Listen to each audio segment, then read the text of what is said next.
Good morning and welcome to round 3 of the British Supermoto and Superlight Championship for 2026. We are here at Rowrah over in Cumbria on the northwest. It was a disused quarry and now made into a kart track. So we are getting ready to go racing very, very shortly, and it will be a non-championship round for our mini bikes. My name's Danielle Koenig, and I'll be with you today going through all the racing action that we've got here for the third round of this championship. One thing I will mention, we've got no Superlights here with us this weekend, so it is solos only that you'll be seeing racing with us today at Rowrah. And as you can see, it's slightly overcast now. I think it is brightening up somewhat. We had a little bit of overnight rain, so it was a wet track this morning, but it's dried out absolutely lovely, and we're just getting ready for riders to be released out onto track. Now, if you're not doing already, make sure you are following us on all the socials. We've got our Facebook page, the British Supermoto Championship. We're also over on Instagram, and we also have the live stream that you're watching today. Make sure you're subscribing to TNL Sports. You can watch all our previous championships over the last few years and any upcoming races that we've got. So it looks like riders have been released now from the holding area and down onto the start line, which is actually just behind me here in commentary, so I can hear the bikes getting themselves warmed up and ready to go. So these riders will get one warm-up lap where they will head straight up the hill, and then it will be ready to go racing. So I don't believe these riders will be using our off-road section so far this morning, so you can see that just in front of you on screen now. We call it an off-road section, but it is all tarmac. It's got some little jumps in there and some berms, which is nice. But I think our mini bike riders are sticking to the kart track for this one. Now, just having a little look, it looks like we will see the number 69 of Zach Richards on pole if he does make it down to the grid. I believe he had a bit of an off in qualifying. It's a combined practice and qualifying here, and he managed to take a bit of a tumble, unfortunately. We've also got Ruby Booth out there, as well as Matthew McLean, Craig Louth, Noah Bagshaw, Joey Billum, Hayden Owen, Harry Page, Oliver Hillary and Casey Hillier making her racing debut here with us today from the Steve Hillier Racing Company. So she's there on the 108, same race number as Dad, Dean Hillier.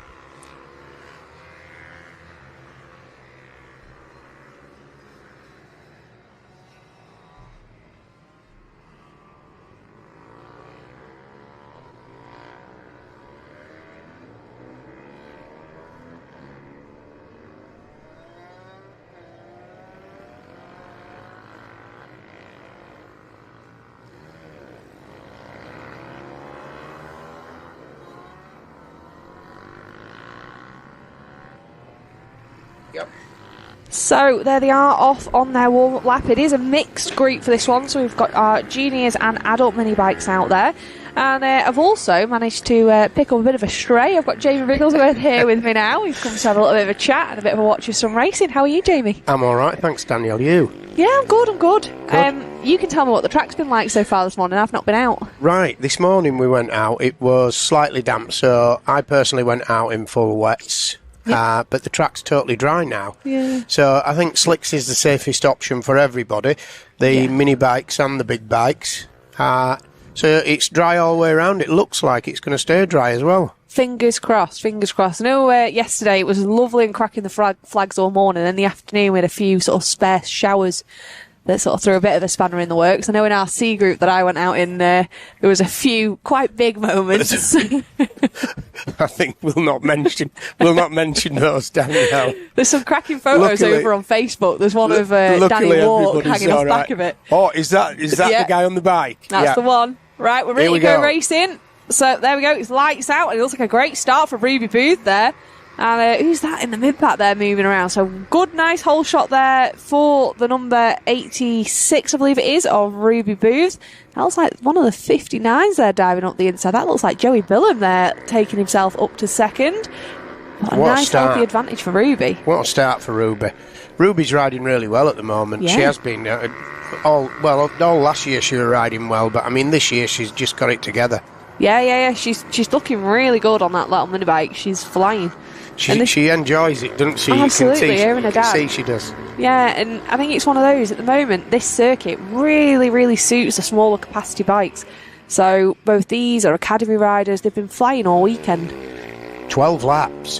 What are they running it in, Danielle? Sorry, I haven't noticed the times. What are they actually running in? Do you know, are they beating the minute? So, yeah, at the minute, Zach Richards, who's not actually out there, had a bit of an off in qualifying. His best lap was a 57.5. So, obviously, they're not running the off-road section.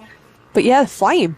Yeah, it's a good long race as well, 12 laps this. Yeah. It gives, I mean, Ruby's going to keep the hammer down, obviously, here. But the boys in mid-pack, there's 4 or 5 of them there. Yeah, so... it's going to be a good race with them. Yeah, that looks like that's Joey Billum, Noah Bagshaw and Craig Louth there battling out for 2nd, 3rd and 4th. So, and it looks like we've also got Matthew McLean there trying to get in on the mix there just behind Craig Louth. So that's the far end of the circuit. Ruby still leading us, and no one really giving her a challenge as yet. She's very much racing her own race at the moment. Yeah, nice and out in front, steady away. Zach Richards, he's a newcomer, isn't he, Zach? Zach, he's done bits and pieces. I don't think he's... If he is out on track, no, he's not. No, I thought he had a bit I'm of just an looking off. at the screen now, He's and I've just seen his name. He fell off right out front of the timing tower in qualifying, so hopefully he sort of shakes himself up. He didn't look too badly hurt. He looked all right and up. I can see the screen and the timing screen now with Ruby Booth doing 58.6s. It looks like Joey Billum is doing 59.5, so there's round about a second in lap difference, so 1st and 2nd. Oh, we got any changes for the lead there? That looks like we are getting a little bit of a mix up there, so Joey Billum now. Oh, Craig Lau looking for a move around the outside. Not enough room there for him to nip through. And then it looks like Matthew McLean now trying to get through on Louth as they come around. Good little battle here in the mid-pack. Craig Louth loves his racing as well, doesn't he? Oh, using all of the track there was Noah Bagshaw out onto the curves. But yeah, Craig, he has his own company, Plastech, and anything to do with these mini bikes, he's all over it. He rebuilded engines, making things like spacers, because sometimes you get different manufacturers, things just don't fit, making different spacers. Yeah, he's absolutely fantastic, so he's a really good addition to our championship. And but unfortunately, he's just been pipped now back to 5th. Yeah, so, little Joey Billum looks well. He's just sat in there. He's sort of gaining his lines, sort of working the track out. I think he's back. He's in 3rd there, isn't it? Yeah, so Noah Bagshaw up to 2nd, Joey Billum 3rd, Matthew McLean 4th, and Craig Louth now in 5th place. It looks like we're just coming up. There is Casey Hillier on the 108. Like I said, Casey's first. It's Casey's first run, isn't it? First run yesterday and today. First go at racing, so fab to see her out there. I think she got 2nd in our junior girls mini bikes class yesterday, so well done to her. It's an achievement for her to just get into a race and to complete this race at the moment. Yeah. We watched her yesterday, and I'm good friends with Dean. I buy all my parts off Dean mainly. So it's great to see Casey having a crack at it. Yeah, I think that was Oliver Hillary we just saw there on screen, I believe. So this class really good for sort of riders that are learning the racecraft and learning sort of how to throw a bike around. It's a safer environment than jumping on something like a 450 straight off the bat when you're old enough to be able to touch the floor or tall enough. Yeah, very much. This is sort of a little bit of a stopgap to allow them to get that experience. Just looking at the timing screen again, Danielle, we've got Ruby Booth. She looks like she's checked out, running 57.8s at the moment. Yeah. With Noah Bagshaw in 2nd place, who's running 59.4s. So there's probably 2 seconds, definitely 2 seconds there a lap. She's just gone and done her fastest lap now on lap 5 with that 57.2 and extended her lead now out to almost 7 seconds. So really well done, unbothered Ruby. out the front there, isn't she? Well done, Ruby. Yeah, so there Joey is Billum Bagshaw. again. Sorry, Danielle, but Joey Billum again. His fastest lap, his last lap, 58.8. We just had a change there for third. So that's Craig Louth looking up the inside, Joey Billum, and Billum not letting it have it easy. So Louth got him on the brakes on the exit of the corner, but Billum out dragging him down the straight. I'm going to say I think that might have a little bit to do with power to weight ratio there. I think Joey must weigh the same with his bike as about my left leg. Craig will be fuming, won't he? He's got all the corners and all the face, and then as soon as they get onto the straights, little Joey's flat out. Absolutely, he is. Great racing. But those squabbling, it's allowing Bagshaw to sort of pull a bit of a lead now and separate himself from that battle. So it's going to be a bit of an uphill battle to try and chase down Ruby, but if he manages to free himself off, it'll be a nice healthy second. Oh, who's that going really wide there? I think that was McLean there, really wide on the exit. This is a good race. This is a good race for second, really, Danielle, isn't it? You got 4 competing for second, really. Yeah. Yeah, it's great racing, and like I say, this track, we're only half race distance. And they're still battling like we were on lap 1 or 2. So, Joey Billum, is he Dan Billum's son? I believe so. Not 100% sure. Just with the surname, I'd guess there's definitely some relation there. Yeah. Looks like he's riding a little bit better than Dan did yesterday. I heard Dan had a little bit of an off. Dan's dad, Steve, he had a good day yesterday. He was riding well. I think I had a few little battles here and there. Just talking to Andy Ayres about a few mishaps yesterday.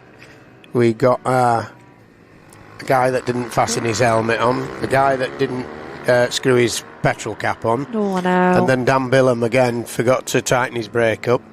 So just common sense really, but you forget about it in the heat of the racing. Yeah.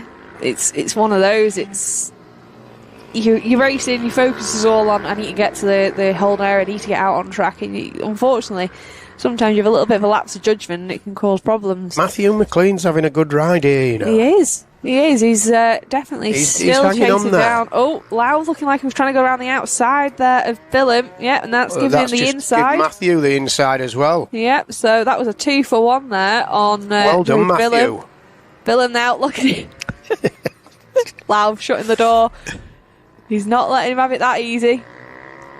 Just coming up on a little bit of lap traffic. That's the number 52 of Harry Page. He currently sits in 7th place out there. So there goes Bagshaw. Look at them all trying to find a way through. Just giving him plenty of space. Well done, Harry. You just keep your line there. That's it. They'll find a way around. His shoulder. That's fine. But that's allowed a little bit of breathing room now as they come down the straight. So Billum not quite close enough to be able to use the sort of weight-saving advantage he had down that straight.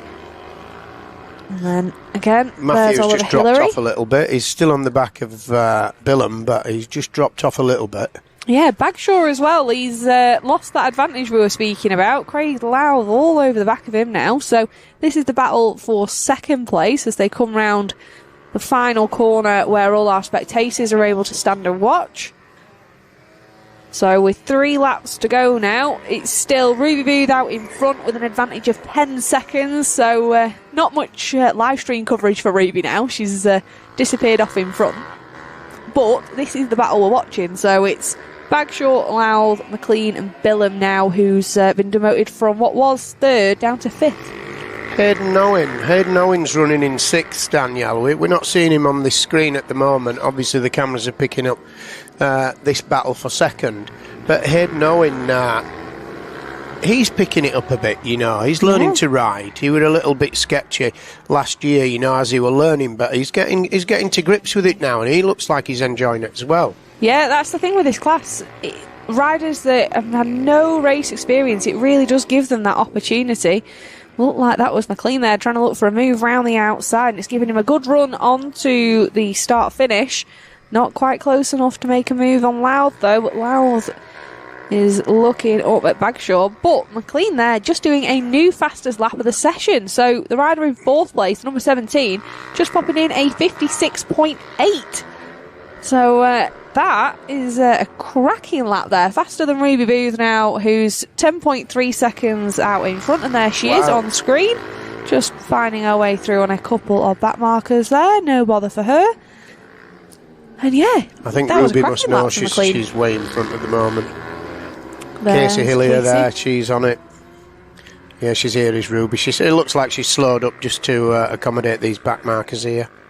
Yeah, I think that's Hayden when we've got on screen there, the 143. So yeah, he's definitely come on there. Yeah, I can't believe it, Danielle, to be honest. I can't believe it because he were really nervous. His father brought him last year and he were running a little bit here, but now he's actually looking like he's got to grips with that bike, and he's doing the best with it that he can. Yeah, just keep chipping away at it and those lap times will come down. And there's Ruby, she's on her final lap now. So little look over the shoulder, heading down the back straight now, then it's hard onto the brakes into this right-hander, which is a little bit of a sweeping right-hander. Proper racer, isn't she, Danielle? She's proper racer. Absolutely brilliant.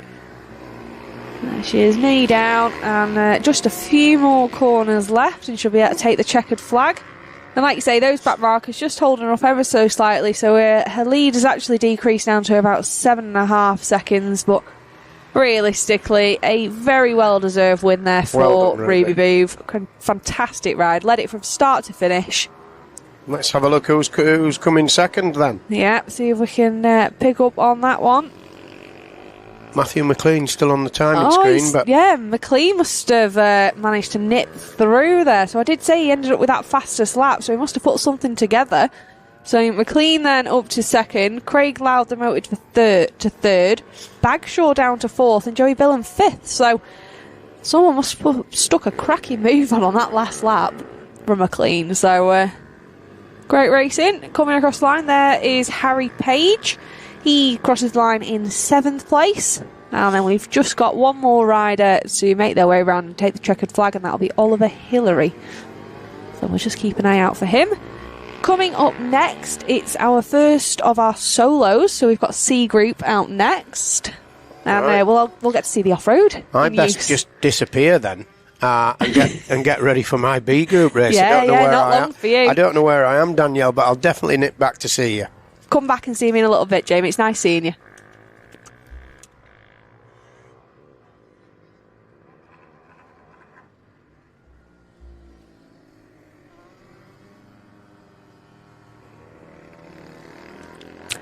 So, Jamie now just making his way back up to the paddock and get ready for his race coming up shortly.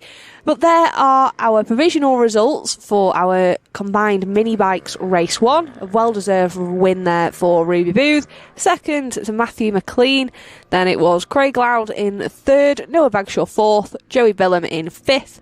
Hayden Owen takes 6th place, Harry Page in 7th, Oliver Hillary in 8th, and 9th is awarded to the 108 of Casey Hillier. So, just having a little look in the background of our screen, see if we can see riders making their way to the holding area. We should do very, very shortly. And this will be the first solos action that we've got on track. And I haven't seen our qualifying results so far. So we'll have to see who's managed to make it to pole for this one, because we do a split. All of our riders go out in qualifying sessions based on their respective class. So we have S1 are equivalent to what our elite riders are. We have S2, which were equivalent clubmen, and S3 are our novice. Now, depending on which qualifying session you go out, S1, 2 or 3, they are all times combined, and then we do a split based on time. So our races are always based on who you were sort of timed with, not based on who you were with on track in qualifying, which I think makes for some really good racing. So it looks like Sean Jones on pole position. So the 164 cranked up racing rider, Sean, he's come on massively so far this year. Didn't see much of him at Teesside on the live stream, but he's come on really, really well after doing a bit of training in the off season in Spain. So in second, we've got Jordan Grant, one of the brothers racing riders, and then alongside him, teammate, the 144 of Jason Ramshaw. And then it is the Bullet. It's Jensen Knowles. So had a little bit of a chat yesterday with him and his dad. He's come on leaps and bounds as well in his Supermoto racing. A little bit of tarmac experience from BMB and originally started in motocross. He takes up 4th. We've then got Dan Spencer in 5th and Dean Clark in 6th. Phil Rigg in 7th with Stephen Winter in 8th, Max Road 9th and Rick Owen rounding out our top 10. On from that we've got Andrew Goodsall, Lily Rhodes, Jason Laycock and Chris Bick. Then we see Simon Billam, Darryl Brett, James Wallace-Moores and Jonathan Reed rounding out this one. So we'll just get their warm-up lap, which will include going straight on. As you see, they don't do the off-road on their warm-up, and then we'll get racing very, very shortly.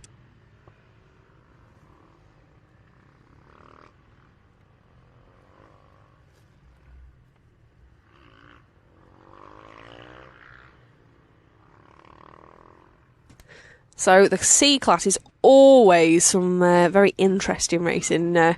These guys definitely bashing bars yesterday, I can attest to that. So just the last few riders to take up their positions on the grid, and you can see it's a nice full grid to the point where our start line's just edging around that first corner.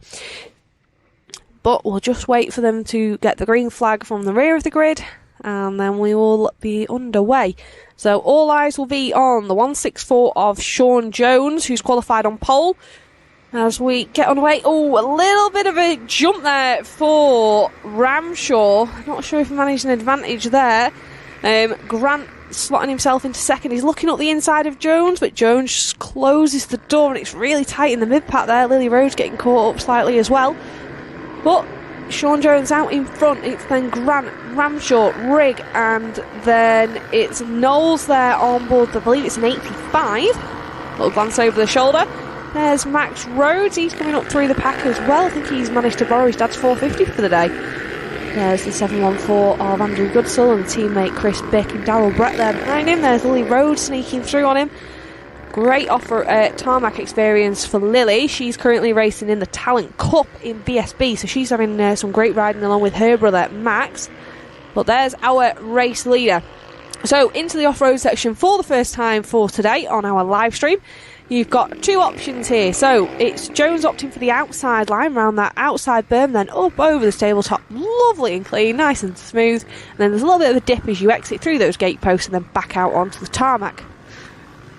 So that's the first time we've seen that used. Normally on the opening lap you get a little bit more of riders switching up between those two lines depending on if they can find a way through. A little bit of a wobble there for Jones as he made his way through that hairpin, glance over the shoulder. And he's pulled out a healthy advantage over Grant for lap 1. And we've got 10 laps remaining in this one. And it's a very physical track here at Rowrah, I have to say. Throwing around a 450 is no mean feat. You can definitely feel it after a few laps. Your arms will be pumping up. It's very hard on your brakes here, so we do see people suffering with things like brake fade and boiling the front brake, even though we've got oversized front brakes on these Supermoto bikes. This track definitely puts them to the test. So Jones again opting for the outside line, clearly the line that he's most comfortable with so far. And then we've got a little hump on the inside with another berm and then up over the step up as well. Riders have all been told at riders briefing there is no crossing the line, so once you've committed to either the inside or outside line, that's it, that is your line of choice and you are to stick to it. So if you opt for the inside, there's no change in your mind. When a rider gets stuck, that's it, you're in that inside line. So there's our race leader, Sean Jones. So he's put in a fastest lap of a 1:02.8 and extended his lead out on Grant out to 1.5 seconds. You can see them there just in the background. Grant pulling away slightly now from Ramshaw in 3rd. It's then Philip Rigg in 4th and Max Rhodes in 5th place. So just heading around the final corner where all our spectators are able to stand and watch. And really great track here for spectators to be able to get up close and personal.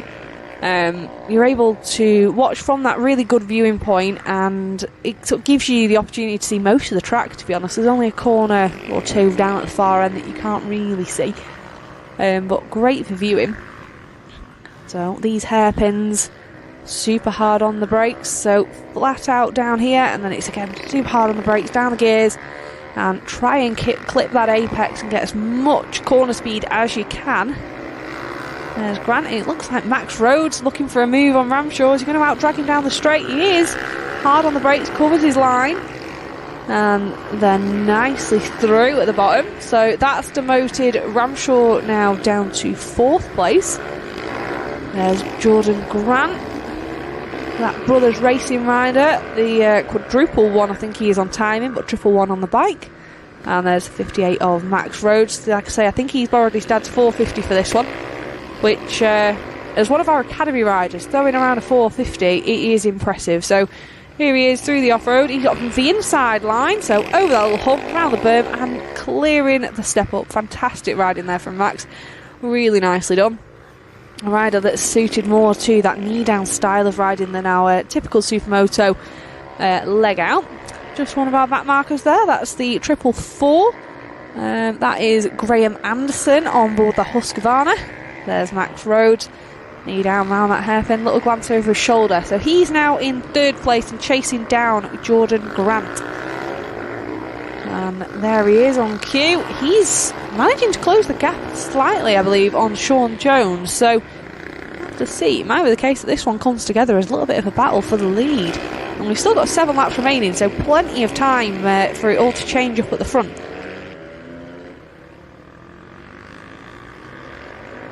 Yeah, and as I said, there's that gap. It's closed right down. So Grant all over the back of Sean Jones now. So both riders opt in for outside line. We've got a bit of a wave yellow, so we've got a few riders come together.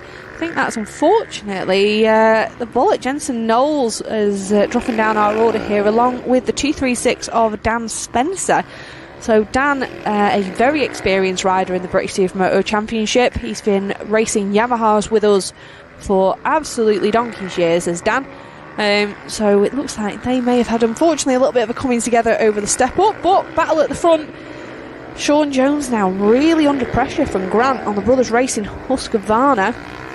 He's all over that back wheel as they head back down towards us here. So Jones with the typical Supermoto style out in front with the leg out, and Grant keeping those feet on the pegs and somewhat using the knee out style here.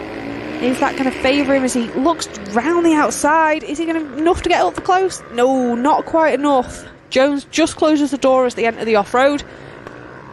And looking here, yeah, wave yellows now are gone, so that incident from before all cleared. And it looks like Jones really makes his time up through that off-road section. Oh, we've had a lost front mudguard there for, I think that's Aaron Hillary. He's currently sitting in 16th.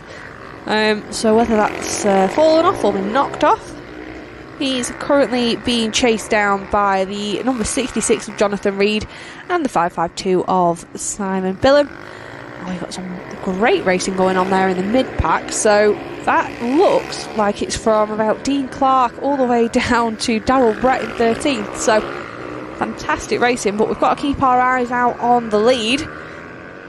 Grant clearly making up his time on the tarmac, and Sean Jones having the advantage through the off-road. So there he is, nice and cleanly does it into the off-road section.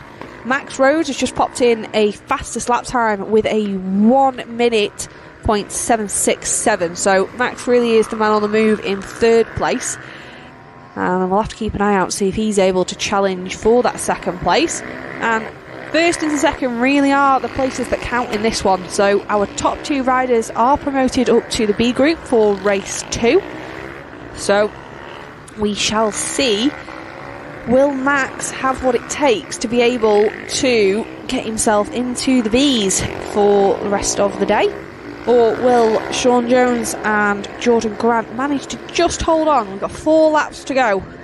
We're really closer to about 3.5 now where they are on circuit. And that also means they are coming into lapped traffic, so always harder for the rider out in front, which in this case is Sean Jones, because he's the first rider to try and navigate. Once you've gone past one, you then know you're there and sort of peed a little bit more. So there we go. There's Aaron Hillary opting for inside, which allows Jones to take the outside line and nip straight through and past, which is nice. So that's not affected our leader too much. But those back markers slotting themselves in between our current top 3 riders at the moment, and that might have allowed Max Rhodes to sneak through on Jordan Grant there, if looking in the background. We'll have to see. has the youngster managed to do. There is Simon Billum. Again, another rider on a KTM with the I think it's Rowrah helmet he's gone there. He had some good races with him yesterday. Jones not quite close enough to stick it up the inside there. So almost now 2 laps to go.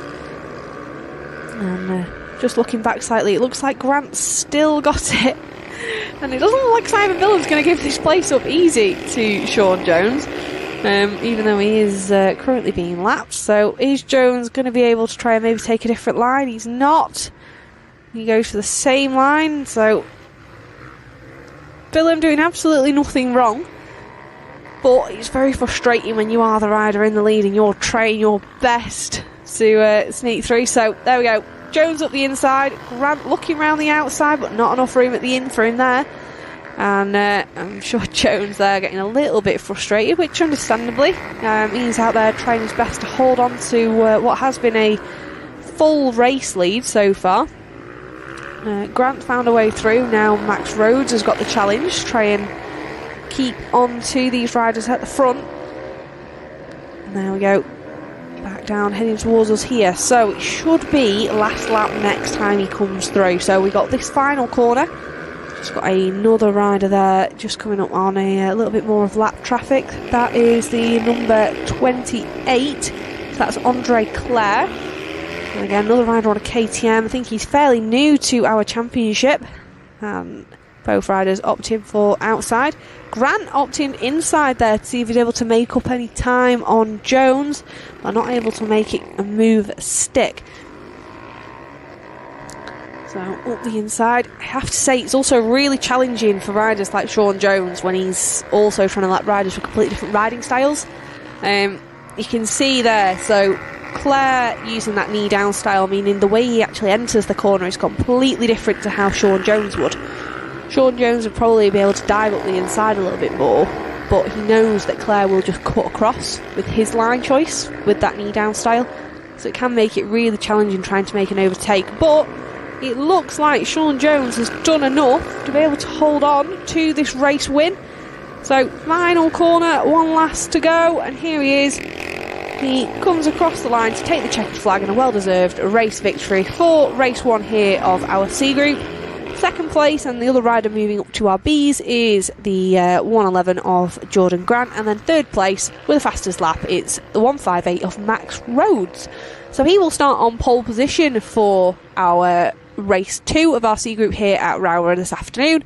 Fourth was Jason Ramshaw, then 5th Philip Brigg, 6th Stephen Winter, 7th Dean Clark, and 8th is awarded to Jason Laycock, 9th Chris Bick, and rounding out our top 10 it is the 351 and teammate of our race winner, Rick Owen. So just a few more riders to head back round to us on the start finish and take their checkered flag. But that was a fantastic race, not too much drama, which is always nice.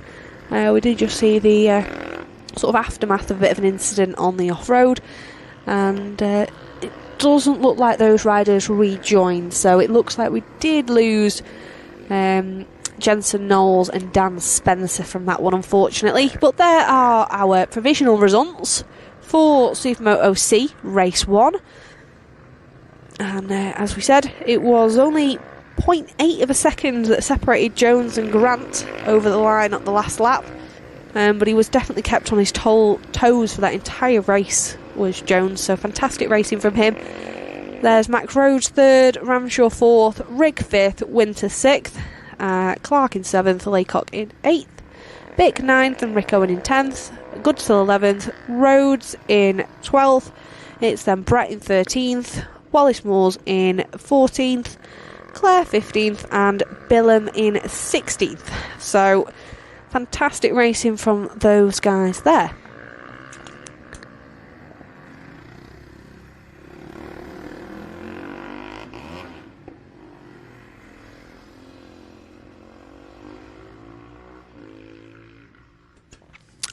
So, coming up, it will be our B group, and you'll be able to see Jamie Wrigglesworth, who was with me just a little bit earlier on. He'll be out in this one, and Jamie always puts on a good show for us. He's definitely value for money, is Jamie, and he's cracking off the line.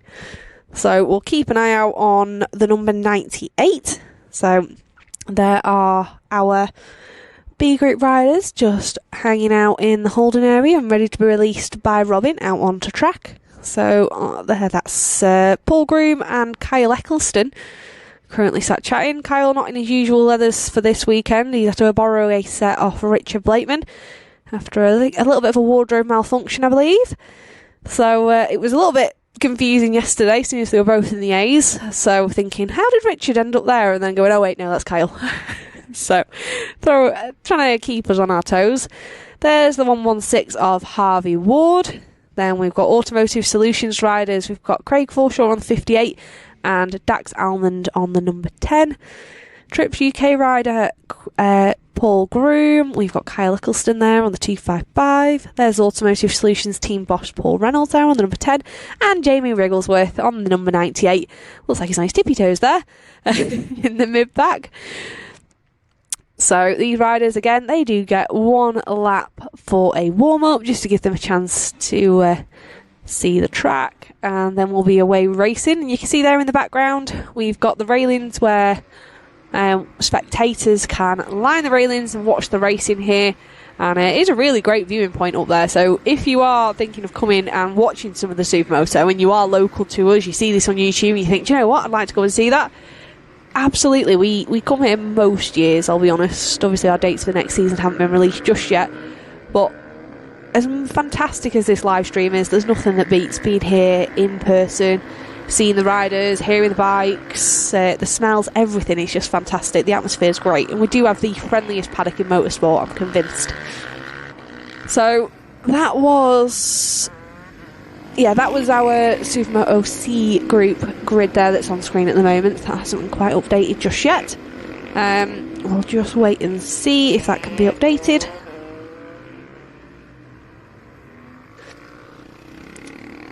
So, yeah, it looked like we had a decent front row there. So the riders don't do the off-road for the first lap. It's a safety reason, to be honest. We don't think it'd be too clever to have 20-odd riders all hammering into what's a relatively small off-road section on lap one. I think that's just going to cause problems. So the riders go straight through on the first lap and head through onto the kart circuit.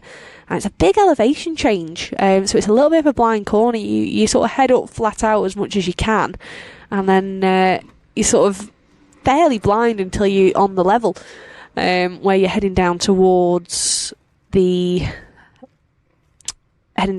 first hairpin. So on pole we've got Harvey Ward, it's then Paul Groom and Craig Forshaw that line our front row.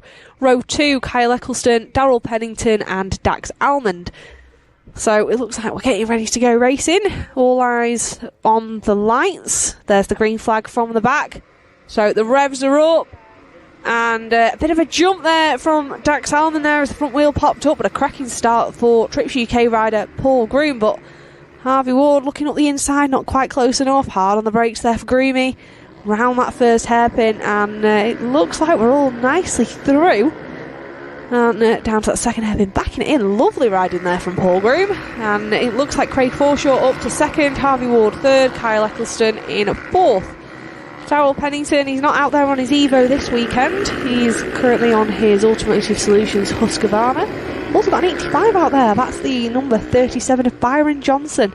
So just goes to show that this circuit really does lend itself to our smaller capacity bikes as well. As long as you're quick enough around the corners, it really can be done. So into the off-road for the first time of asking, it's Paul Groom. So what line choice is he going for? He's going inside, not using the berm, using the flat, and then up over the step up. So a slightly different line choice to what we saw in our C group for race 1.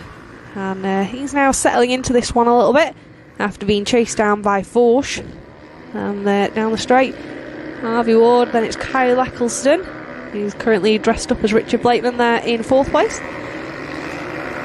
So flat out, down the back straight. Is Groomy going to settle into this one and try and run away with it? Or is Craig Forshaw going to try and make a little bit of a nuisance of himself and chase down the 138? It's looking like Groomy's not able to pull away just yet. And just like in our C group for race 1, the top 2 are promoted up to the next group, so they will be in the A's for the remainder of the day. So that really does make a difference, especially for things like your championship points. If you're in a group higher than your next closest competitor, then you've already beat them. There's no sort of doubt about that. A lot of riders there opting for that inside line and not taking the berms, so that seems to be a favoured line in this class. And then back out onto the chicane. Darryl Pennington, he's been sending it all weekend so far on board that Husky. I think he's been opting for the outside line and absolutely launching it up that step up. So obviously we can get some photos over on the socials for that one, because he definitely puts on a good show for us. His value for money is Pennington, and he's looking up the inside of Eccleston there in the background, but not quite close enough. And it's definitely a 5-rider battle now out in front. They have broken away ever so slightly now from the number 10 of Paul Reynolds in 6th. Harvey Ward there finding his way up to 2nd on Craig Forshaw. No, not quite. Oh. So Forshaw all over the back there of Groom as they come round the final corner. Back into the off-road. Are they all going to opt for the same line again? Yep, it looks like it. A little bit of follow the leader there. Groom looking like he gets the better drive out onto the tarmac from the step up, just giving him a 10th or 2, and then back down through these tight hairpins, glance over his shoulder, and I think you should know by now that they are there. You'll be able to hear the Automotive Solutions Honda if you can't see him. So again, flat out down this back straight, and it's really intense riding here at Rowrah. Sometimes at other circuits we have, like Three Sisters and Teesside, you've got a fairly long straight that gives you just a little bit of time for a little bit of a breather. You're able to relax your forearms and sort of let the bike do its thing. Here, there's absolutely none of that. The longest straight you see is that one down the back, and it's really not that long. As soon as you're off the throttle, you're basically hard onto the brakes, and then it's really, really, really physical the remainder of the lap.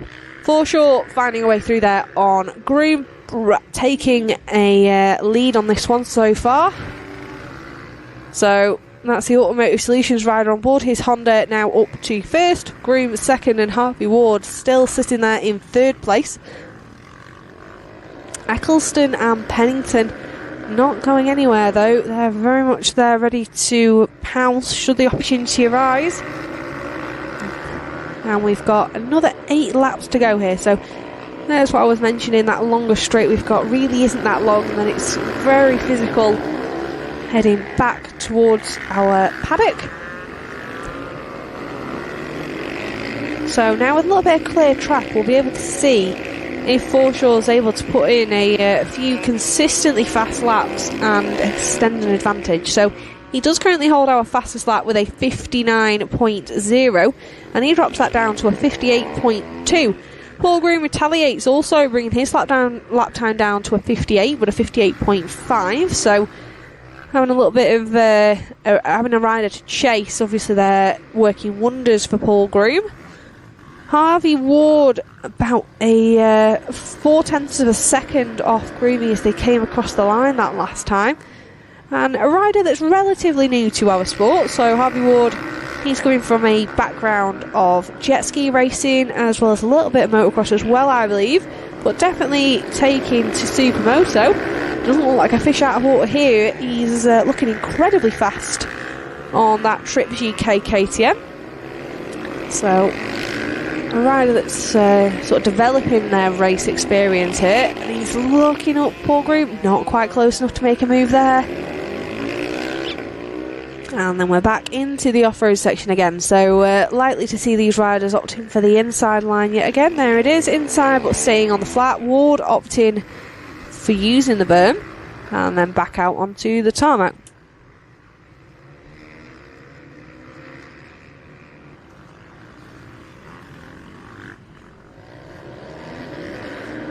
So there it is. That is our 5-rider battle that we've seen from lap 1. You can see there are still battles heading out throughout this one. So Paul Reynolds in a relatively lonely 6th place. It's then Michael Craig and Jamie Wrigglesworth battling it out for 7th place, with Dax Salmon and James Wood battling it out for 9th. So definitely plenty going on in this first B group race of the day. And we do always see some fantastic racing in this class, because these are all riders that have got plenty of race experience now. under the belt, and they're moving up through the ranks, and they all really, really want to be making their way up to the A's. Some riders may have been there before, had a really good weekend, and then they know that, right, that's where I want to be, or other riders might be thinking, right, that's the next step. But it definitely makes a big difference when you do make that step up from the Bs to the A's. The level of riding does take a bit of a step. But Craig Forshaw, definitely no stranger to being in the A group, but it just shows how competitive this championship is, that Forshaw, Groom, Eccleston and Pennington, all riders that we've seen in our A group fairly consistently over the last few seasons. I would say Harvey Ward, but he hasn't been with us just as long, so he's sort of still cutting his teeth a little bit, but definitely a rider I expect to see there in the A's very, very soon. A little bit more consistently than what we are doing at the moment. There is that battle. That's Reynolds, Craig and Wrigglesworth. So that's the battle for 6th place. And as I was saying that Paul Groom was looking fairly lonely, Michael Craig's definitely come to join him with 4 laps to go and a new fastest lap for Craig Forshaw.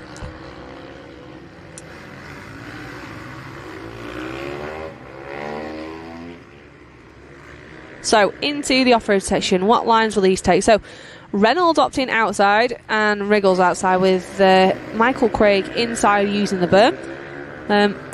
Fairly level there for all these riders. Maybe Wrigglesworth just losing a little bit of time. And then we've got another 3-rider battle just a little bit further down. That's Almond, Wood and Johnson. So, the battle for 9th place there on track. So, Michael Craig, one of these riders that's got a fairly relaxed riding style. If you watch Michael Craig going around the corner, his back's fairly straight and looks like he really isn't pushing. He's one of those riders you think he was just out on a Sunday jolly. But super, super fast, one of our super vets as well. So there he is, the man from Scotland. He loves his racing, he's been racing Supermoto for years, and has even got his daughter now, Lucy Craig, into it as well. So she's been giving it a go and was racing yesterday out there on her little KTM. But here's the battle at the front. It's still Forshaw, Groom, Ward, Eccleston and Pennington as they lead us with 3 laps to go. So I'm sure Craig Forshaw is willing for that checkered flag to come out after being kept under pressure now for most of this race, after finding a way through on Paul Groom relatively early on. Oh, Darryl Pennington all over the track there at the back. A very, very lively rider there on the 666. Ward not quite close enough on Groom there to be able to make a move stick. So back towards our spectator area. All these riders looking like they're trying to hug the inside line and not give an inch. Really easy to make a bit of a mistake there and lose time. So all riders taking the inside line, Ward taking the berm, and then Darryl Pennington absolutely sending it around the outside, I'm sure. And looking out the window here in the commentary box, weather still looking relatively mild. We've got a fair bit of cloud cover, but doesn't look like we've got any threats of any rain so far, which is always nice. Oh, it's Ward looking up the inside. Oh, he's not quite close enough there either. It's really knocking on the door there of teammate Paul Groom. Just really needs to try and find a spot and sort of commit to a pass. Oh, a little bit of a mistake there from Groom there. It's a little bobble on the inside curb. Is that going to knock him enough? Oh, Ward. He was hard there up the inside, but Groom shuts the door on him. There's the last lap flag out now. So if Ward's going to make a move, this is it. This is the final opportunity he's going to have to do it. So for sure, he's pulled away in front. I'd have to suspect that's because Groom's now riding defensively now from his teammate Harvey Ward, which is costing him on lap time. So his best lap's a 58.3, but on that last lap it was 59.0. So Harvey Ward not close enough there to be able to make a move at the inside. Is he going to get the run on him out of the hairpin? It looks like he has. A look over the shoulder from Groom and he just shuts the door, and you can see how close he got there to the inside line. If Harvey Ward's going to have this one, he's going to be sent the long way around by the more experienced 138 of Paul Groom. But there's our race leader, the number 58 of Craig Forshaw. I think this is probably the longest advantage he's had so far for the entirety of this race. So that's the final corner, comes across the line to take the checkered flag and Oh, Harvey Ward just found a way through on Paul Groom on the last lap. So our riders promoted up to the Bs. It is Forshaw and Ward now who manages to sneak through and take that second place from the 138 of Paul Groom. He'll take pole position for race 2. Kyle Eccleston in 4th with Darryl Pennington in 5th. And it was Paul Reynolds 6th. Michael Craig held on to 7th from the 98 of Jamie Wrigglesworth. Dan Billum in 9th, and Dax Almond rounded out our top 10. So that was a fantastic race, and a huge well done there to Harvey Ward. He kept the pressure on on Paul Groom right to the very end, and I'm going to assume he made that pass just on the entrance to the final corner, which really didn't give Groom any opportunity to retaliate. So I think that was some quite clever riding there from Harvey Ward. Looking down the order, our 85 rider, the number 37 of Byron Johnson, he finished in 13th place, so fantastic ride from him. 13th in a B group is no mean feat. It's then Tommy Sayer in 14th, Dave Spafford in 15th, and Sean Rogerson rounds this one out in 16th place on the number 303 Brothers Racing machine. So there you go, on screen there are our provisional results.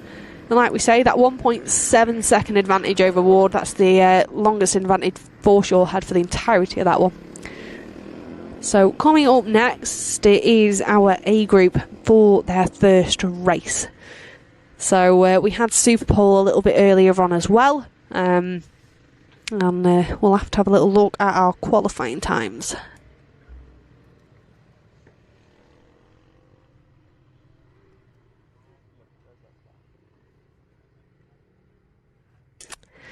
So, just looking at Superpole, it was the number 1 reigning British Supermoto champion of Chris Hodgson that took pole position on board his TM. It was a 54.682 that he managed.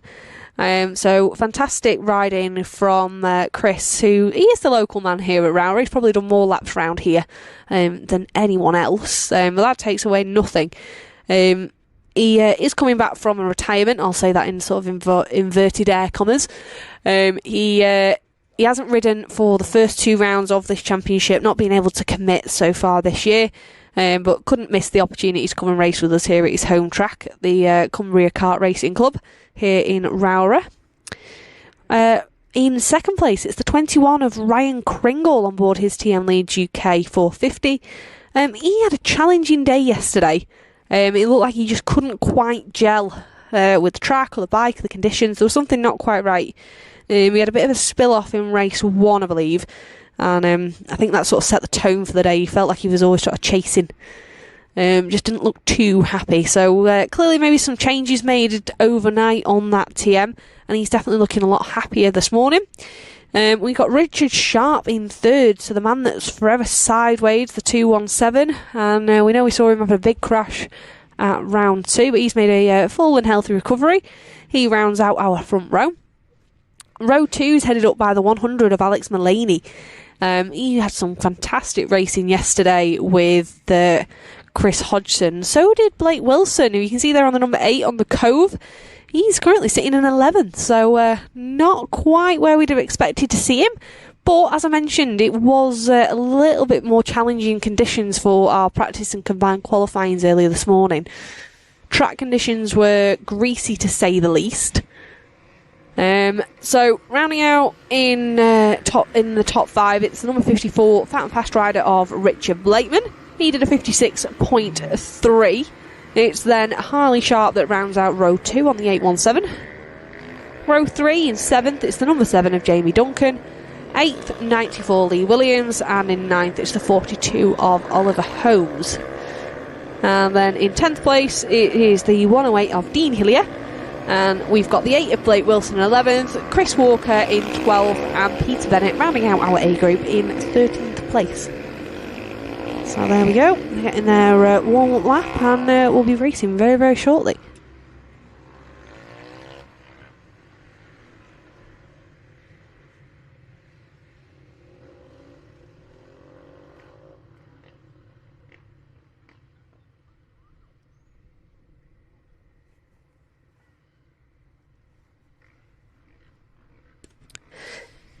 So there they are, riders taking up their grid positions. And Chris Hodgson's definitely going to be the man to watch on this one. He, like we say, he is the local lad.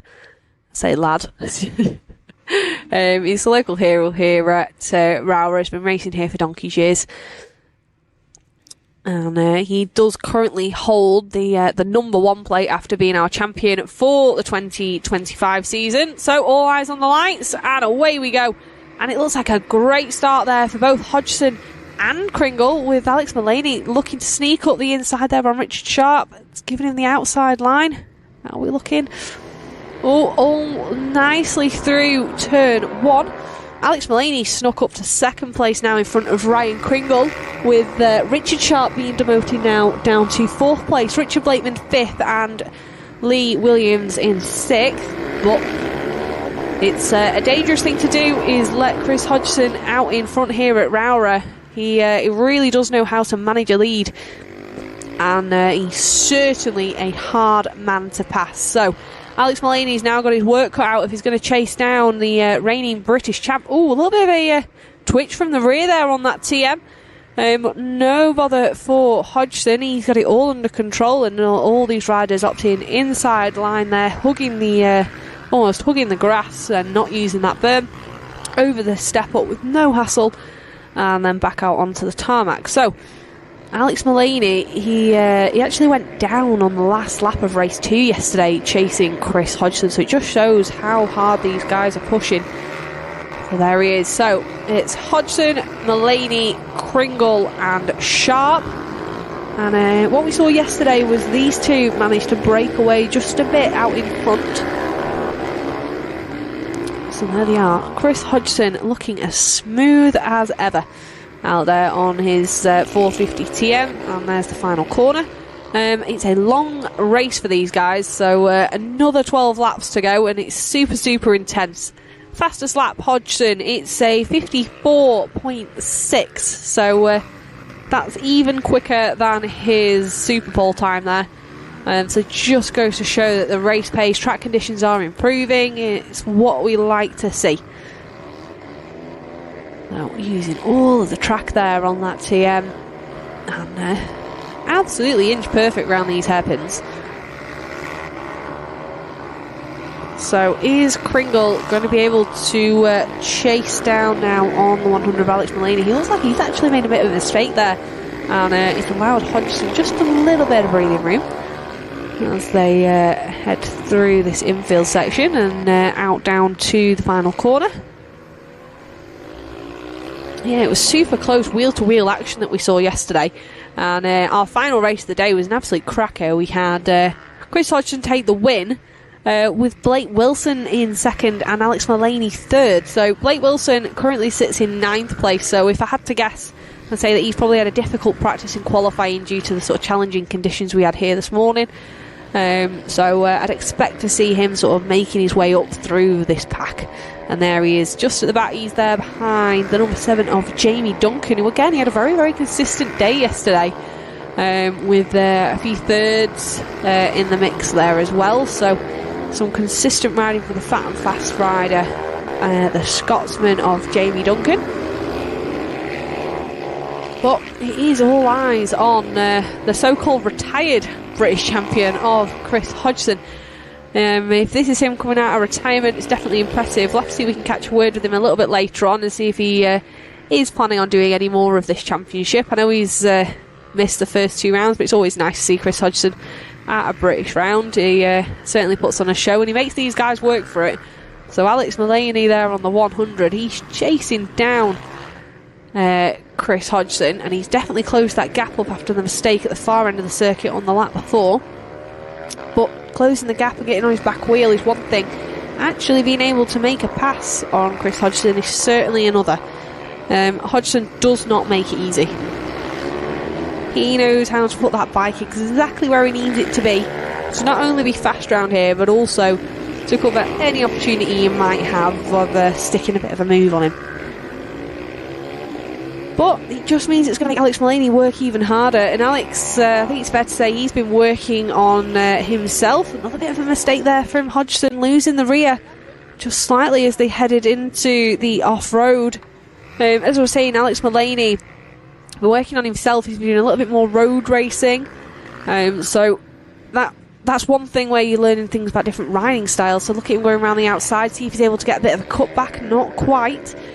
But I think it also means he's a lot more comfortable at higher speeds as well. So the tracks where they're a little bit less technical and you've got longer straights, I think they're going to suit Alex Mullaney a little bit more now.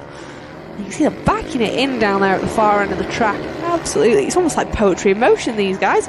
Fantastic racing. Laying some rubber down there at the far end of the track. And there we go, heading back towards us as quickly as that. It's nice to see we've got plenty of photographers here today at round 3 of the British Supermoto and Superlight Championship as well. I've already seen some photos over on social media, and absolutely fantastic. We do have our championship photographers, Jeff and Claire Brooks.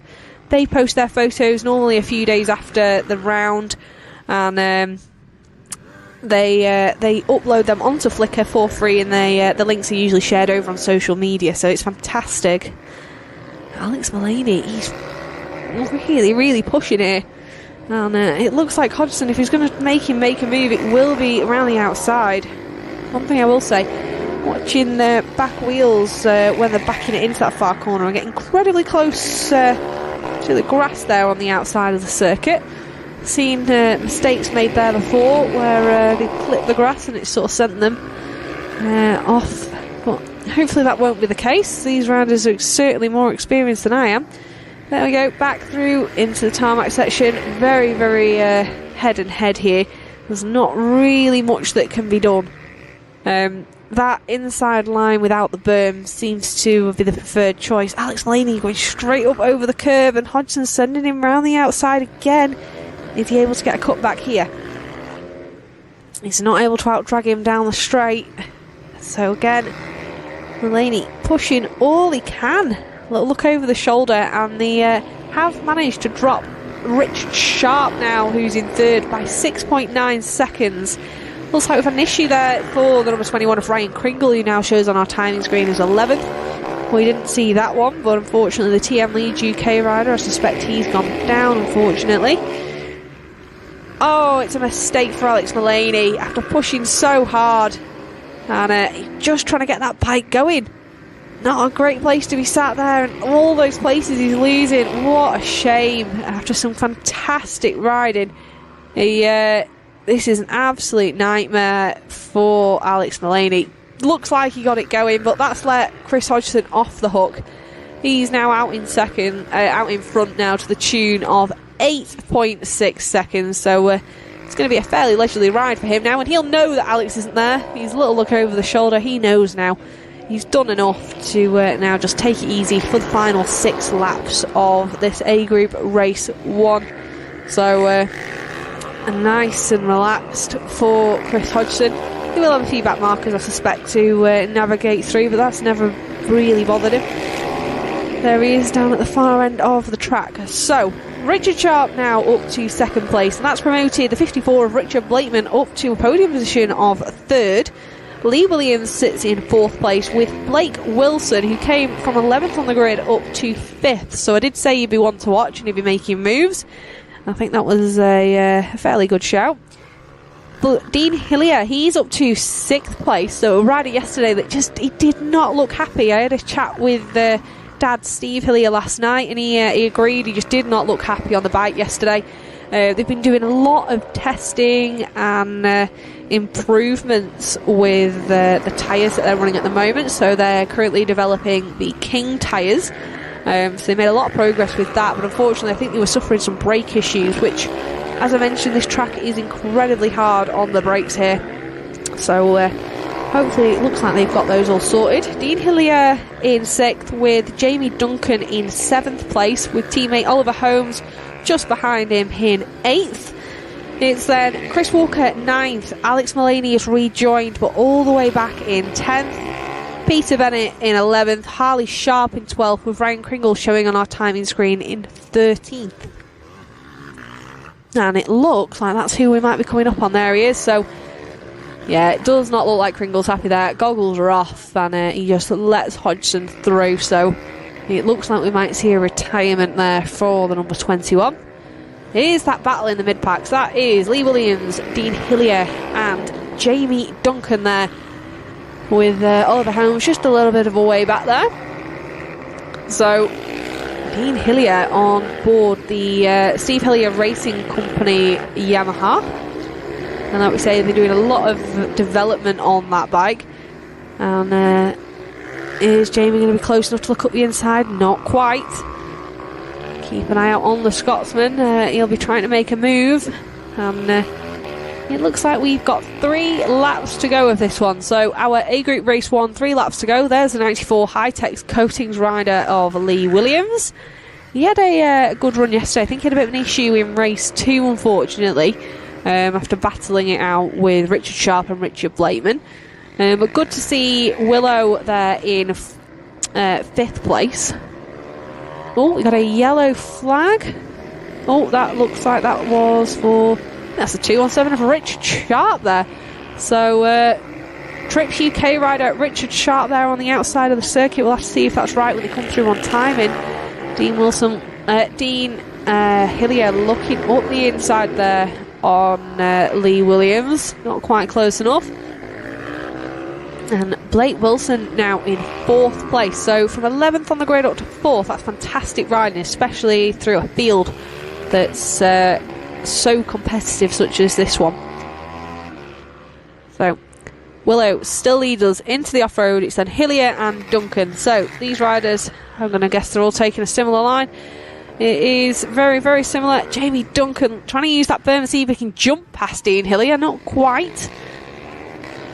There's Richard Blakeman coming under pressure now from the youngster of Blake Wilson. So Blake looking to try and nab that podium position from the number 54 fast rider of Richard Blakeman. There they are down at the far end of the circuit. And Blake Wilson was our rider of the day yesterday, and a very well-deserved rider of the day. He rode fantastically. For a rider that's come up through the ranks, he's on the Cove machine, which is the first time we've ever seen that Chinese manufacturer in our championship. And to put it into a 2nd place, that was fantastic racing. Last lap flag is out, so it's a now or never type of moment for Wilson if he wants to try and find a way through on Richard Blakeman. But there is our race leader, the number 1 of Chris Hodgson. And we've still got a yellow flag out there for Richard Sharp. So it looks like he might have had a mechanical there on the outside of that one. So it looks like he's up and fine. There's Ryan Kringle again. Still just pootling round there at the back.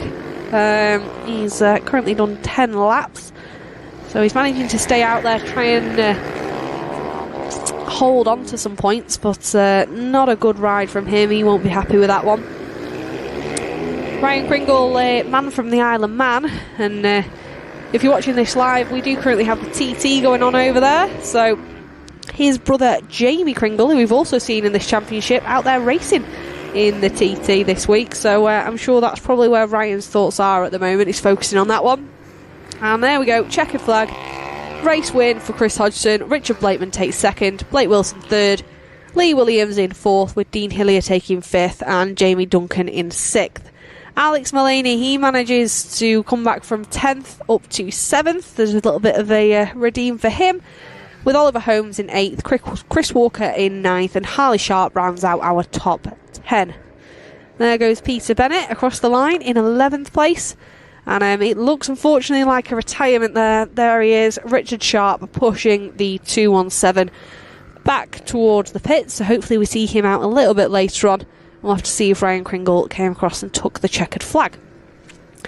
So that is our final solos race of the first block that we've got here at Rowrah for round 3. And coming up next, it is our S4 Academy class. So a lot of 85s mixed out in this one. And these are definitely the riders of the future. Our stars of the upcoming years in the Supermoto Championship, and definitely the ones to watch.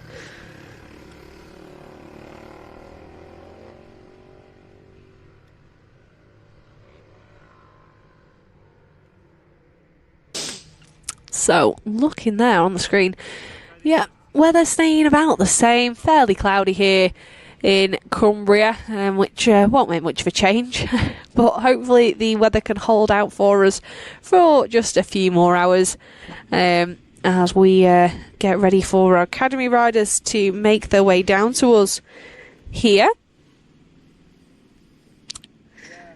And as you can see, this track is in such a unique location. I don't think there's many places you can get a circuit where they've managed to sneak it into a quarry.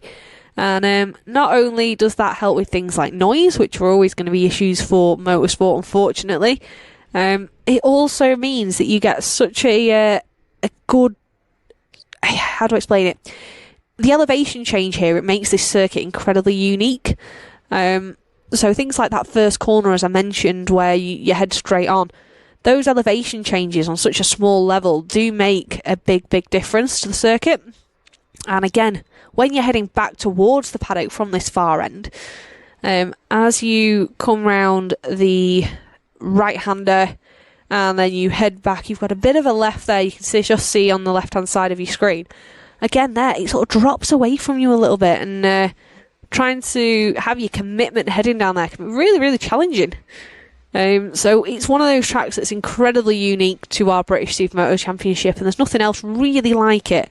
The closest we really get is where we'd see round 4 coming up in a few weeks' time in June. I believe it's the 21st and 22nd off the top of my head. We are heading up to Scotland to Crail Raceway. Again, that's another track that's incredibly technical, tight and twisty, but doesn't have those elevation changes. What it does have is a newly developed off-road section, from what I've been told. So a lot of work has gone into the track from the Scottish Supermoto Championship up there. They've put a lot of work into it to make it the best it can be for when our BSSC riders get up there in a few weeks' time. So that'll be really good to see. But out on track for the warm-up lap is our Supermoto Academy for race 1, and on pole we will see the number 37 of Byron Johnson. So just to make it clear, that goes to show just how fast these riders are. Byron Johnson, you've already seen him out there today, and he's in our B group. So just because these are the youngsters out on track does not mean they are not competitive and they are not fast. They are absolutely fantastic racers. In second place, we've got the 79 of Jackson Bennett. He's having a good ride this weekend. And then we've got the Bullet, Jensen Knowles, in third, rounding out row 1. Row 2, we'll see Archie Reynolds, Edward Darnton in 5th, and Cole Reynolds in 6th. That's a uncharacteristic 5th there for Edward Darnton. He's a rider that we've seen battling up at the front so far this season and last year. So hopefully we can see him do that again on board his TM Leeds UK 85. We've got Cole Reynolds there, the number 10. Zach Richards, we'll see. Yes, he has made it out on track. So he missed our mini bike race 1. There he is, just over the shoulder of Jackson Bennett. But lights out and away we go. And it looks like a great start there for Byron Johnson, as well as the Bullet there, looking like he's trying to sneak up to second. And he does. He closes the door there on Jackson Bennett, but he leaves the door wide open for Edward Darnton, who sneaks up. So from 5th up to 2nd for the 41. That was a fantastic pass there from Darnton, as all the riders make their way safely through. Edward Darnton really needs to stop looking over his shoulder, though. Look where you're going, son. Come on. There we go. Byron Johnson, nice and out in front. We've got Darnton, then Knowles, then it is Bennett, and I think we've got Archie Reynolds there in the mix as well.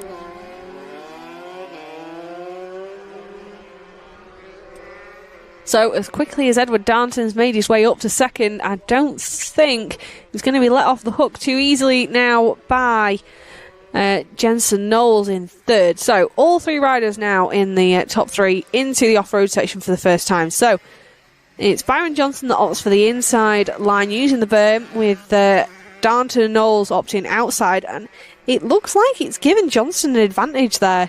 Maybe just of a tenth or two. We've got a yellow flag now, unfortunately, for a rider. Not quite sure why that yellow's out there. It doesn't look to be any issue there, but there we go. We've got a rider down there on the exit. That was the number 69 of Zach Richards, unfortunately. So not having a good day there for Richards. Hopefully he's able to rejoin this one. But Byron Johnson not managing to run away at the front on this one so far. Darnton keeping the pressure on, and the Bullet there still in third place. So back round into the off-road section again. What line choice will we see? So I expect to see Johnson. He gets his pick of the line choice and he goes inside. So does Darnton, and Knowles opts for the outside line. But they've all come out in their respective positions of first, second and third. So it's not really giving them much of an advantage. Jackson Bennett looking like he's trying to get in on the mix here. So in fourth place, he's having a really good ride. Is the number 79 on the black and gold machine. So there is Johnson. A little bit of a leg out on the entrance to the corner, and then opts for feet on the pegs and using that knee. So a little bit of a different riding style than what we've seen. There you go, see it again. So it looks like he's almost combining both that Supermoto and road racing styles there, as he makes his way back across the line for now 9 laps to go.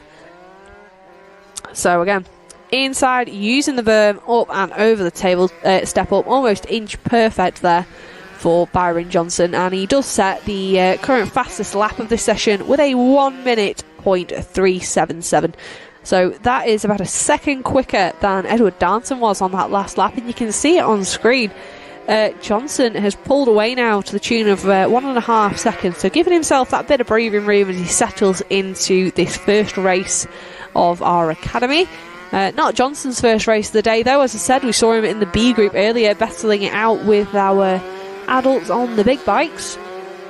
So he's already had a little bit of race experience so far today, and he had a good day yesterday as well, mixing it up in our mini bikes and Nationals Championship yesterday. And I think it's there's also another family member. We've got Austin Johnson here with us this weekend. He had a good ride yesterday as well. Just coming up on a little bit of a back marker there. That is the I think it's the 110 of Oliver Mullaney on the Automotive Solutions machine there. So good to see Oliver back. We've seen him in this championship a few times before. And there is Hayden Owen as well. He's one of our mini bike riders that we said. It's good to see him coming on as he learns a little bit more of racecraft, and he's getting plenty of track experience here today as well, which is nice to see. And looking at our window, it might be brightening up ever so slightly as well. So all going in the right direction. So as we come across the down to the final corner, we'll see if Byron Johnson's been able to extend his lead, which I'm going to suspect he has. So it was 2.1 seconds on the last passing. He's now into the off-road section, and again opting for, oh no, outside line. So we might have seen another rider a little bit more heads up, but a battered over the step up there as well. And he has extended his lead out to 3.1 seconds on Edward Darnton. So there we go, got a glimpse of Darnton in the background there. So Byron Johnson just coming up on a pack marker. We've got there the 183 of Jackson Nuttall. He's a rider that's come up from our Bambinos. So a rider that's really come on leaps and bounds in the last few rounds, finding his feet in this championship. He currently sits in 8th place.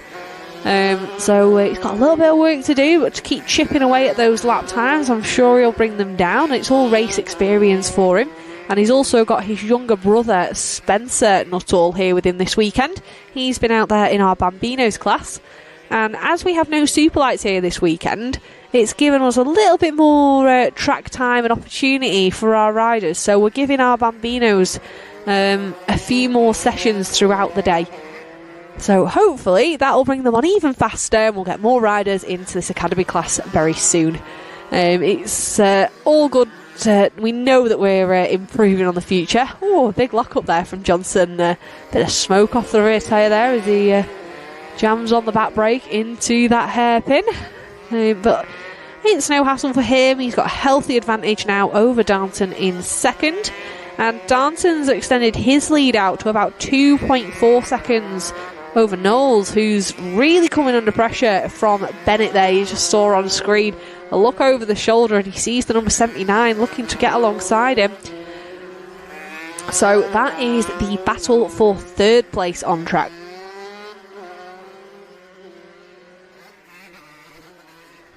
But here's our leader.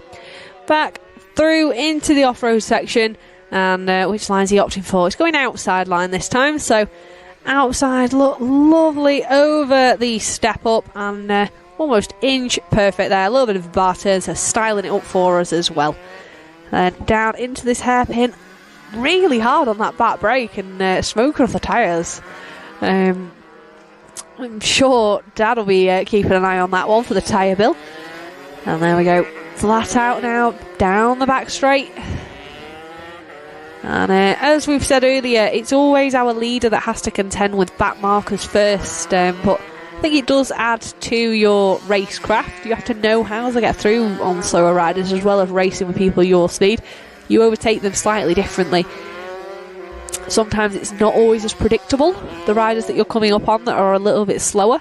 So knowing how to overtake them can also be a lot of experience, which for these younger riders is certainly something that they'll be learning.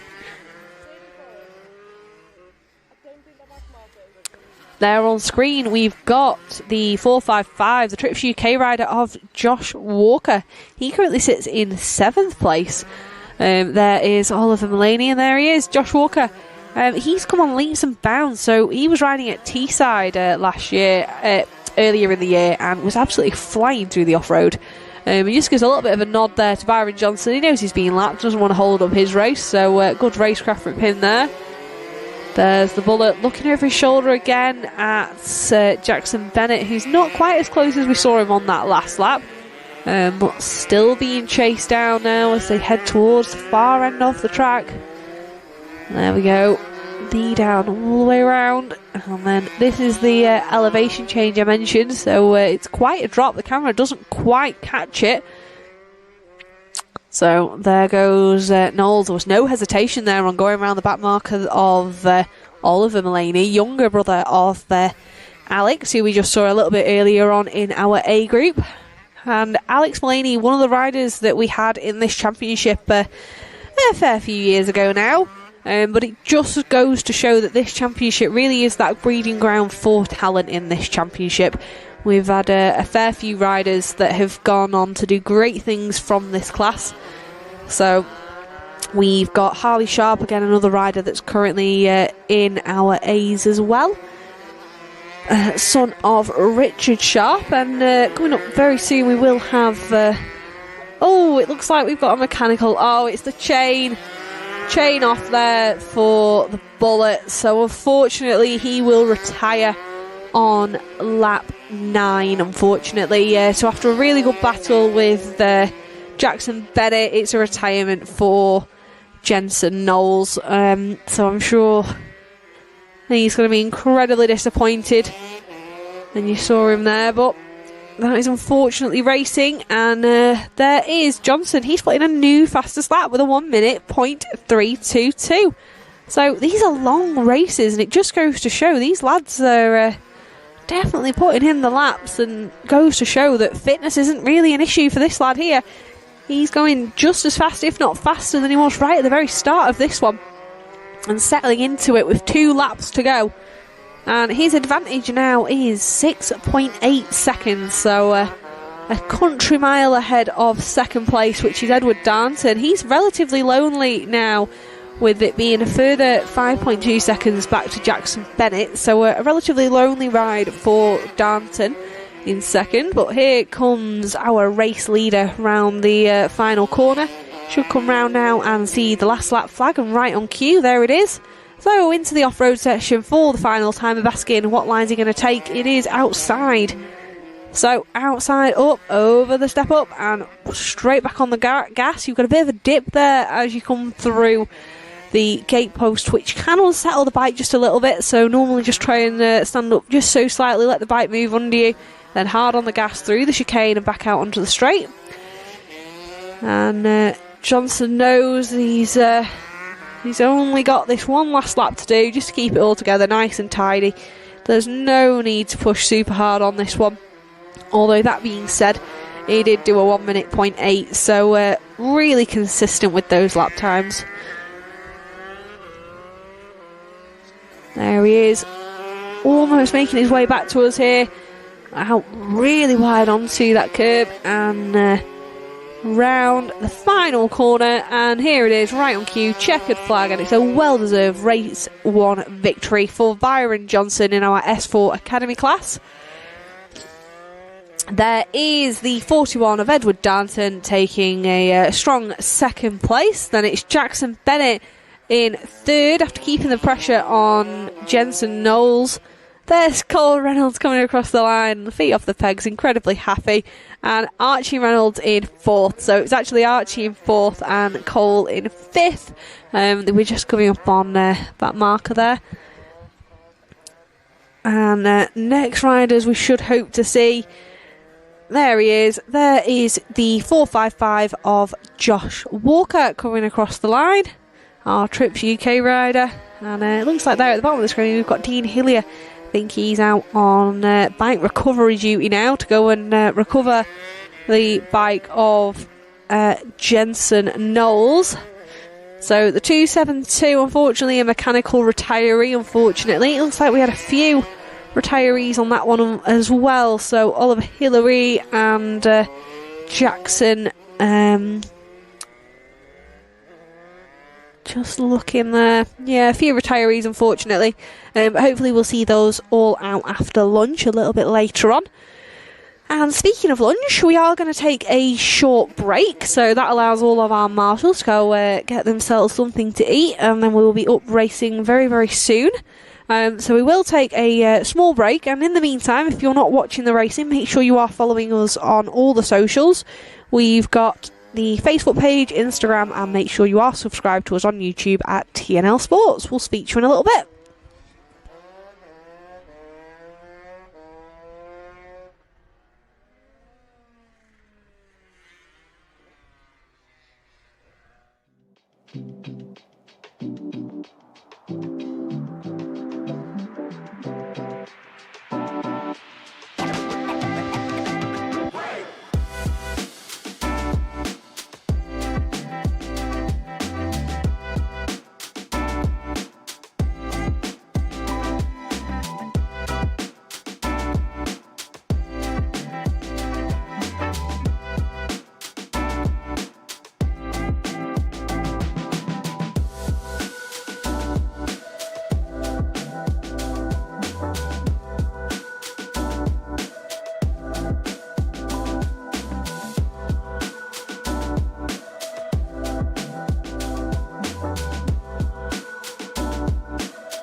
So, good afternoon and welcome back to round 3 of the British Supermoto and Superlight Championship, held here up in Cumbria at Rowrah Kart Racing Circuit over on the northwest.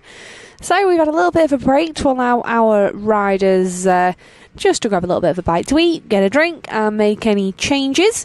And out on track currently on their warm-up lap is our combined mini bikes class. This is non-championship for today, it's just an extra bit of track time for them. With a little bit of racing thrown in as well. And we are just waiting for them to take up their positions on the start grid, and we will be away racing very, very soon. So there is the 108 of Casey Hillier of the Steve Hillier Racing Company team here. Dad Dean Hillier, I'm sure we'll see him out a little bit later on in our Supermoto A group. And looking at the grids, it was Ruby Booth who took the victory by a very large advantage in this one for race 1, and there she is on pole position. So looking forward to seeing if she can do that one again. And we're just waiting. There's the green flag at the rear of the grid. And all eyes on the red lights, and out they go. And it's another good start for Ruby Booth from the front row. And we had some great battles all the way from 2nd to 4th in this one. We saw Joey Billam, Craig Loud, Noah Bagshaw, Matthew McLean all battling it out. There's Craig Loud taking an inside line. It looks like a little bit of a mistake there, maybe missed a gear there for Loud. But Ruby Booth leads us on the opening lap, followed by Bagshaw, McLean, Zach Richards back out in this one after a tricky morning for him so far. So Zach Richards there on the number 69 on that TM. He had a bit of an off in practice and qualifying and missed race 1, and then we saw him out in, I believe it was our academy class, and had a bit of a spill off in that one as well. So fingers crossed, he's got all his crashes out for the day, and he's now going to put in some good laps for us. So our mini bikes, they are tar only. They don't use our off-road section, although that is tarmac. They do not use that on this one. So they do have a faster lap time round here, but we've still got another 11 laps to go, so plenty of time for these to squabble over positions So there's Bagshaw taking a really wide exit there out onto the straight, and it looks like Zach Richards looking up the inside, not quite close enough. And the inside move has given McLean just a little bit of a chance there. But it was a nice easy pass in the end for Zach Richards as he just outdrags Noah Bagshaw down the straight. So this might be the first time so far today we see any challenge for Ruby Booth, and that will be Zach Richards if that's going to be the case. So here he is, and we'll see now if he's able to chase down Ruby Booth. Bagshaw taking again another super wide line on the exit there over the curbs. Now I'm sure if this was F1 we'd having conversations about track limits. I'm not sure if that's going to be the case here, but that will be up to race direction, not myself. I only get to talk about it. So McLean there has found a way through on Bagshaw. So it is Booth, Richards, McLean, Bagshaw, and then Joey Billam in 5th place. So from what was a super close battle all the way through race 1, it looks like it's already separating out quite a bit here. But Zach Richards all on the back wheel there of Ruby Booth. And I have to say, I think Zach Richards is going to have the power advantage here on Booth on board that TM. So I think unfortunately it might just be a matter of time. He has popped in the fastest lap with a 56.5. And there he is. He's looking up the inside. Not quite close enough there on Booth, who closes the door on him as they head up through the chicane and then back out onto this straight. She's covering the inside line. She's going to send him wide if he's going around her here. Is he able to get a bit of a cut back? Oh, not quite. She does cover that line as well. He's looking up the inside. And that knee down riding style, she clips the apex there with that inside knee. And she's hard on the power, but this longer straight, it just gives Richards the opportunity to let that two-stroke sing and just blast past there. And just coming up on there is the 108 of Casey Hillier. So as we mentioned, this is her first race weekend. So she's been out in our Bambinos a few times, and she's made that big step up to actually racing for the first time in her what's hopefully going to be a racing career. We had a few questions over on YouTube on the chat feature. So if you are watching, throw any questions you've got that way. We do get riders getting lapped because unfortunately there is a bit of a gap in sort of the level of the riders we have out there, but this championship is all about breeding new talent. So the riders that are at the front of this one, they will go on to progress, and the riders to progress onto new classes, bigger bikes, our academy class, again the pace in there is a little bit higher up from this mini bike class, so it's just sort of giving these riders the pathway. So the riders towards the back of this one, they're only going to move forwards, and that's what we want. So we encourage as many people as we can to get out there on two wheels and give Supermoto racing a go. So if you are watching and you think I've got an 85 or I've got a pit bike and you think I want to go racing, this is the perfect opportunity for you. And there's plenty of people in this paddock that will be more than happy to help point you in the right direction for things like parts, for things like tyres. It's fab. So that is the reason why we do see riders getting lapped a little bit earlier on than we would have hoped, but all these riders out there giving it their absolute best, and it's fantastic to see. So, out in front, Zach Richards on board the TM. On that last lap, he'd managed to pull out an advantage of 3.8 seconds, so absolutely flying lap there from him. He put in the new fastest lap time with a 54.233. And he's looking relatively comfortable there on that bike. So he's looking nice and relaxed and really just taking off these laps now ahead of Ruby Booth in second. Looking a little bit down the order, it looks like the closest battle on track we've got at the moment is actually between Craig Laub in 5th and Joey Billam in 6th. And there they are. There's Bagshaw as well. So it looks like Craig Laub still managing to hold off Billam, and he's now chasing down Noah Bagshaw. So it's a 3-rider battle there between 4th and 6th as they head through the chicane and down the straight. Well, there we go. Nice and tight there, clipping the apex, and Bagshaw we know likes to go really wide here as he heads back down the straight on those little, I believe they're 10-inch wheels on that pit bike. Joey Billam there on the 59. He's looking really racy, and like we said, he has that power to weight advantage down these straights. But chasing these probably a little bit more experienced riders will really help him bring on his corner speed as well. So I think it just goes to show that this class can be really, really great practice and experience for these riders in helping them with their racecraft, their lines. So it's all really, really great stuff to see. So across the start finish again. Still Zach Richards is out in front with an advantage of 7.2 seconds. It's then Ruby Boo in second. And it's then Matthew McLean in third. He's chasing down Ruby Boo, so it looks like he's having a good race. But this is the battle we want to watch. It's this one for fourth. So Bagshaw not being let off the hook now by Louth. And Joey Billam there really, really just hanging on to this one. It looks like Craig Louth gets a good run out of the far corner. And just not quite close enough. Is he going to be able to get alongside, stick it up the inside? No, not here, he's not. And then we are heading towards the final corner. But going wide, that's allowed Joey Billam to sneak up the inside. Craig Louth there looking over his shoulder going, where did you come from? A really good run from him there. So Louth now going to really have to try and get his head down. Just coming up again. There's Case Hillier just nip round. Oh, back short. Sending Craig Louth wide. And back short didn't go as wide there as we've seen him previously on the exit of the hairpin. And it looks like Joey Billam's being sent round the outside as well if he wants to. And he's wringing the neck of that little KTM down the straight. Is he going to get him on the brakes?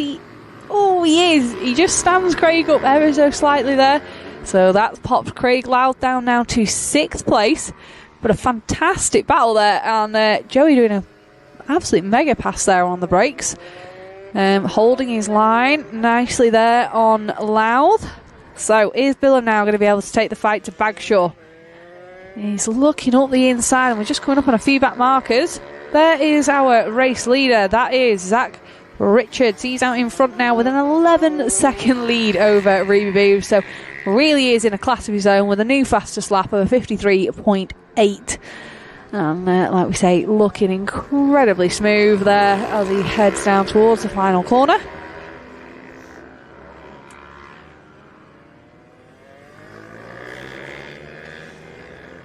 So it's now 2 laps remaining. So we should see the last lap flag on the next passing.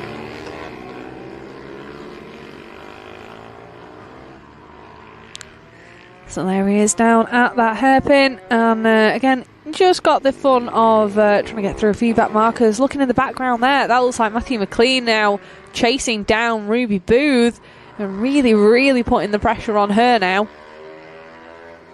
And having a little look, there is our race leader heading down the elevation change.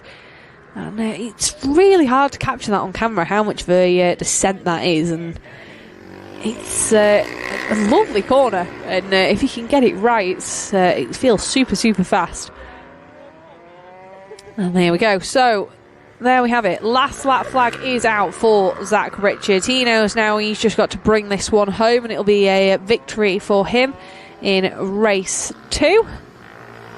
That looked to be Oliver Hillary, I think, there.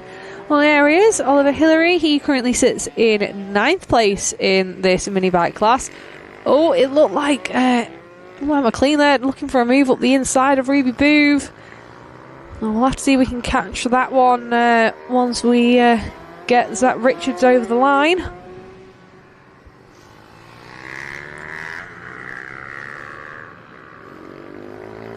So with just 2 corners remaining, Zach Richards, little glance over the shoulder. He knows he's home and dry. It is 13.7 seconds he has managed to win that one by.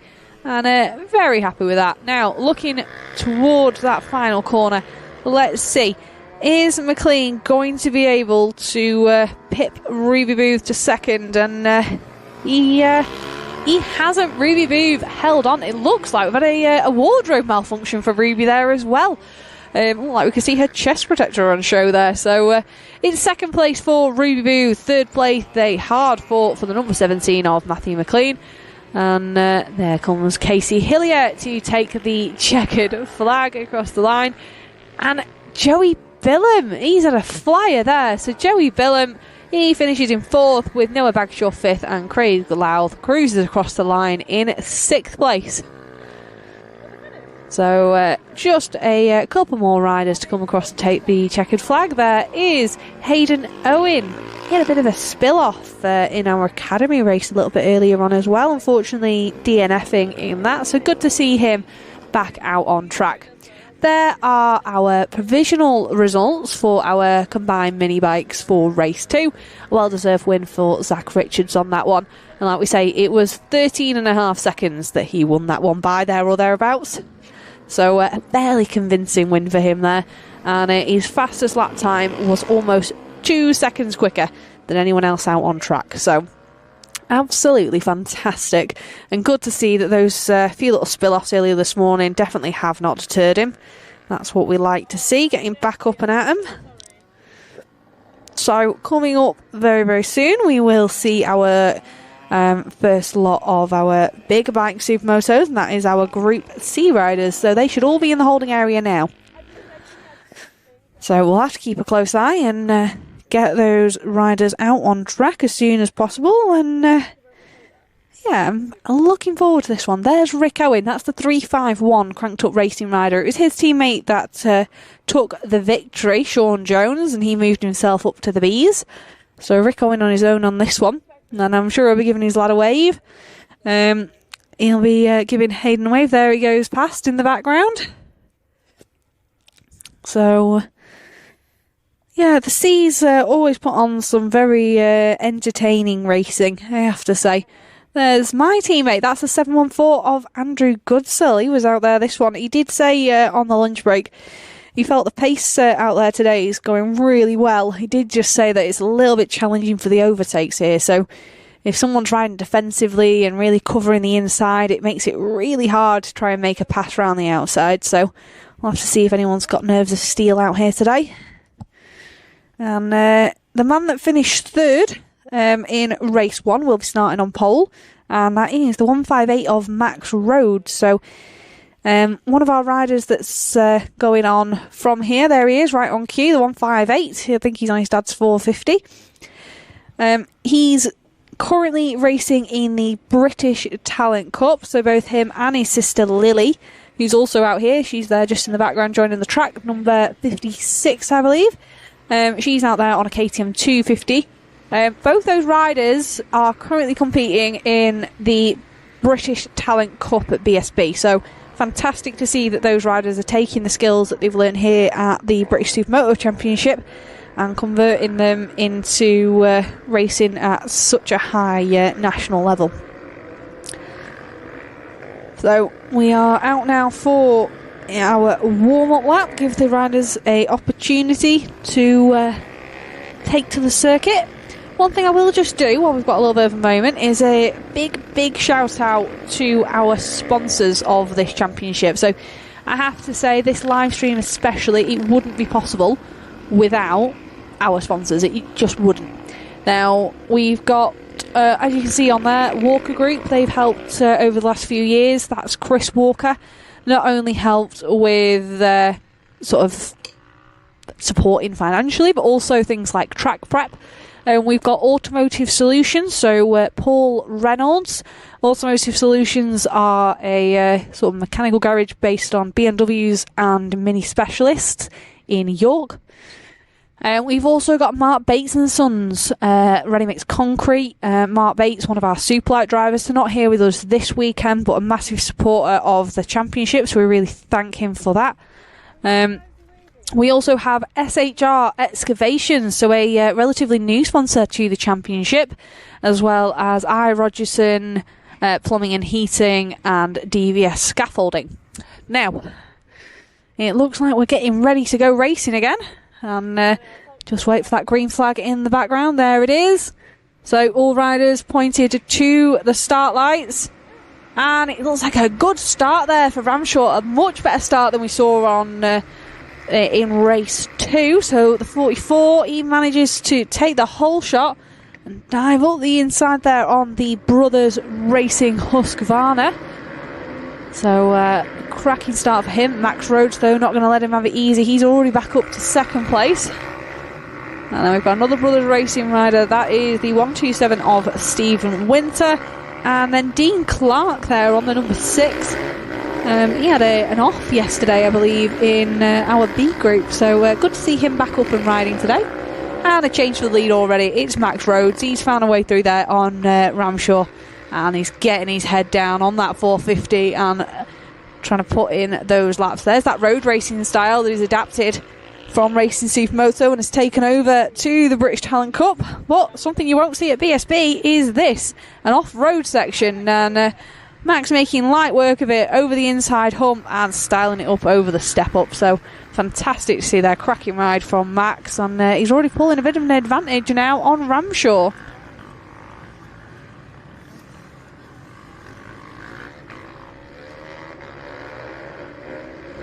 So, as it is Rhodes pulling away, Ramshaw now coming under pressure from teammate and Dean Clark. Oh, it looks like Clark missed a gear there on board the number 6 and makes a mistake, losing the position to Winter as they make their way down. There's Rick Owen. He's had a good start. He's now up to 5th place on the cranked up Racing Husqvarna. And behind him, we've got the relative newbie, the 126 of Chris Bick.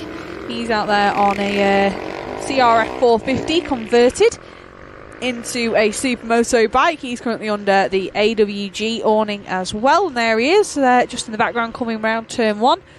But Ramshaw still holding on to second place for the time being. Opts for the outside line, round the berm and up over the step up. And then just pulling a little bit of an advantage there on Winter. Now, Dean Clark's got to try and redeem himself after the last lap and see if he can retake that position from Winter. He's looking up the inside and Winter goes really wide, almost clipping the grass there on the exit of that hairpin. Not quite though, and then back out and flat out down what is the longest straight here at Rowrah, but really not enough time to give yourself a rest. It looks like we're all settling into this one with 9 laps to go, and there's our race leader Max Rhodes out in front. It was 2.9 seconds of advantage on the last lap, so we'll have to see. I'm going to guess he's managed to take another, probably about a second or 2 out of this one. So there goes Ramshaw across the line, and he's extended his lead now to 4.7 seconds. So there he is, absolutely flying his Max. All these riders, other than Rick Owen, opting for the outside with Rick on the inside as they came through the off-road section. But Rick not really able to use that to his advantage and make a move on Dean Clark there. Looking a little bit further back and down the order, we've got Chris Bick, Philip Rigg, Jason Laycock in 8th, Lily Rhodes 9th with Andrew Goodsill up to 10th, finding a way through on Simon Billum, with Dan Spencer, who was one of our fallers in race 1, now up to 12th. During lunch I heard that I think that it was a little bit of a mistake for Dan Spencer that caused the issue. Just losing his footing on the way up the step up, which unfortunately resulted in him taking a bit of a tumble, but good to see him back up and out there on his Yamaha.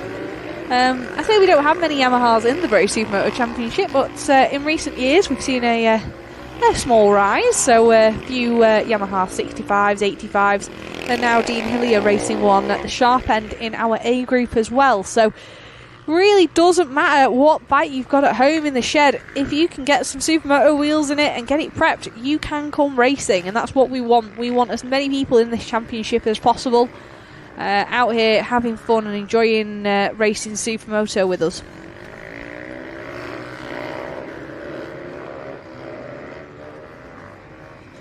So Ramshaw looking like he's settling into this one a little bit more now, with Winter still under pressure from Dean Clark. So Clark looking up the inside, he's not quite close enough on this lap to be able to make that move stick. It's then Rick Owen who sits in 5th place.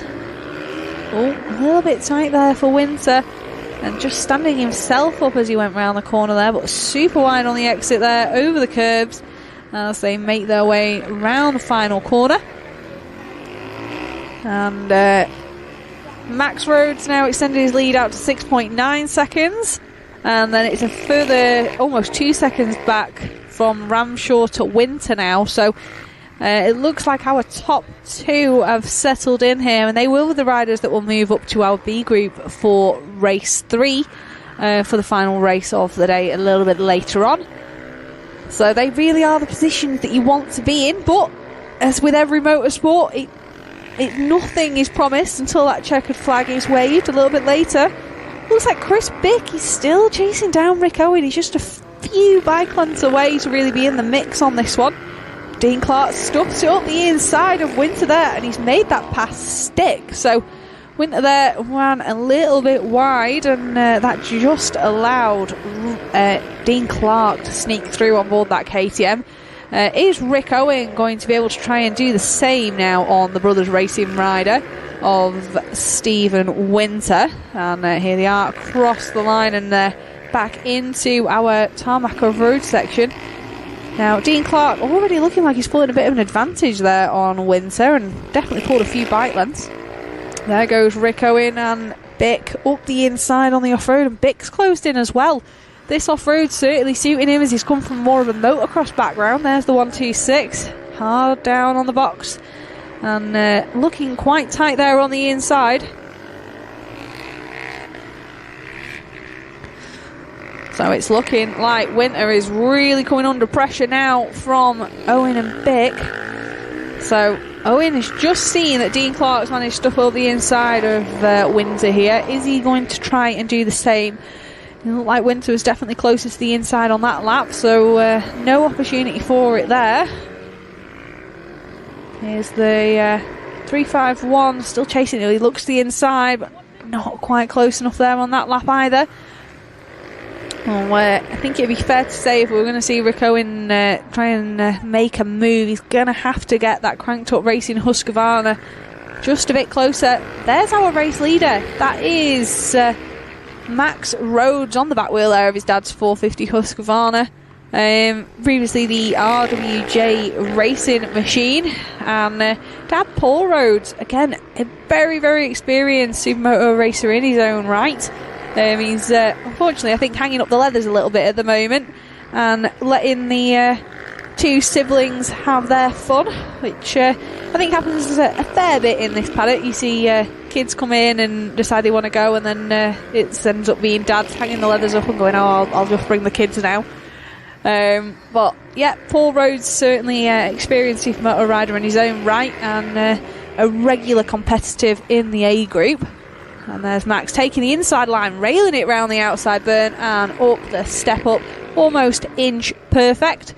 And there he is, hanging off that Husqvarna. And he'll be coming up on a little bit of lap traffic soon, I imagine. And there they are, just coming into shot. Out at the front at the moment, he's got a 10-second advantage over the 144 of Jason Ramshaw, who's having a relatively lonely ride, I believe. 281, just having a little look down the order. Not quite sure who that is on our timing screen. I think they've come with the Bathmate setup that we've had here as well. And just having a little look around there. I'm sure Max will make light work of this one. And I think it'll be a move around the final corner. Yep, around the outside there. Nicely does it and hanging off it. And there is the number 66. So that's Jonathan Reed. So that was James Wallace Moores there that he just found a way through round the outside. So there he is, round the inside line, up the berm and over the step up.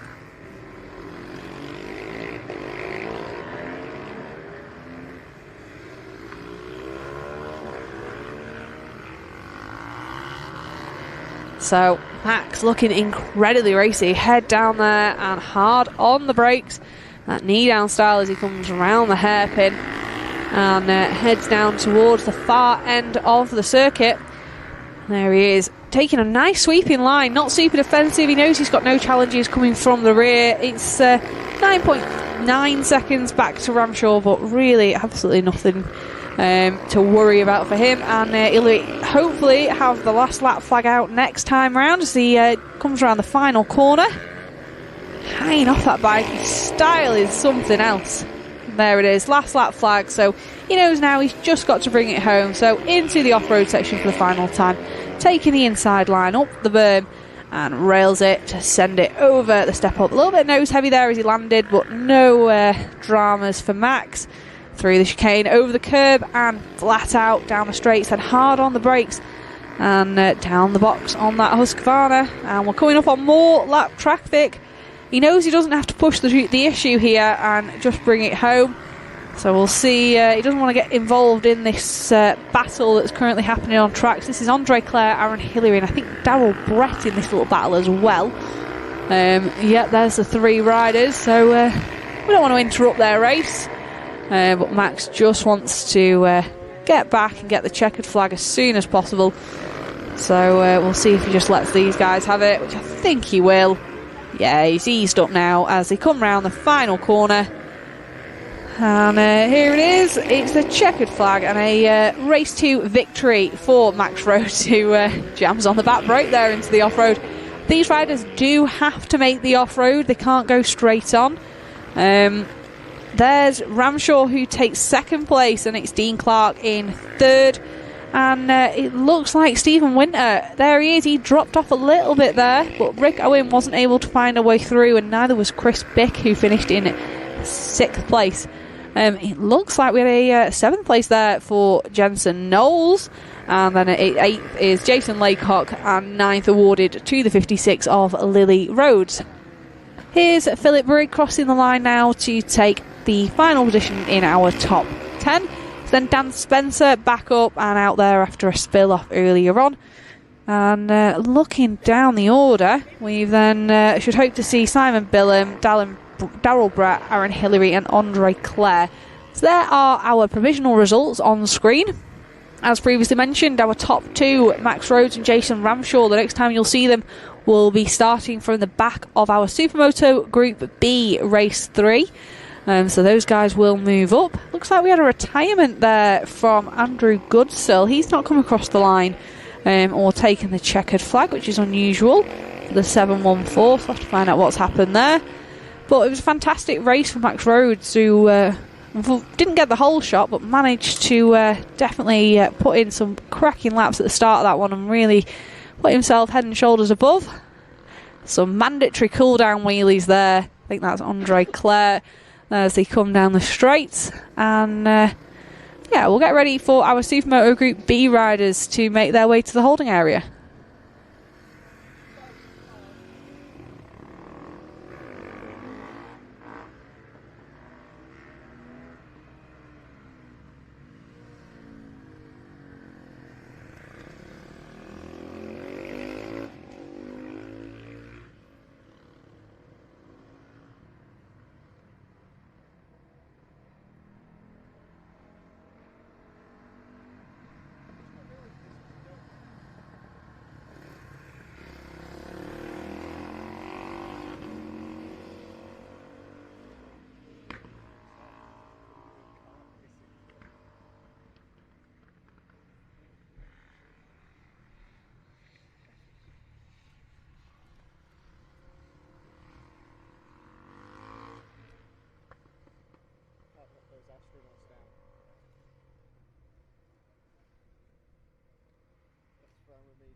Hang on. So it looks like we've got static yellows on track, and just there in the corner of the screen you can see there is Kyle Eccleston. So there is Robin giving our B group riders the go ahead, and joining me for our Supermoto B Race 2 I've actually got Andy Hayes. So you're normally out in this one, aren't you, Andy? I am, Denny Ellen. Yeah, you know how it feels when you're watching it and commentating rather than out there yourself. So it's a bit of pill to swallow, but at the end of the day, it's good to at least be here and commentating on it and seeing the action. So yeah, I'm not happy to be this side of the fence, but that's how it goes. Yeah, it's been suggested that I do onboard commentary. I've had to decline that on a few occasions. That I just don't think it'd be right. This one, we should see Paul Groom, Kyle Eccleston and Darrell Pennington on row 1. I don't know if you managed to see the first race, but cracking pass from Harvey Ward there to manage to take that last position to promote himself to the A's. I did actually, yeah.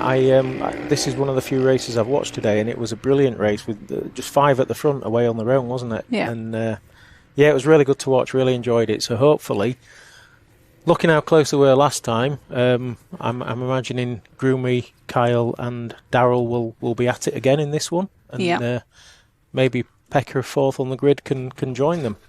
Yeah, fingers crossed. Him and Michael Craig had a good battle as well with Jamie Wrigglesworth, who we had in here a little bit earlier on as well. So, yeah, what do you think of Rowrah? Because I know you're not racing today, but is it one of your preferred tracks, or do you prefer something a little bit faster? No, I like it. I like the step up jump. I think that feels really good. I like the fact that it's very tarmac oriented as well.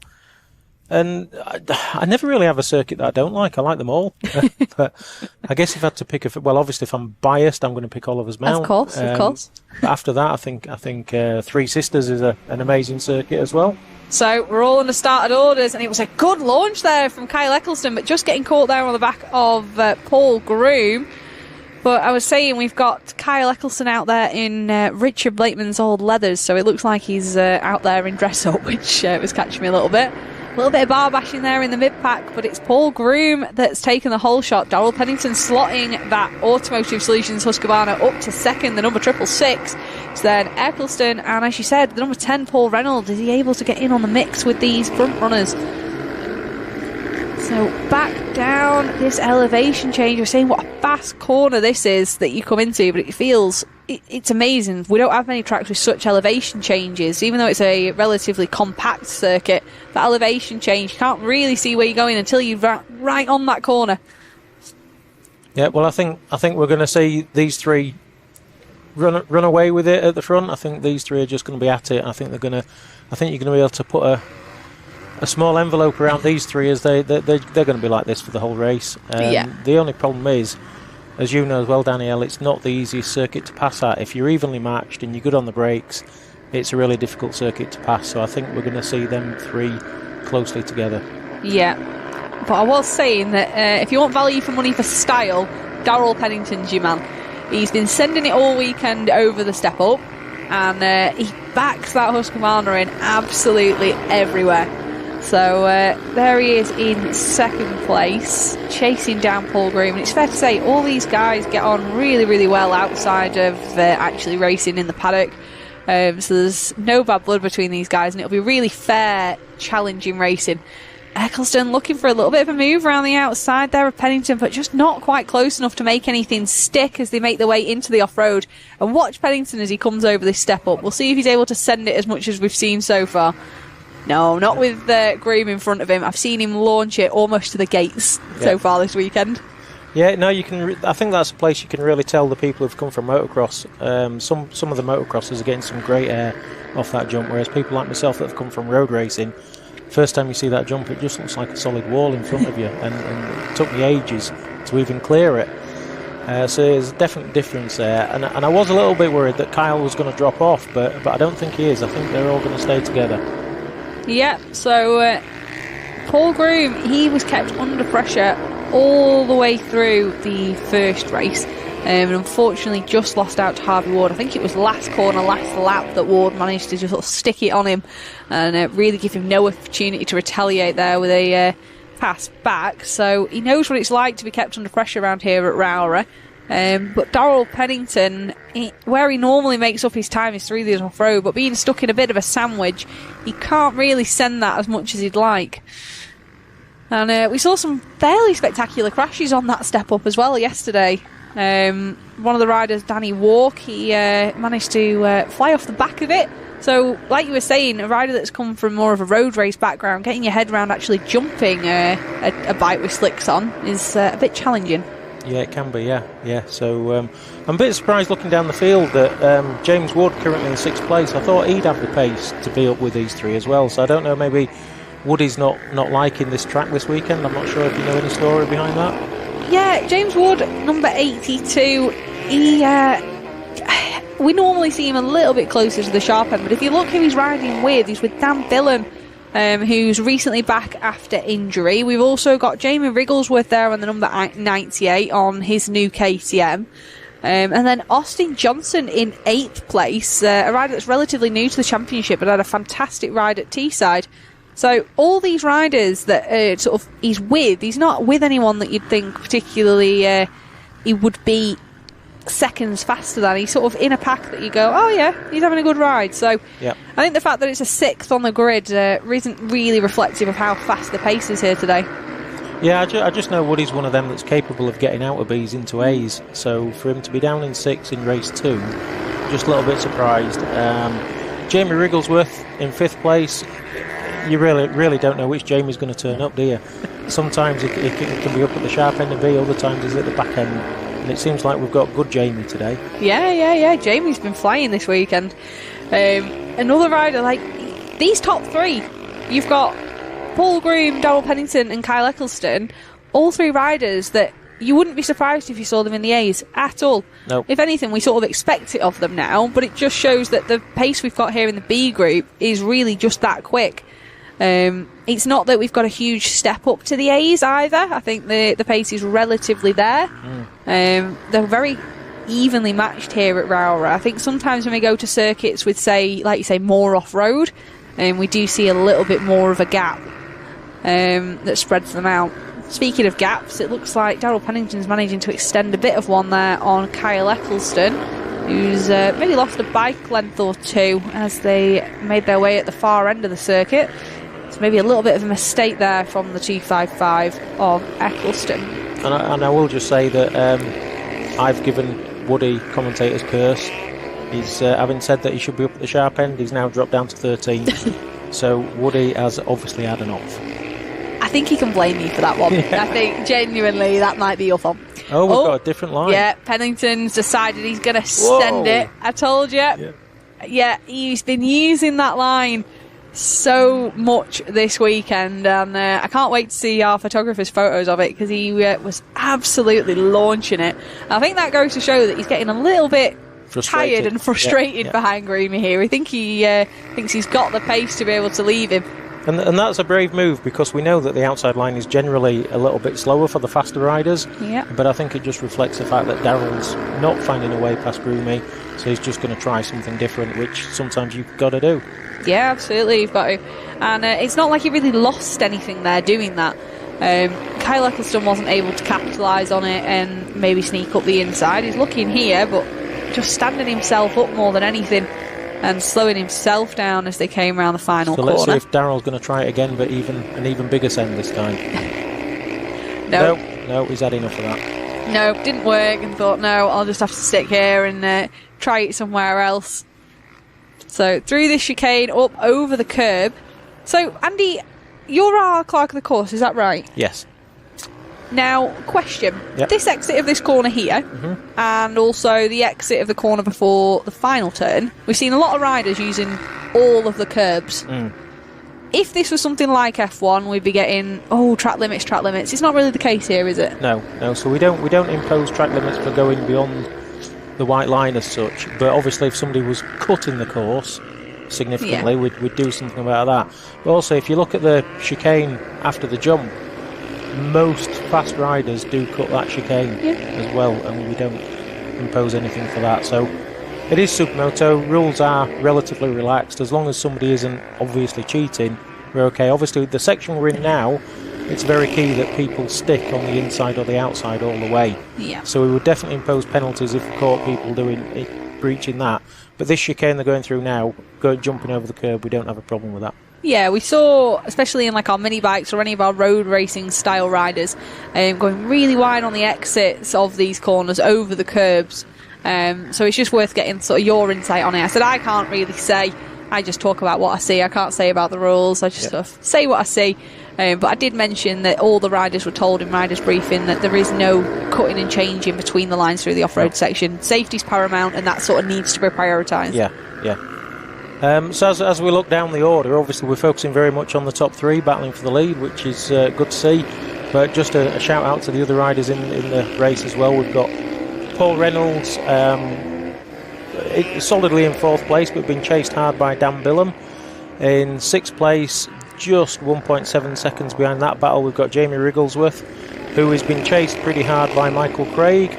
A little bit further back, Sean Rogerson, who I think's really come on recently. Sean Rogerson, generally a C group rider, but he's obviously made the leap up into B group, and he's mid-pack B group, so he's obviously quite comfortable in that. A little bit behind Sean, we've got Byron Johnson, followed by Dax Almond, Tommy Sayer, and then Woody coming back from...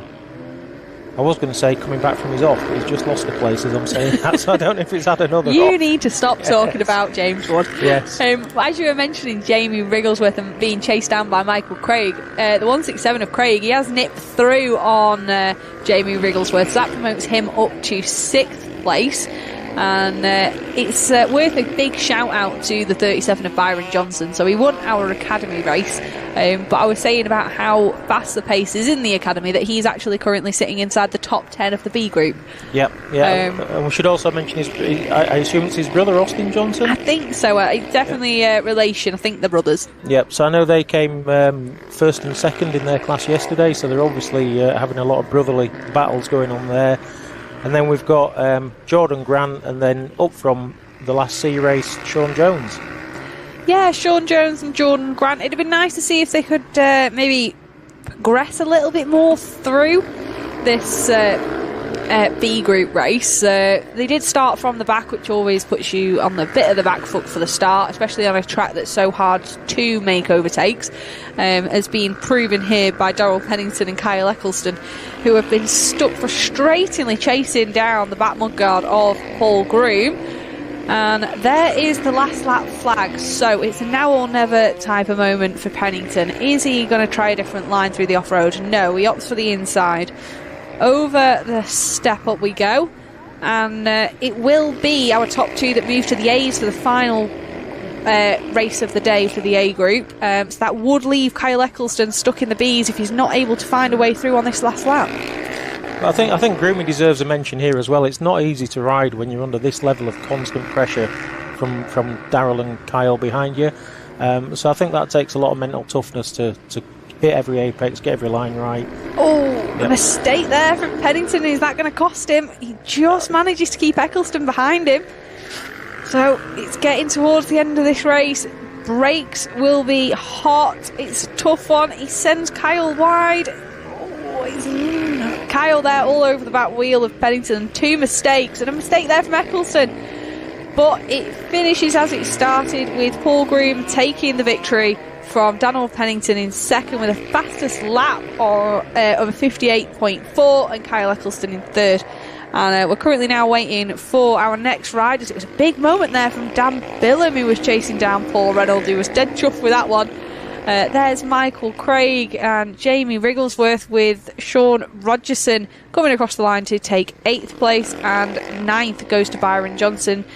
And there's Dax Almond rounding out our top 10 on the number 97 Automotive Solutions machine.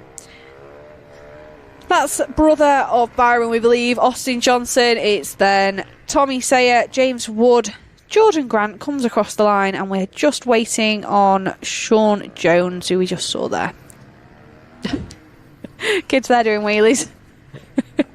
So I'm pleased to see that Jamie finished that race okay, because he's going to come and join you for A race. Is he? Yes. Oh, lovely. Oh, I love having a chat with Jamie. Yeah, Great. so you can ask him how his race went, how he found it. Yeah, can't wait. We'll get Jamie to come up here. I'm sure he'll run straight down to us for the A's that'll be in the Holden area now.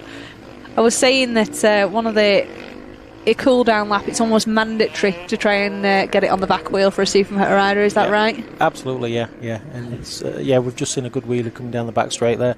I'm sure in some race series that's probably quite discouraged, but again, this is Supermoto. Yeah, exactly that. Exactly. I know sometimes it's discouraged and it's it's not very responsible. Our riders, they know what they're doing. They go out there and everyone knows it's a cool down lap. You won't get right up the rear end of someone. No, you give everyone plenty of space. You are guaranteed a special mention from race director Dave Dearden if you happen to flip it. Oh, absolutely. There's a few people we've seen do it. Yep. I won't mention any names, Farron Young. That does seem like a fadgy thing to do. It was a fadgy thing to do. I think it hurt his pride more than anything else, unfortunately. So Farron Young, a rider that we saw in the British Championship fair few years, unfortunately not here with us for this season, unfortunately.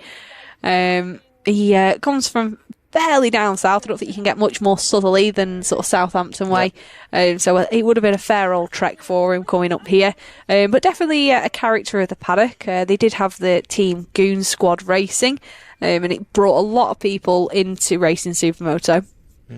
Having said that, Zach, that was with us yesterday, that unfortunately fell off and hurt his wrist, he's all the way from Jersey. Yeah. So he's now got a long journey back to Jersey. With a sore wrist, yes. I imagine. Yeah.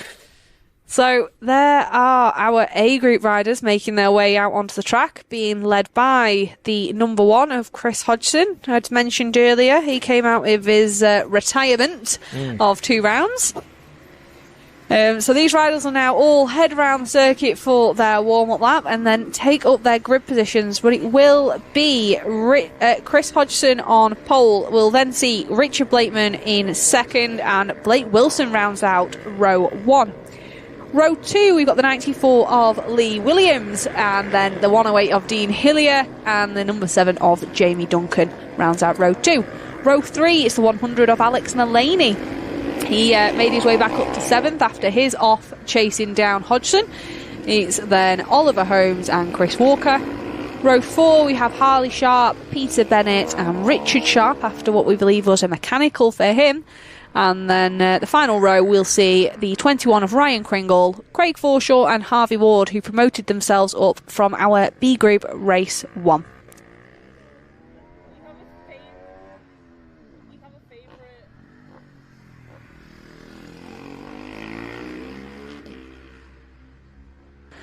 So, joining me after, I believe, probably running back down from popping your bike back at your awning, it's Jamie Wigglesworth. Hi there.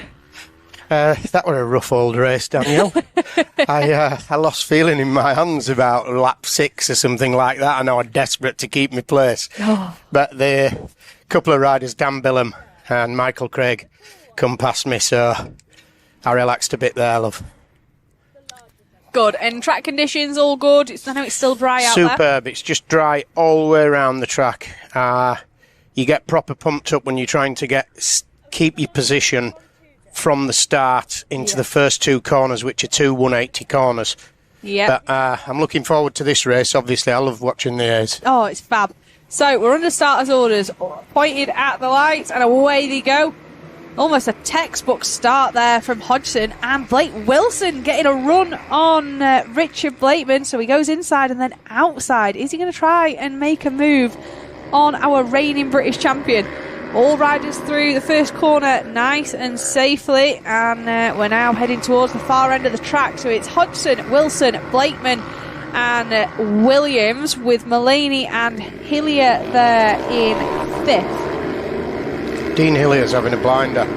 He had a good race the previous race, but this particular one here, Danielle, this is going to be something special, because what we've got is Chris Hodgson, who knows this track incredibly well. It's his local track. His bike's set up to how he wants it, and then we've got young Blake Wilson in second, and Blake's not going to take his eyes off Chris, and Blake isn't on equipment as good as what Chris is on, so it's going to be good. Good race to watch. Yeah, I just breathed in a little bit sharply there as Blake Wilson landed on the back wheel over the step-up, so really pushing to chase down Chris Hodgson. Now, Chris Hodgson, reigning champion, he is Mr. Smooth. He knows how to manage a race. But I have to say, I don't think I've seen him make as many little mistakes as I have done in race 1. He was losing the rear, and I think that sort of gave Alex Mullaney the bit between his teeth to think, I can try and make a move, and unfortunately that cost him. Chris, although he's managing this race and riding incredibly well out front, I've just noticed a few little chinks in the armour. Yeah, he seems to be losing the back end quite a bit, doesn't he? Just sort of slowly, short little blips, the back end seems to be going, but I mean, his quality is Chris Hodgson. Chris always says to us that slow is fast, and he does look like he's going slow, but he's incredibly fast. I must be taking that a bit too literally. So, our top three, it is Hodgson, Wilson and Blakeman. We've then got Lee Williams in 4th, Alex Mullaney down to 5th, and Jamie Duncan in 6th place. Alex Mullaney, had a little chat to him in the lunch break, and he was just telling me how frustrating it is to know that this is probably the fastest he's ever ridden at Rowrah, and he still can't find a way through on Chris Hodgson. It's so frustrating. I noticed that Ryan Kringle got a puncture in the previous heat, which is a shame because Ryan Kringle's exciting. He's really exciting, and he's not up there with the boys, and for him to get further up there with the boys, he's going to have to be doing 2 seconds a lap quicker than them, and I don't think he's producing that.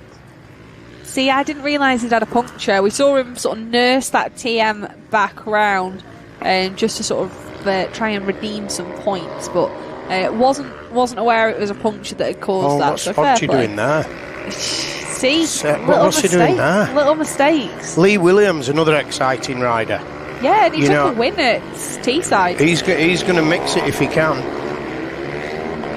Yeah, Lee Williams, he took a win on the Sunday at Teesside, so definitely a rider that's got the pace, and he has got both a motocross and a road racing background, so he's raced at BSB level in that British Championship. Didn't I say we were a motocross rider last time we were commentating? I think he's done a bit of that. Yeah. I think he's done a bit of that. These front four seem to have disappeared for a bit. There's a couple of seconds in between number 5 and then a few more seconds back to 6 and 7. Yeah, so it's a battle of the sharps for 6th and 7th, with Harley currently leading Dad Richard.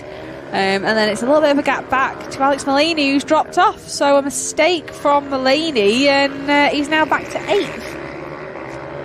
So not quite sure where we lost Alex there, but that sent him tumbling down the order again. So not a good day for the number 100. Oliver Holmes is in 9th, with Chris Walker rounding out our top 10. And it looks like a 4-rider battle there between 9th and 12th, between Holmes, Walker, Kringle and Bennett. My eyesight's no good without my glasses, Daniel, so I can't help you on the timing. I tell you what though, Daniel, the track temperature must be up. It's a warm day now. You couldn't write the weather here. A really good friend of mine, we're going to travel up and camp here and watch it. And I said to him, if it rains, you're going to struggle, and it must be 15, 16 degrees out there now. Yeah, it is. It's definitely warmed up. We've still got a bit of cloud cover, but it's brightening up as well.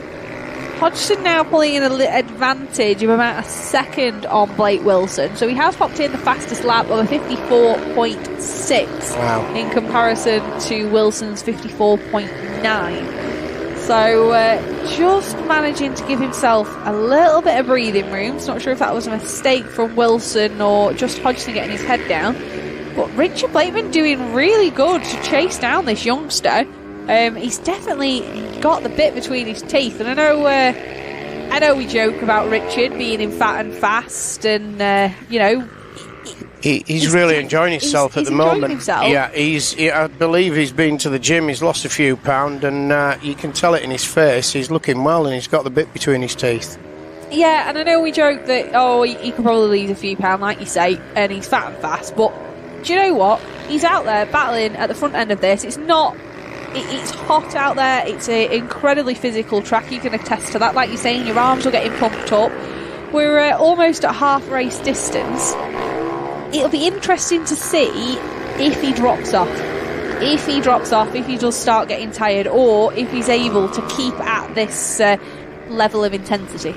It's quite clear that Blake and Richard can't keep...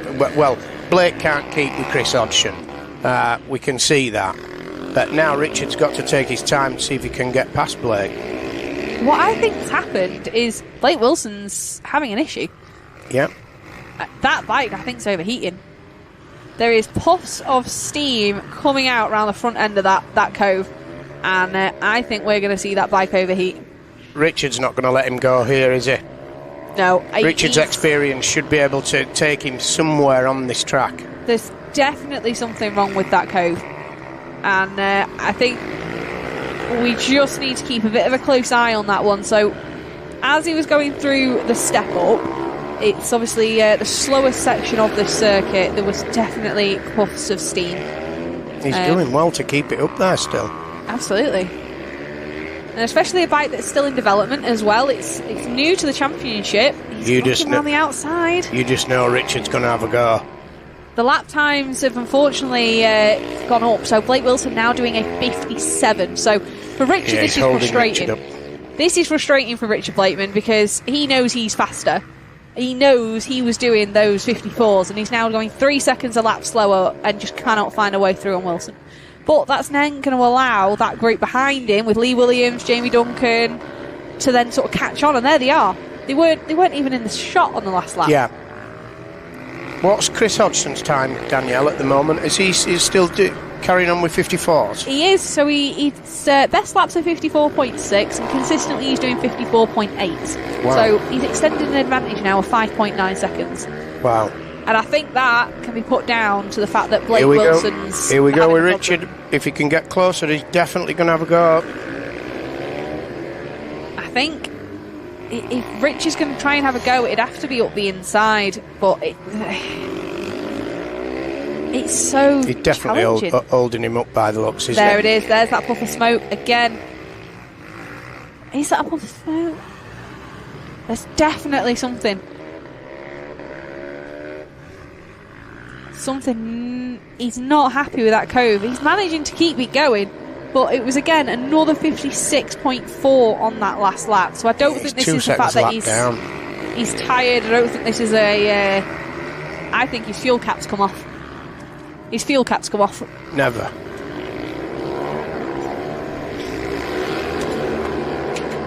Whoops, you just left with me, guys, while we just have a look at some bits.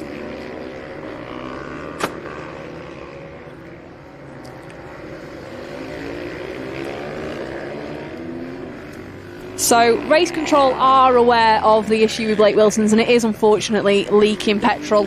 And I think he's unfortunately going to be black flagged from this one. It's unfortunately not safe to have a rider that's going around splashing fuel all over the place. But Richard Blakeman's found a way through. So, how on earth, Danielle, did you notice that? You are some girl. Yeah, so Blake Wilson now down to 4th. And Richard Blakeman, you can see him, he's getting his head down now, but a 7.5 second deficit over Chris Hodgson, it's just not going to happen. It's there he is, you can see Hodgson off in the distance. Yeah. He's off on a Sunday jolly now. Has it... Oh, let's have a look, see whether they do black flag him. I think that's unfortunately going to have to be the case. Because the other guy, he knows something now, does Blake Wilson, he's just looked round.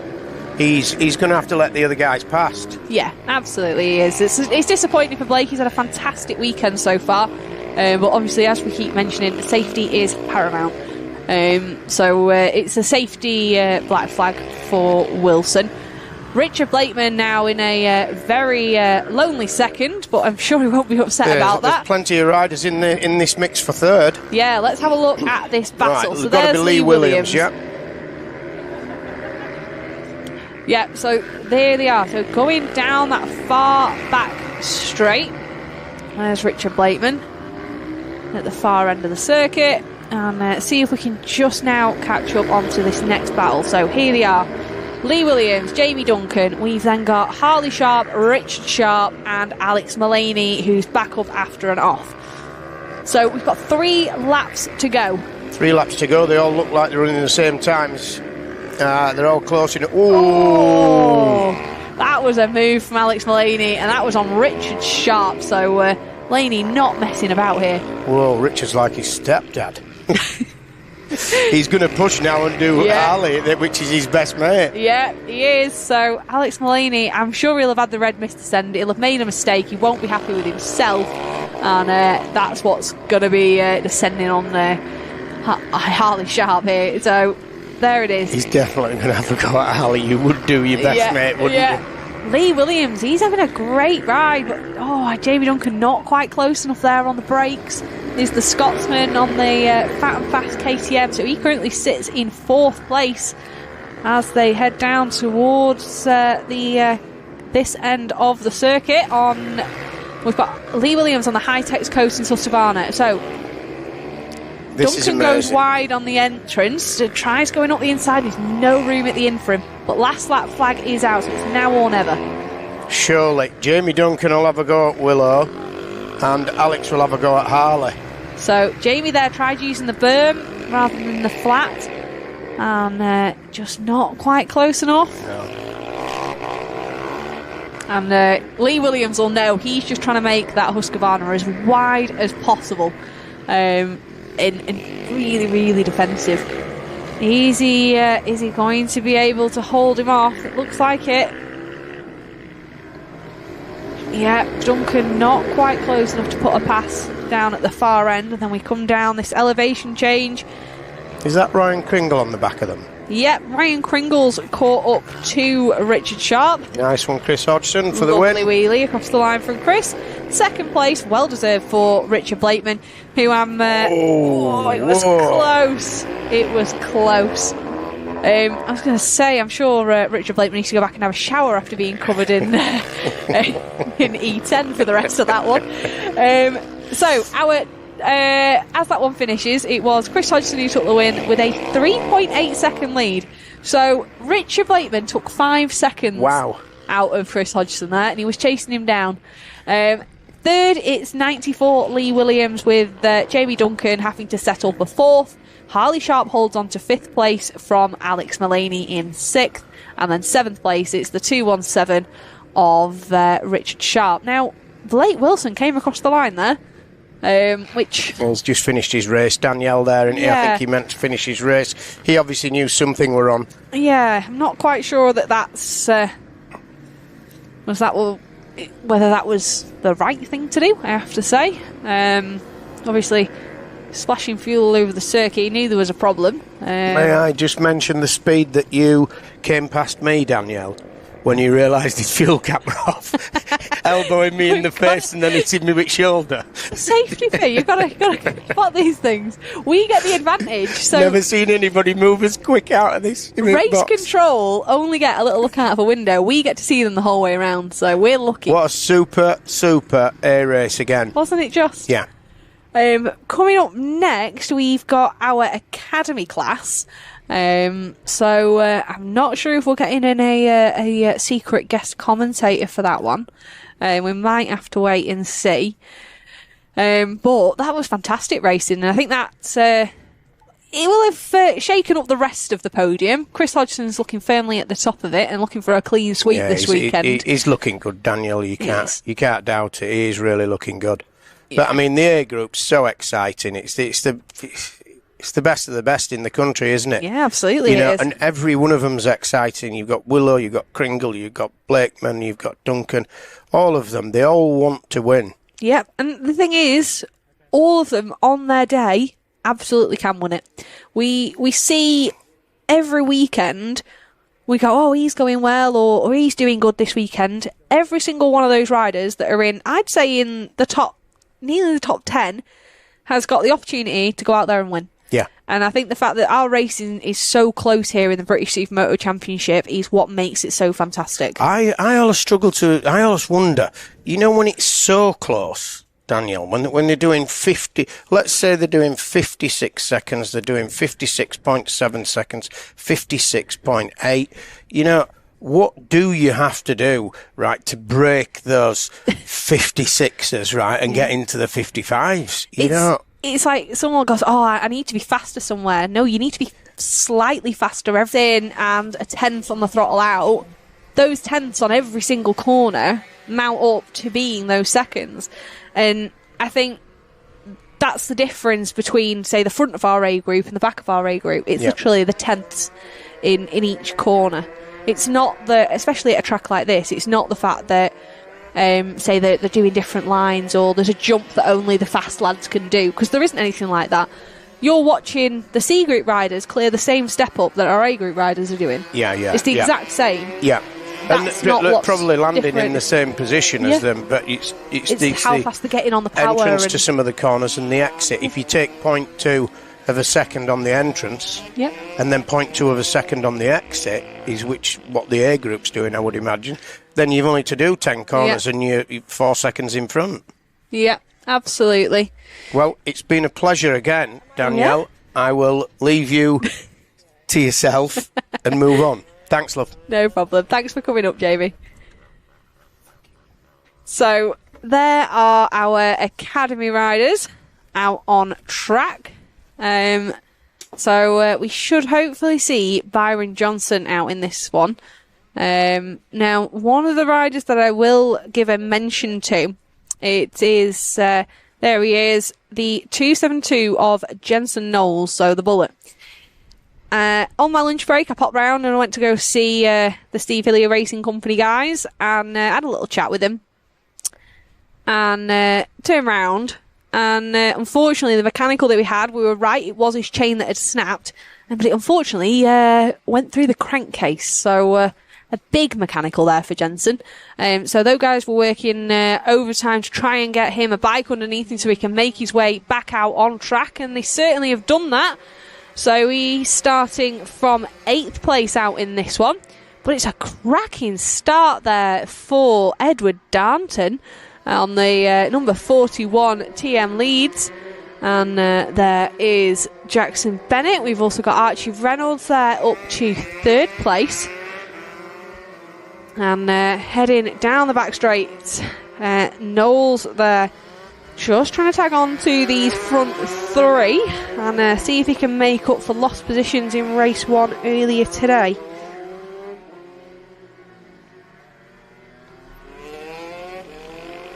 So there he is, round the final corner, and Edward Darnton, one of these riders, he puts on a great show for us, and he's also been doing a little bit over in Europe, in the European Championship, out there on the bigger wheels. He's running what they run over in Europe, which are 2 17-inch front wheels laced together.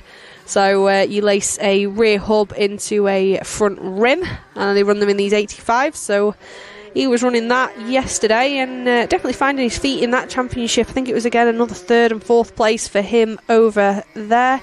So definitely showing that the capability of our academy riders here is certainly up there with some of the best in the world. So that was a little bit wide there for Archie Reynolds, who's coming under pressure now from Knowles on the 272. Is he going to be able to hold him off? No, Knowles dives up the inside. He did not need a second invitation there and flew up the inside. What a cracking pass. I know we've been saying all day that how hard it is to pass here, but it doesn't look like anyone's told the Bullet. He did not need second guessing there. So we're opting for the outside line here, and he straight up clears the tabletop and gets the power on that YZ.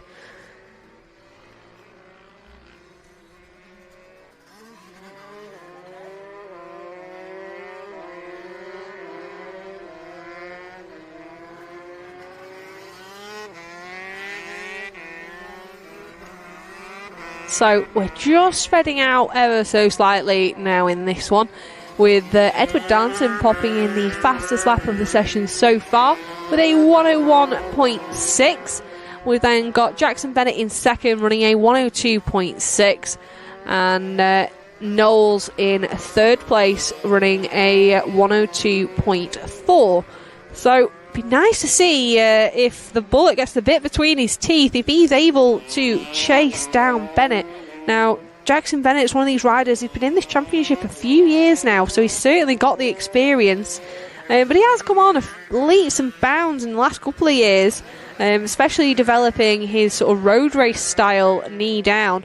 And always good to see the mates riding together. So normally seeing him in a mix with Max Rhodes when he was on an 85. We'd see Edward Darnton, Archie Reynolds, all these guys really, really good and friendly outside of the racing and in the paddock. So there we go. Bennett round the outside on that lovely setup. KTM 85 with the black and gold glistening there, and I think that just goes to show it is brightening up even more here at Rowrah. So track conditions will be improving. He'll be warming up the circuit. Just hope. I don't think we'll get to the point where it'll be too hot here today. It's just sort of nice. Little bit overcast. We're not dealing with any sort of sun glare. There's Edward Darnton opting for the inside line round the berm and nice and tidily over the tabletop. Just coming up on the number 100 of Oliver Mullaney. It is nice to see Oliver back out on track and racing. Just looking over his shoulder, making sure he gives our leaders plenty of room. But good to see Oliver back out there and enjoying his racing. Younger brother of our A Group rider, Alex Mullaney.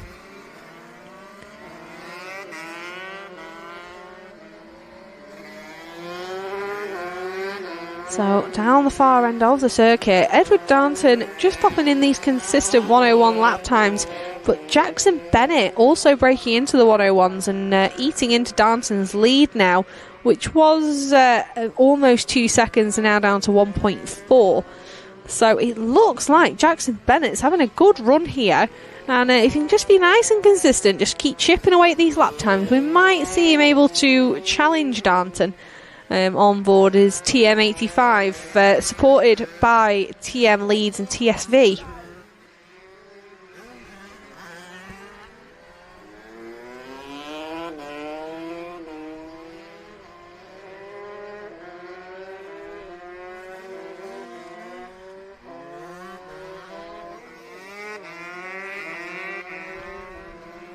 So there we are. Darnton really looking nice and comfortable out there.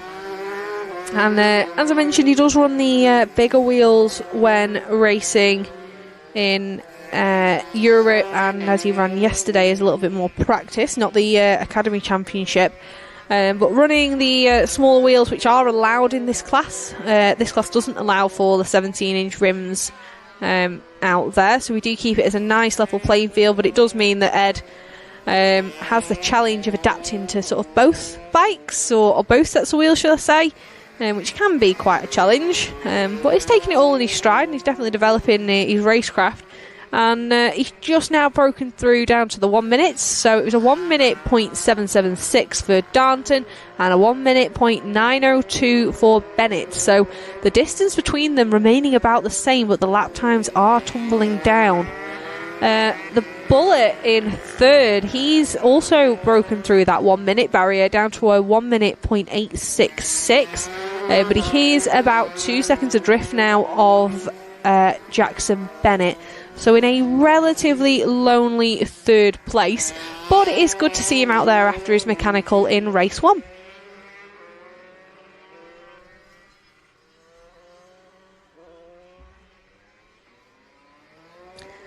So there we go, just coming up on the number 52 of Harry Page, who just came across the line. He currently sits in this one in 8th place and out there just learning and developing his racecraft, so that's nice to see Harry out there being nice and consistent.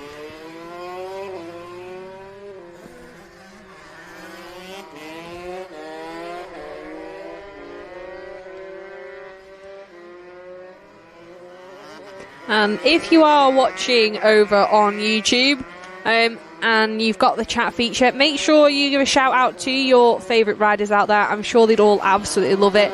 Most of these riders, when they get home from a weekend, one of the first things they want to do is stick the racing on and watch their racing.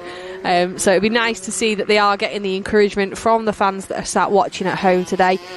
We've got a little bit of chatter on there about our A Group race, so a little bit of chatter about the number 54's overtake on Blake Wilson. And I'm sure Richard will be smelling lovely of petrol when he got back to the camper. But there's Ed Darnton, really nice, inch perfect over the step up. The lead now is extended just out a few more tenths out to 1.8 seconds over Jackson Bennett. And this class has really separated itself out. It's nice and steady away. We do have no Byron Johnson out there in this one. I know he was out there in the Bs, so a little bit of a surprise that he's not out in this one, but maybe see if we can find out why that is a little bit later on. We should have a bit of a break coming up very, very soon. while our Bambinos get to go out on track. So there's Ed Darnton round the final corner, and plenty of track time for our riders here at Rowrah today, and over this weekend. It's a very physically demanding track, so when these lads get themselves back to school tomorrow, I'm sure they'll be feeling it, after running in different classes today as well. We normally see Edward Darnton out there mixing it up with the our solos in the adult classes as well. He's normally one to get out there and have a good laugh with the 450s. So Jackson Bennett and Archie Reynolds. So Archie Reynolds settled into a relatively comfortable 4th place. He's on the Automotive Solutions awning with dad Paul Reynolds running that one, the number 10. We saw him in the B group a little bit earlier on. And it's really nice to see both him and brother Cole Reynolds out there racing. Both brothers go out there. There's no pressure. It's all about go out, have some fun, and just do your best. And it's really good to see. So here comes Edward Darnton into the off-road.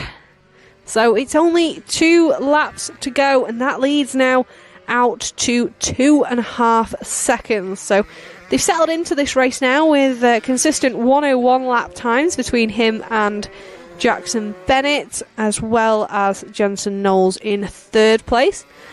A little look over the shoulder there. Harry Page just getting out of the way for our leaders. Not wanting to get involved in this one, which I don't blame him. And there we go, down the back straight. A little look over the shoulder there from Darnton, and nothing to worry about. He's got plenty of breathing room as he makes his way back towards the paddock. There's the number 10, there's Cole Reynolds, as I mentioned. He's come on leaps and bounds in the last few years. So rider, he does seem to get his brother Archie's hand-me-downs, but that's not a bad thing. He goes out there, he enjoys his racing, and he's very, very competitive. So at the minute, he's currently sitting in 5th place.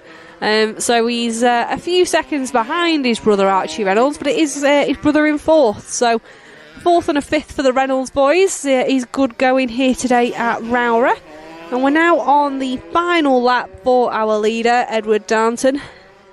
Little look over the shoulder, and he sees that Jackson Bennett is just a little bit of a way back, and he knows he just has to bring it home nice and tidily. A long look over the shoulder there for Edward Darnton. And I'm sure his team leads UK and TSV will be incredibly happy with his ride here today, and this will be some more good points for the British Supermoto S4 Academy Championship as well. So that championship, highly contested, and an ACU accredited championship, so more points that'll pop in towards that one. And it was a well-deserved win for Edward Darnton. 2nd, Jackson Bennett, and then 3rd is the Bullet, Jensen Knowles, coming across the line there.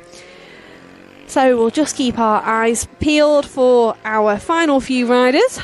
There's Archie Reynolds, the number 5 Automotive Solutions rider, coming across the line in a relatively lonely 4th place. He just wasn't able to tag on to that group. His best lap was a 1:02.2, so just not able to squeeze those lap times down enough, unfortunately. There is Harry Page across the line. There's Josh Walker, the Trips UK rider, 455. He finishes in 6th place in that one. So there are our provisional results for our Supermoto Academy Race 2. And we'll just get ready to take another short break.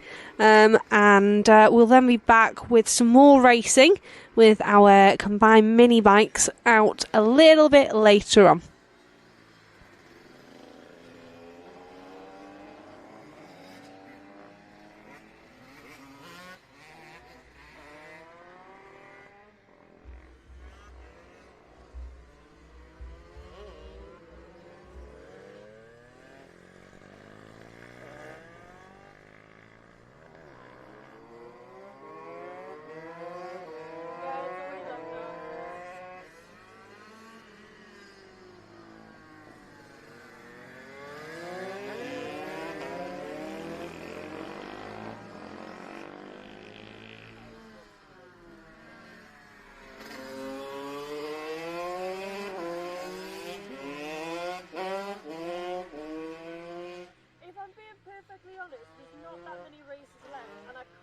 cars to walk anywhere else but be exactly here. I mean, he did mine and I just sat behind him.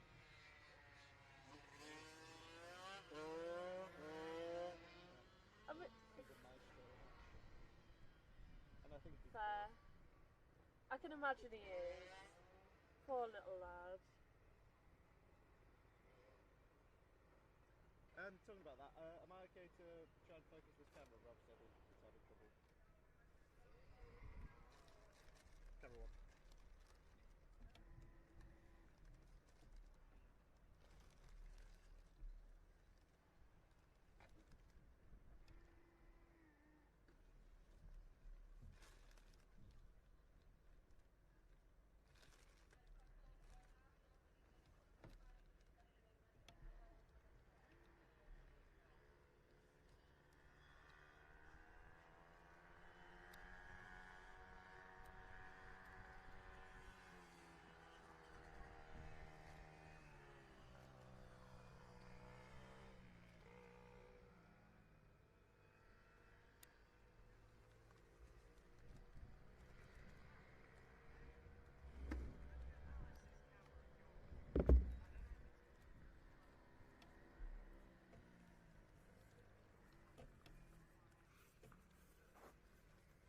They're talking about my camera first. Like, have you got your music?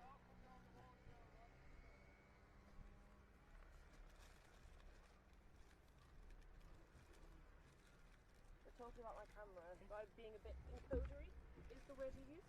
Hello. Might be muted. Hello. Yeah, I'm on camera too now.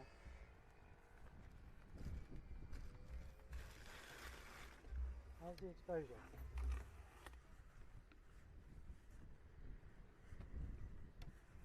Yeah?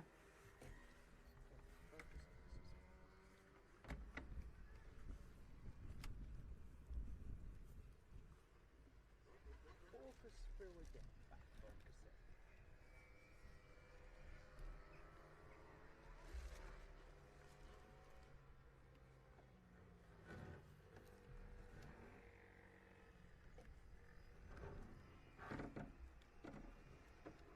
Why is the focus ring stuck? For what? Ah, don't worry. All good.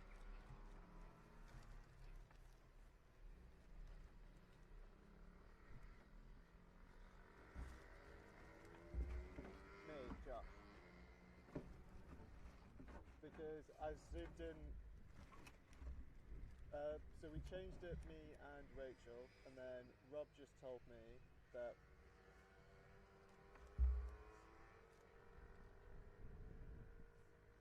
because it was mad soft on this corner.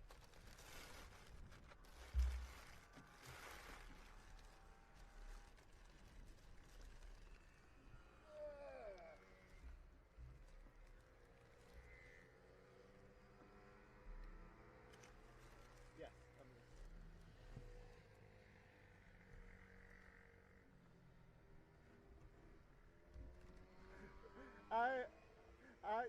no, I think there's no response needed. Just be big retards. It's okay.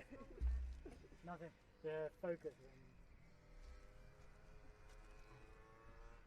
The focus ring had just been like turns, and I was like, I can't move it, and it was just like right at his limit, and I just like it like jammed at his limit, so it's fine.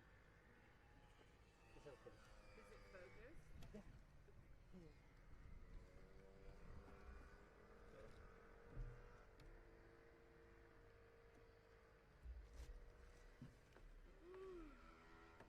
I didn't think you liked the peeking up.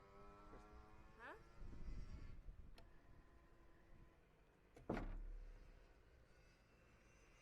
Look sharp to me. Delightful.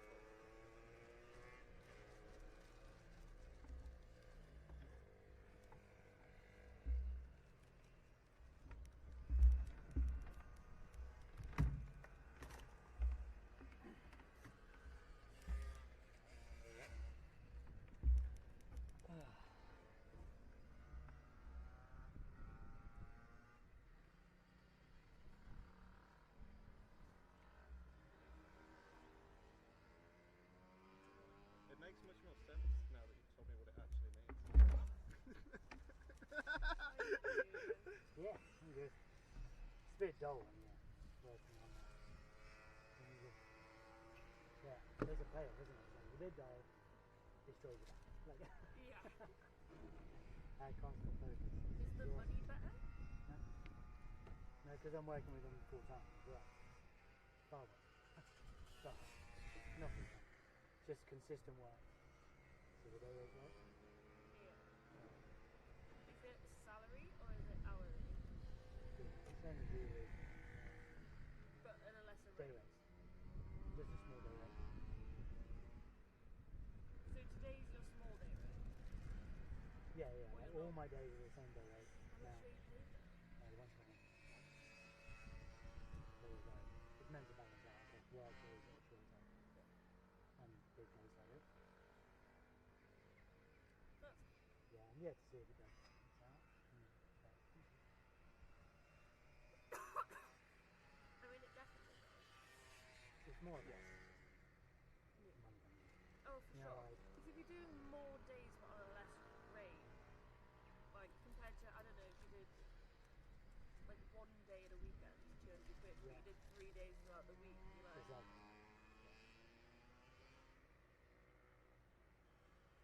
sad you could keep Yeah. filming day rate for the filming days and have like a lesser rate. Did you, Yeah, exactly. Did you ask for that? Like, I'll do like an even lesser rate to still do the filming stuff. No. Do you reckon, do you know how long you'll do it for? I'll do more of this. Don't know. This year for sure. And that's good enough. That's good enough for me and they really. And also, you can't really, like, they did say that. I want to be tight. Yeah, then you zoom and You can't focus on the bike. be free like 8% and then get the print like Yeah, that doesn't. the review after that. Salary's like no. So working with you. But it's good. Is there anything else you'd rather do? Anything else you- Nice. Yeah. This will give me a chance to set up a house like just to start making some money from art as it goes. So it's just like see how the year plays out. At least for now plays out. What did you call it?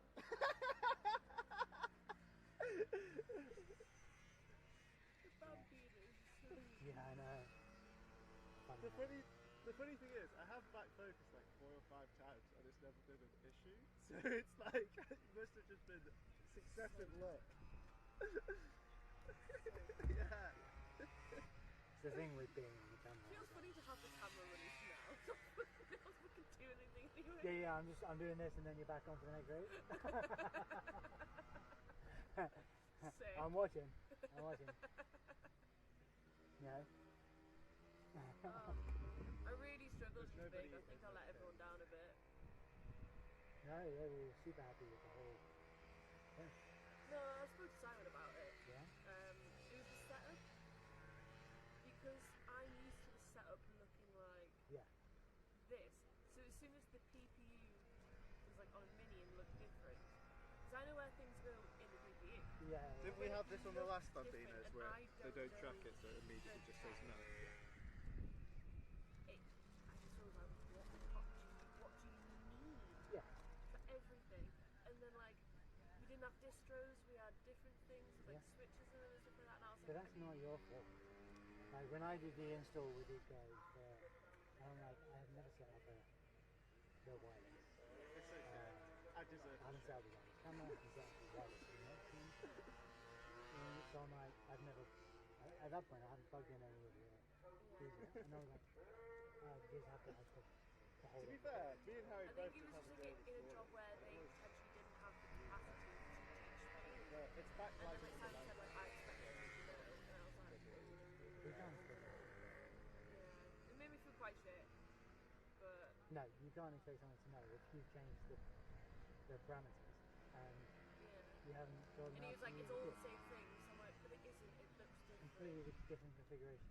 Yeah. No, I wouldn't worry at all. Like, and this is the thing about like shouldering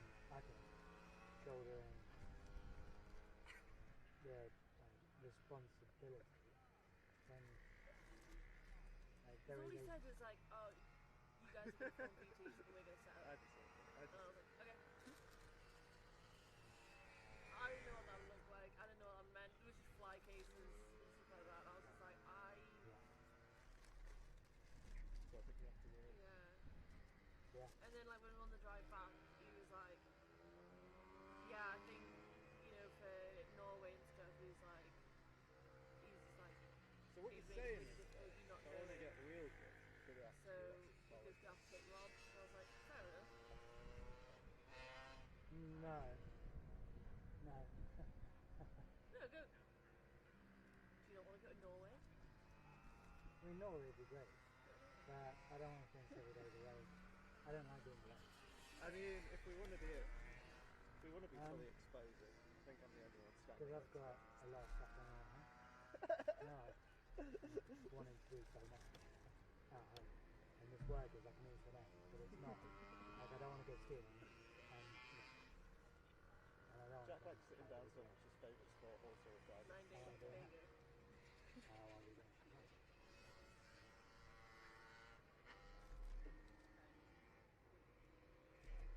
Yeah, I tried to explain it to her. I was like, you've taught me how to do setup. And like, if you look at my notes for how you do setup, it's like, the thing on the left hand is next to it. It's like, I know how to do it. Also, no one's taught me the tech. And then he was like, well, being freelance, you know, it's competitive. Like, you know, if you want it, you should learn and protect yourself. Oh my god, no. And I was a bit like, Someone feels like gaslighting. I wouldn't take that. Just, it wasn't just.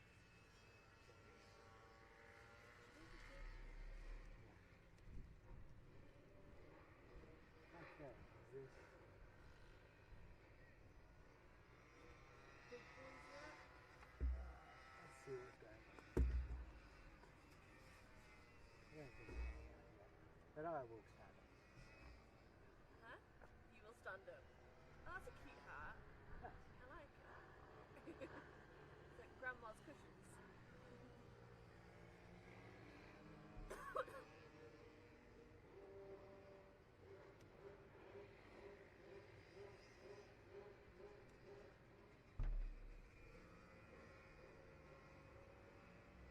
Not too bad. Have fun.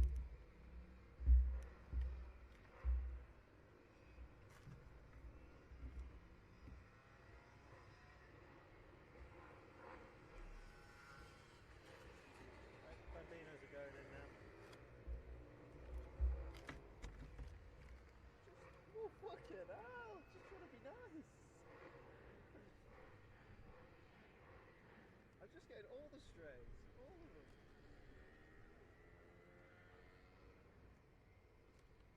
Watch, next they'll be telling me I'm underexposed.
Sure I can. Yeah. Hello. What's the wide? Where was it?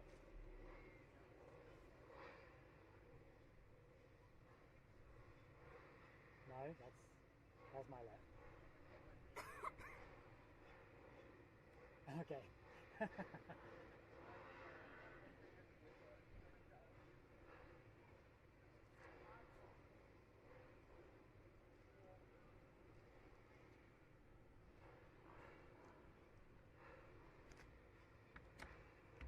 Because this was more fun.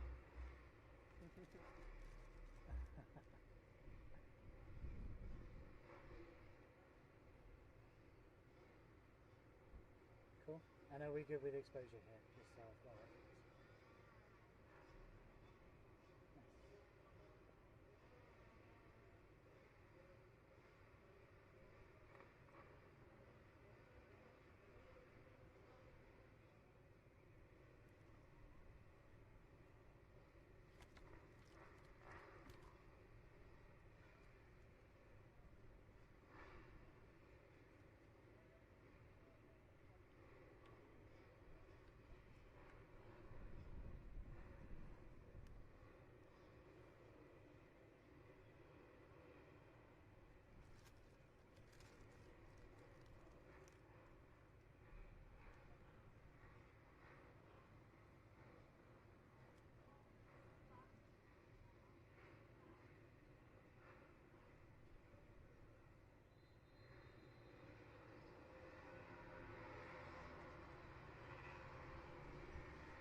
So, on your screen now, we do have our starting grid for our mini bikes that are combined here today at I wouldn't say a super sunny Rowrah, but a fairly cloudy one.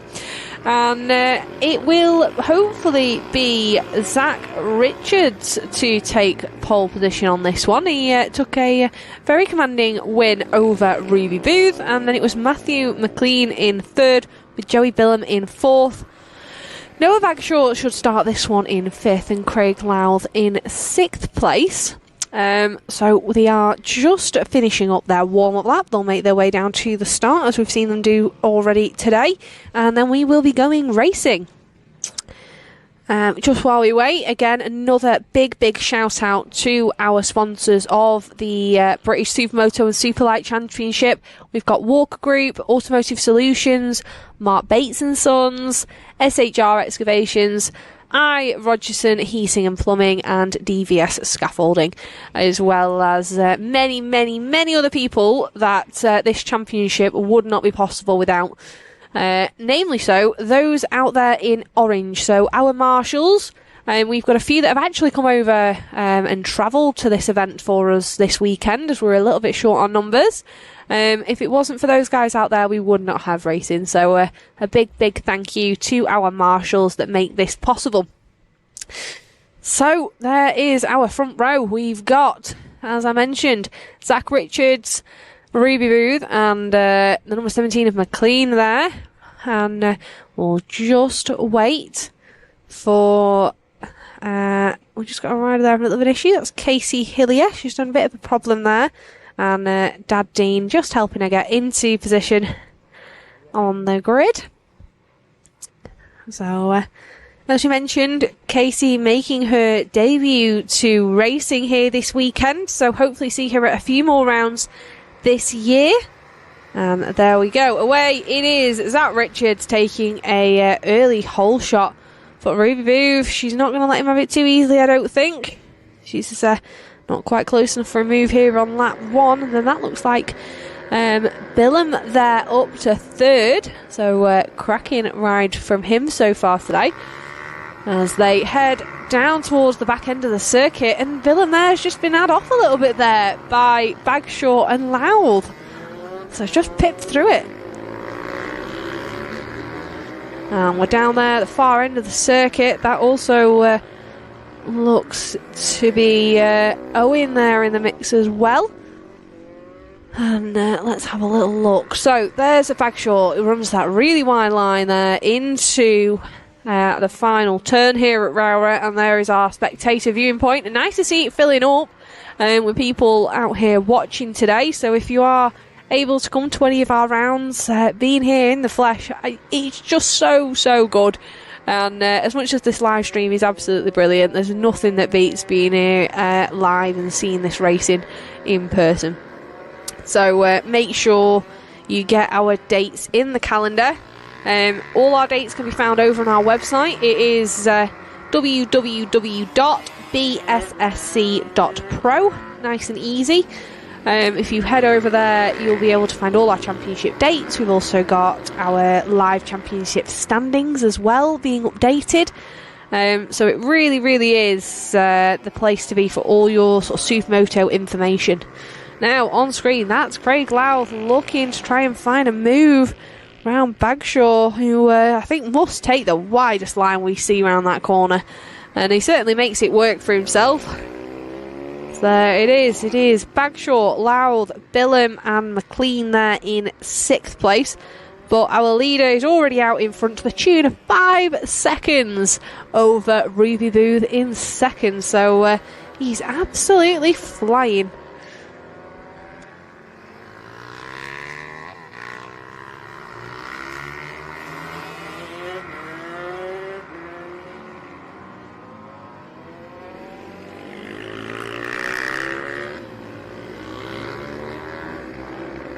So there we are. You've definitely got a mix out there. So this is our adult and junior mini bikes combined.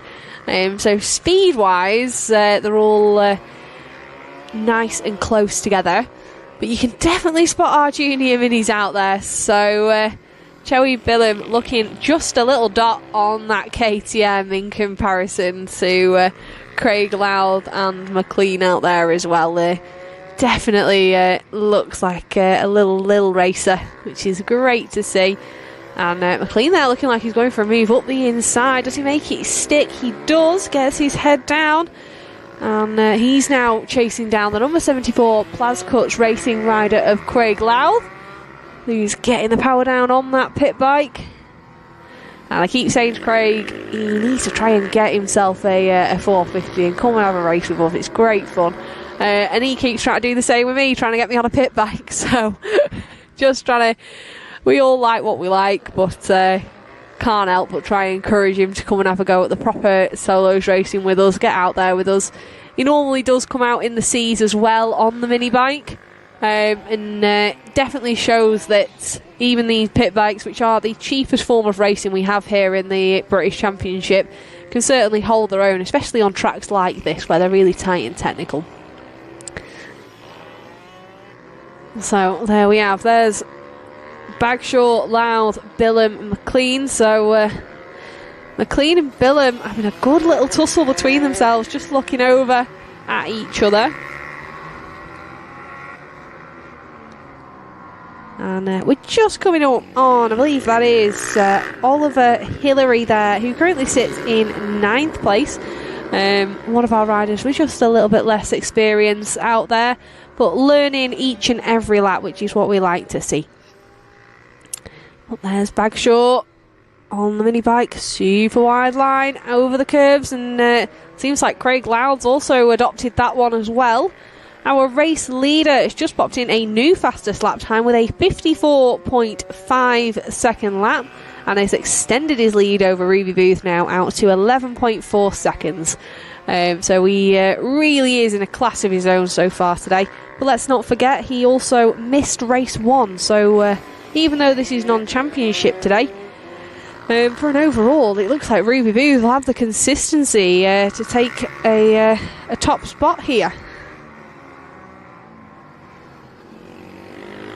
So down at the far end of the circuit, and Craig covering a nice tight line there. But does he just allow McLean to... He's sending him around the outside if he's going there. And as I mentioned, with that elevation change, that would be a brave move to try and go around the outside there. That's definitely not one for the faint of heart.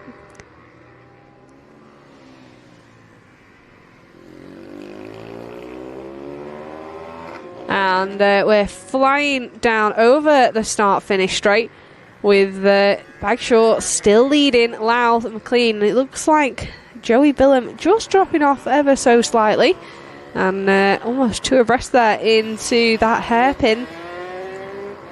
And it looks like they're all bunching back up together, and Joey Billum not letting this one go. He dives up the inside, but just not able to get the run out on McLean. And there it is, he's managed it. He's managed to get that little KTM singing.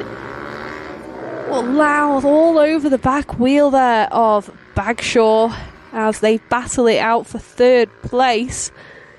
And our leader, Zach Richards, has already crossed the line. So he's still putting in consistent 54-second lap times. And now has a lead of 14.8 seconds. But the battle we're all interested in is this one here. This four-rider battle for third. And it can only be one final person on that podium position for this race. And all four of these riders want it. And we'll just have to see who's able, if Bagshaw's able to hold on to it. So he's definitely being kept under plenty of pressure. He'll know that he's got these riders heading down towards him. And there is Joey Billum. He likes that pass there from the hairpin. Is he just able to hold off McLean? So he's able to get him at the far end of the circuit, but can he hold him off before the checkered flag?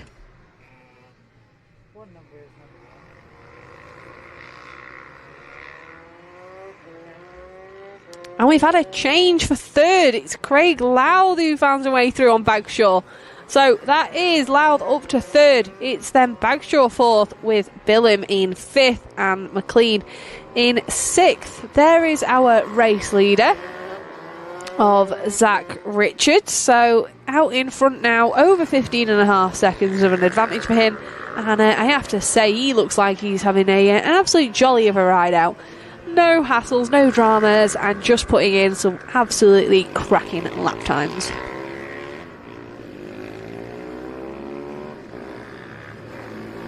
So he comes across the line, and that gives us 3 laps to go for our leader. And he's got plenty of clear track in front of him.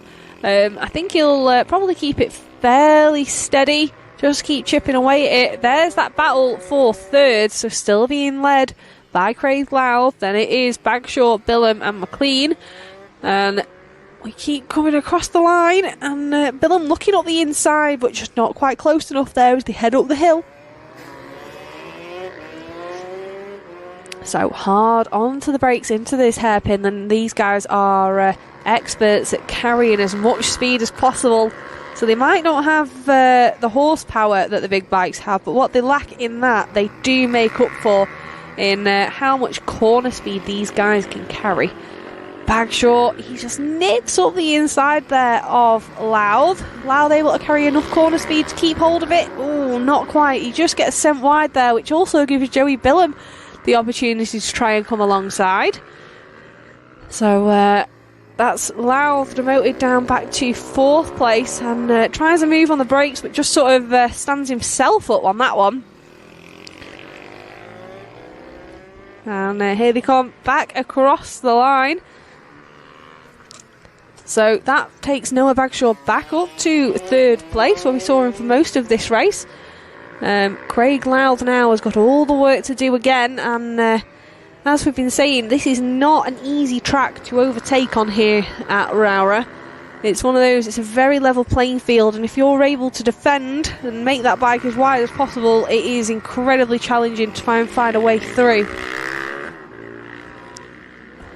There we are. We are now on the last lap. So Zach Richards now has come through and taken the last lap flag.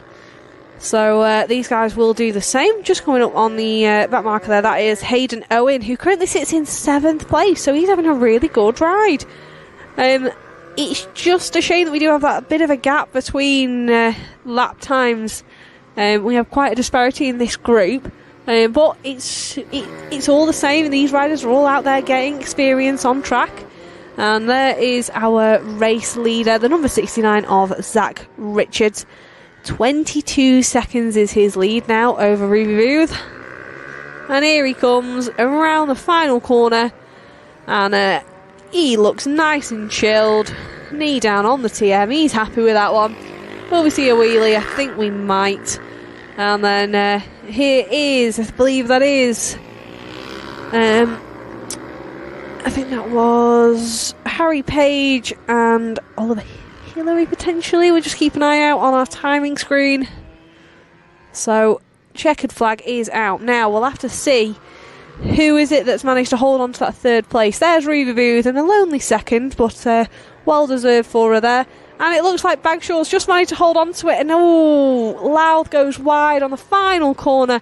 And that just allows McLean to sneak up through to 4th place. Louth 5th and Joey Billum in 6th. And then across the line there was Hayden Owen and Casey Hillier.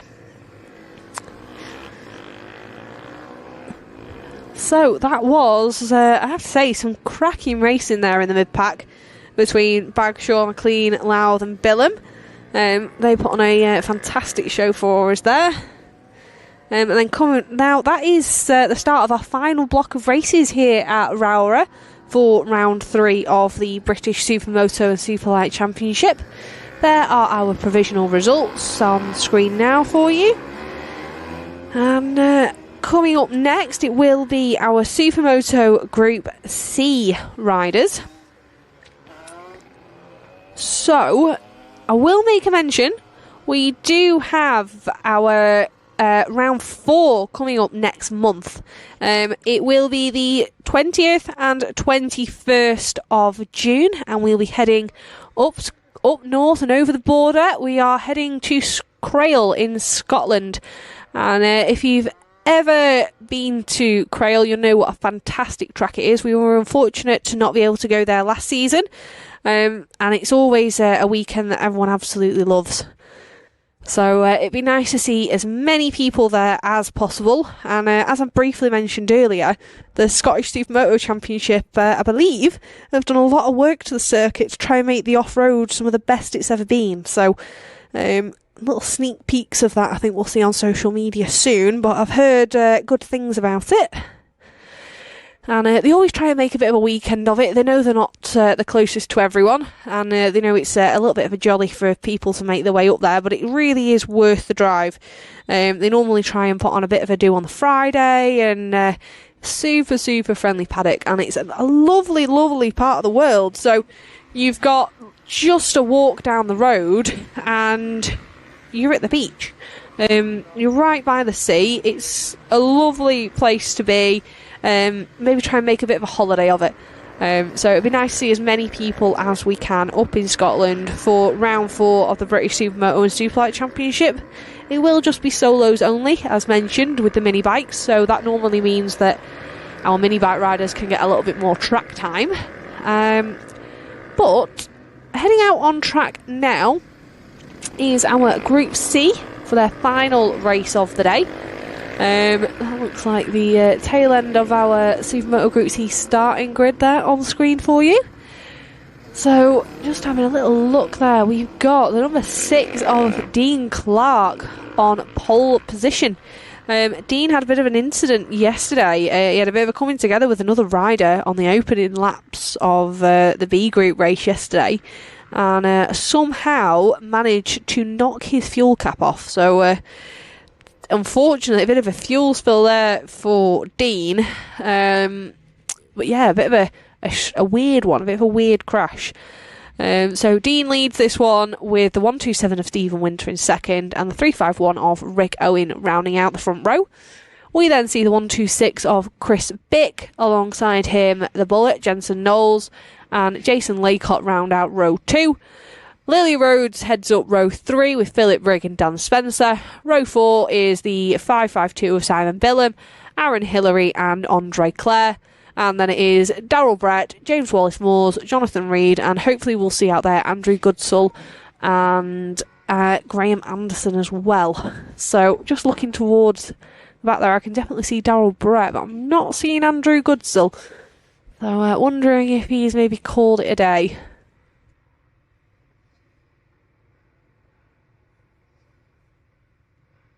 I'm even just taking a little peek up to the spectator area because I'm sure he'll be watching out to see how Darryl gets on. Oh, bit of a false start there. So we'll just wait for these riders to get sorted. So it looks like Knowles there having a bit of an issue in the mid-pack. So that's the 272, the youngster. So green flag's being waved from the back. And away we go. And watching, it is Dean Clark that gets a good start. Alongside him, Bick there on the 126 on board the Honda. Is he going to look up the inside? Nice and cleanly through that first corner. A few dabs of the inside leg on that hairpin. But we're all through, nice and tidy. And it is the number 6 of Dean Clark that leads us. Oh, bit of a moment there from Bick spinning up the rear. And has that allowed Rick Owen to try and make a bit of a move? Jason Laycock diving up the inside of Stephen Winter, I think that was. So a good move from him there in Bathmate leathers. But Dean Clark settling into this one and nice and out in front. A little glance over the shoulder to see if he's got already just a little bit of breathing room, which is nice. And 11 laps remaining on this, so a nice long race for these guys. And we're into the off-road section for the first time. And Dean Clark opts for the outside line, round the berm and up over the step up. And he's pulling away nicely now from the 126 off Chris Bick. There he is, being chased down by Rick Owen, Jason Laycock and Stephen Winter. Dan Spencer getting in the mix now as well. And just a glimpse there. There's Lily Rhodes and Philip Rigg. Watching Chris Bick there around that hairpin, you can see that motocross style coming out at him. Elbows up and that inside leg being used a fair bit. Just feathering that foot on the floor there. And we're away down the elevation change. And it looks like Laycock's looking incredibly racy here. I think we'll have to keep an eye on him to try and put in a move on Rick Owen. So Laycock on the 159 on our timing screen. I think he's possibly running a different bike there as well. So I think that is the MTR bike of Richard Sheen possibly. Which if it is, it's a lovely bit of kit. And certainly more than capable for being out there racing in this championship. Yeah, there it is. It's got the 52 on there. So back round, he's going to get the run down the straight. Not quite. He's not quite close enough to Owen to be able to make a threat of a pass. Dan Spencer, he's chasing down Stephen Winter on the brakes. He's not close enough, and Winter covers the inside line there from Spencer on the Yamaha. We are heading back towards our spectator area. Oh, it's a dive up the inside. That was a cracking pass there from Laycock. And does he make it stick? He does. He's able to then carry the speed around the final corner. So that was a great pass there from Jason Laycock on Rick Owen. And we're back into the off-road section now. This is where Chris Bick does have an advantage. He's quick through this section. But is Laycock going to be able to close him in now on the tarmac? So he's got a bit of clear track in front of him to now and chase him down. So hard on the brakes. Oh, it was side by side in the background there for Winter and Spencer. On the back wheel there for Winter as well. But Spencer just outbrakes him and cuts his front end off as he goes from the outside to take that pass. So a nice clean pass there from the 236 of Dan Spencer on board his Yamaha. Nice to see him back up and out there after his tumble in race 1. And he's now got his sights set on Rick Owen. So, fastest man on track, as you can imagine, it is our leader. It's Dean Clark doing a 101.938. And he has a fairly comfortable advantage over Chris Bick now, which is approximately 4 seconds. Bick coming under threat from Laycock. and Owen under threat from Spencer. So battles all the way through this pack so far. There's Lily Rhodes nipping up the inside on the 156. RWJ Racing KTM 250, so she's out there on a smaller capacity bike. There she is, chasing down Winter. And one of our only female competitors out in the British Championship today, racing in the big bikes. So she's out there having some fantastic rides. She also finished second yesterday in our Women's Championship, which runs on a Saturday. It is an ACU class, so that got her some really good points for that championship, but unfortunately with her commitments to British Talent Cup she isn't able to attend all the rounds so far this season, but really nice to have her here when she can be.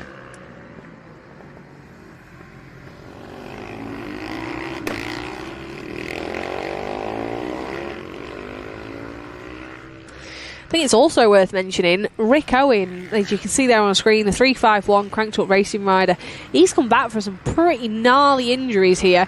He had a big crash here at Rowrah, right down about here, to be honest. And he ended up with a quite seriously broken arm, I believe it was. And he's come back from recovery with that one. But it's good to see him back out there and still enjoying his racing, so it was good to see that he'd made a recovery and it hadn't put him off. I think it was him and teammate Sean Jones that unfortunately actually came together to cause that accident. So it's nice that he's back out there and racing. Laycock, he's having an absolute blinder so far today. Currently sitting in third place, definitely gelling with that MTR KTM that he's on.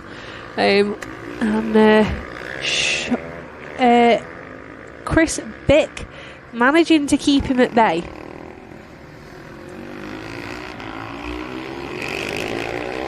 And there's Dan Spencer. So Dan opting to use the berm as he sends it over the step up. Just not quite close enough to Rick Owen as he comes through the chicane to cause him any bother. But he does seem to catch up nicely on the brakes, so we're flat out down this straight as well, and you can see there's not really much in it between our between third and fifth. Bick now pulling away, so he's settled into second quite nicely, with Dean Clark still out in front to the tune of 4.6 seconds. Then we do have some battles heading on a little bit further down the order between Stephen Winter, Lily Rhodes, Philip Rigg and Jensen Knowles as well out there on the 85. So battles all the way through this group, and we do have 5 laps to go. So still plenty of time for changes here. There it is, there's that 4-rider battle that I mentioned just behind these. But we are keeping our eyes on this battle for third between Laycock, Owen and Spencer. So back out onto the tarmac, through this chicane, and we're flat out down this straight, and then it's hard on the brakes. Now these bikes have slipper clutches fitted. If you're coming from a motocross background, not really sure what that is or what it does. Essentially it makes it easier for when you're going hard into a corner, hard on the brakes, and then going down the box, sort of takes away that chatter that you feel, which is the back end starting to lock up. So the slipper clutch takes that away and makes it a much smoother transition when you're going down the gearbox into those lower gears and hard on the brakes. It also means it makes it a lot smoother for riders that do the classic Supermoto backing it in. So that's how they do it. And we're back through, round into the off-road section, and Rick Owen doing a really good job to hold off Dan Spencer, who's certainly keeping the pressure on. And we're back round and up over the step up, and as quickly as they're through the off-road, back out onto the tarmac section. We're going hard on the brakes there, if not a little bit early there, as Dan Spencer just closes in ever so slightly as they head down towards the next hairpin. Spencer not close enough to be able to do the move that we saw him do earlier, which was from the outside and cutting the nose off that he'd managed on Winter. And Winter, again, on our timing screen, he's really under pressure from Lily Rhodes. As they came across the line last time, it was less than a second that covered between 6th and 9th. So really close racing in the battle behind these guys.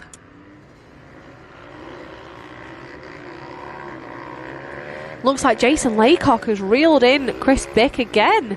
So from what was a fairly healthy advantage that Bick had of about 2 seconds, it's now down to about 3/10. So there he is, just out of shot. There's Laycock on the MTR KTM. There's Bick, Laycock, Owen and Spencer down into the hairpin, and wondering if maybe we're just starting to see a little bit of tiredness creeping in as these lap times are going back up. So it's a very intense race here at Rowrah. I've mentioned it before, you don't really get any chance for a break. So we're just keeping a very close eye on it to see how it's getting on. Oh, a move up the inside for Laycock, and he sends him wide right out onto the curb, and he rejoins. He's not letting Rick Owen have a place either, and that's allowed Dan Spencer to go around the outside of Rick Owen there. Is he going to go for a 2-for-1 here on Bick? It looks like he's trying to, but he shuts the door on him, so it's last lap. And that was a bold move there from Jason Laycock, who sent Chris Bick wide. I really don't think he was expecting that one. There was no contact made, but Bick can't be happy with that one. That's demoted him down to 3rd place. We've just had a new fastest lap popped in, and that was from the rider in number 6, the Bullet. So Jensen Knowles popping in a 101.724 on that last lap. Currently sitting in 6th place, but here is our race leader on screen now for you. It is Dean Clark, the number 6 on board his KTM, and what a dominant race win for him. He managed to he's managed this race incredibly well. He led it almost from the start, and now we're very nearly at the finish. Quick glance over his shoulder, looking nice and relaxed as he comes round the final corner for the final time here today at Rowrah. And it's a race win with a 2nd place Jason Laycock, 3rd is Chris Bick, and 4th to Dan Spencer. There goes 5th Rick Owen, and in 6th it is the Bullet. 7th Winter manages to hold off Lily Rhodes there for 8th, and in 9th place it is Philip Rigg.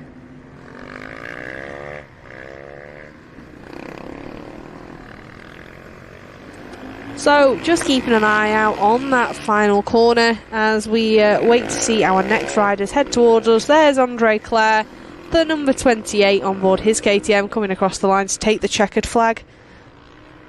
And we just got a few more riders, about 4 more to make their way back round to us.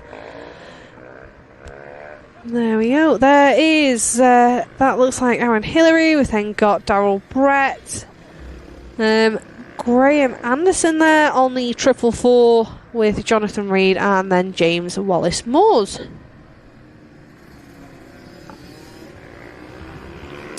So that is our final C Group race of the weekend here at Rowrah.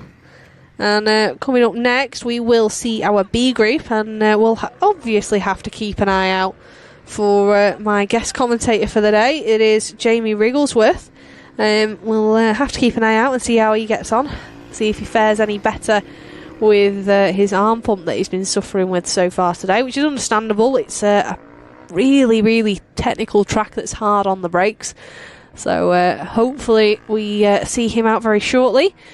That is not our Supermoto Group C Race 3 results. That's actually our grid for Race 3 of our B Group.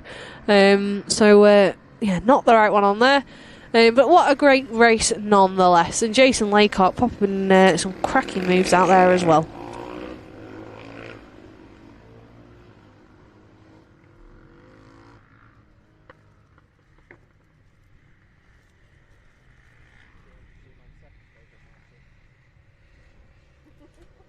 So, coming up next, our B Group, and I'm sure they're all in the holding area, ready and raring to go. And looking forward to this one with Kyle Eccleston, Paul Reynolds and Dan Billum taking up the front row for this one. So we'll just wait for those riders to be released out onto the circuit and have their warm-up lap, and then we'll be ready to go racing yet again.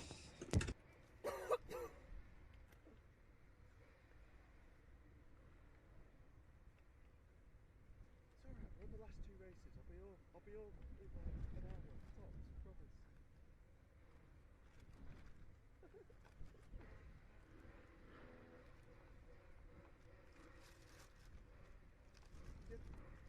You're not even paying for this, Steve. What are you doing?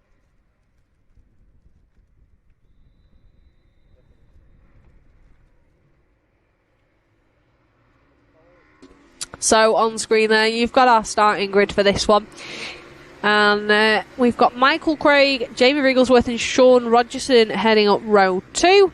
Row 3, we've got the Academy rider Byron Johnson there in 7th, Dax Almond 8th and Austin Johnson there in 9th. Row 4, we see Tommy Sayer, James Wood and Jordan Grant. And then it is Sean Jones, Jason Ramshaw and Max Rhodes who is coming up on this one. So we'll just have to wait and see. We're just letting these riders make their way around the circuit and then we'll be getting them gridded up and ready to go.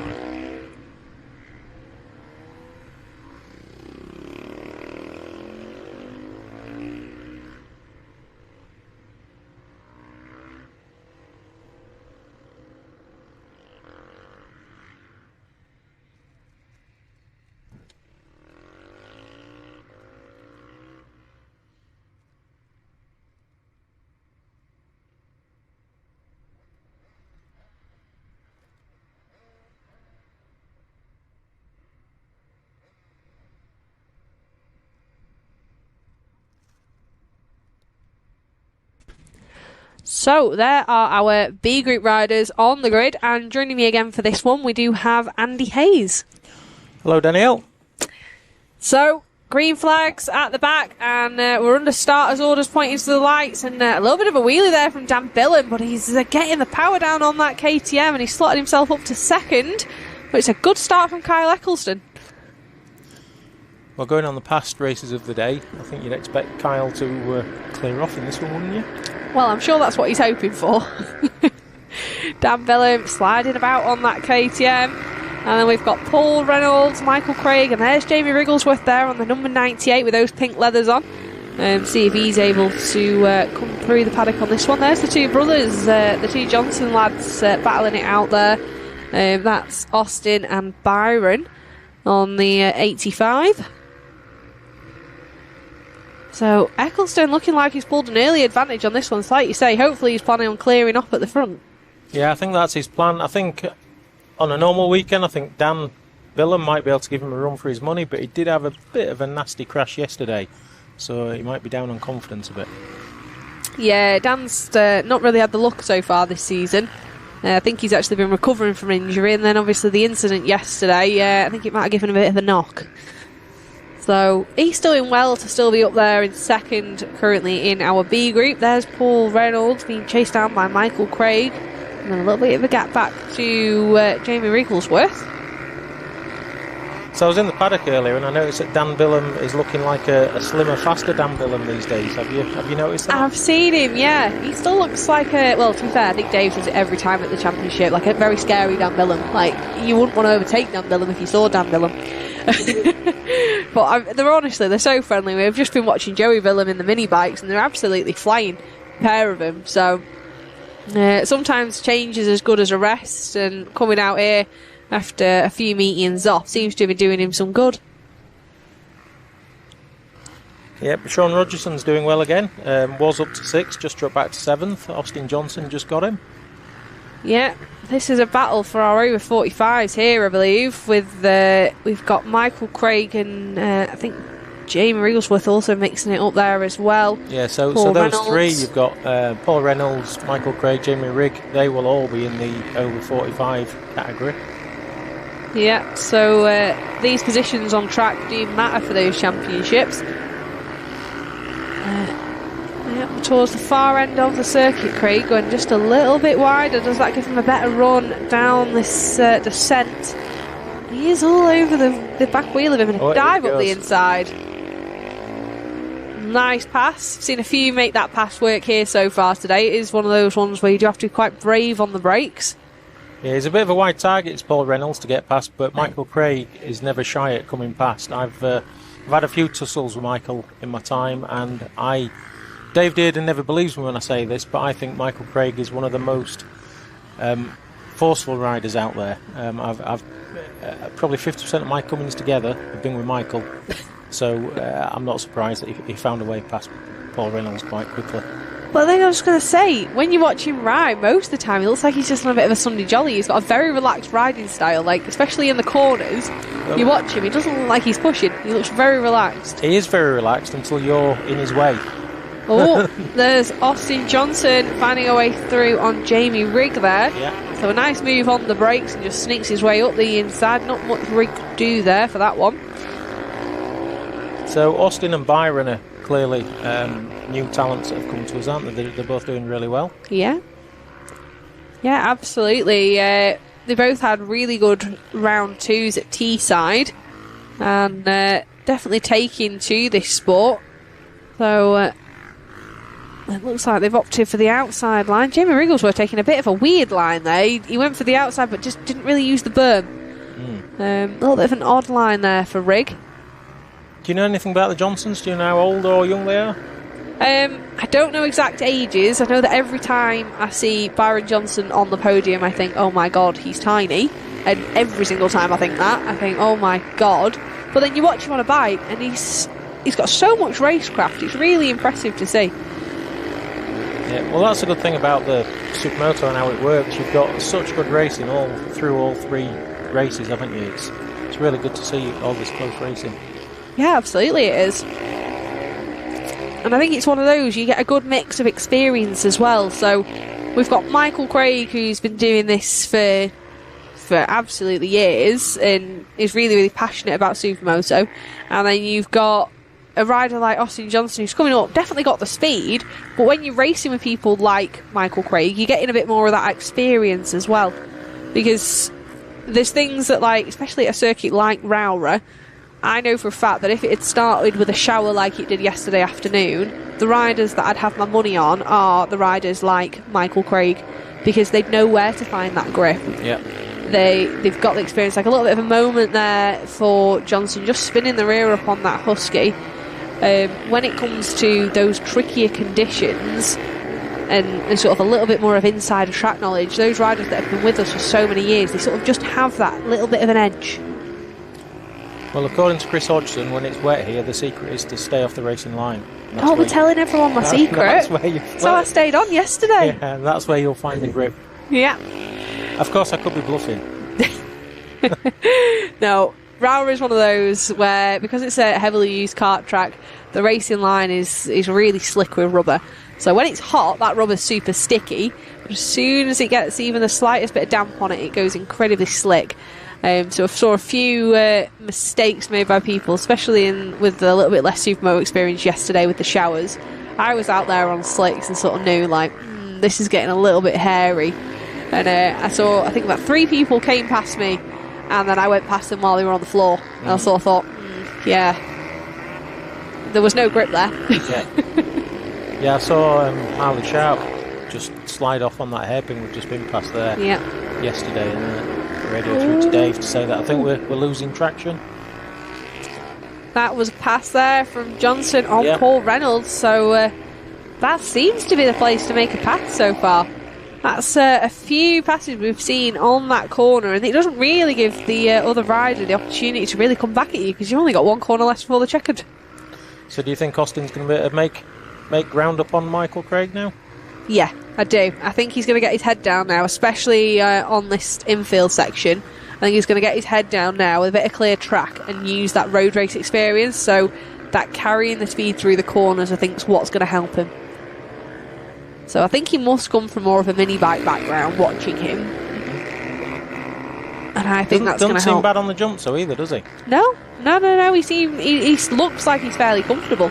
But if you look how much of a gap he's already pulled on Paul Reynolds, I think it's confident that he's going to have enough laps to be able to at least try and make a pass here on Craig, and maybe even Billum, who's only about just over a second ahead. So the good thing about Supermoto here, I bet there's probably a 30-year age gap between Michael Craig and Austin Johnson. So, it shows that, even how many other sports could you have people with such an age gap competing neck and neck like this together? Yeah, absolutely.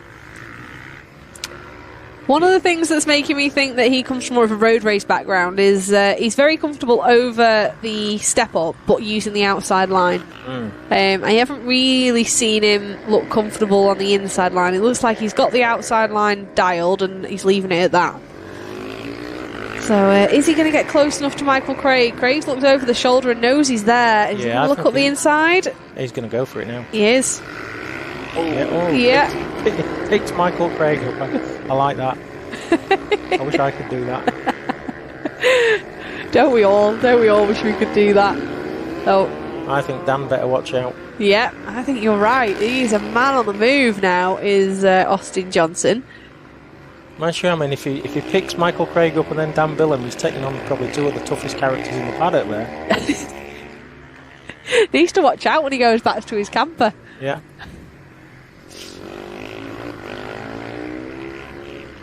We've had some great racing this weekend, haven't we? And this is another one. Yeah, we have. We've had some really good racing. And I know we've got our eyes on this one, on this battle, which is now the battle for second. But there's racing going all the way through this one. So Sean Rogerson and Dax Almond are battling it out there. I won't mention James Wood, or I bet you don't. No. He's currently in 9th. Yeah. And well, he Byron was Johnson until you said that.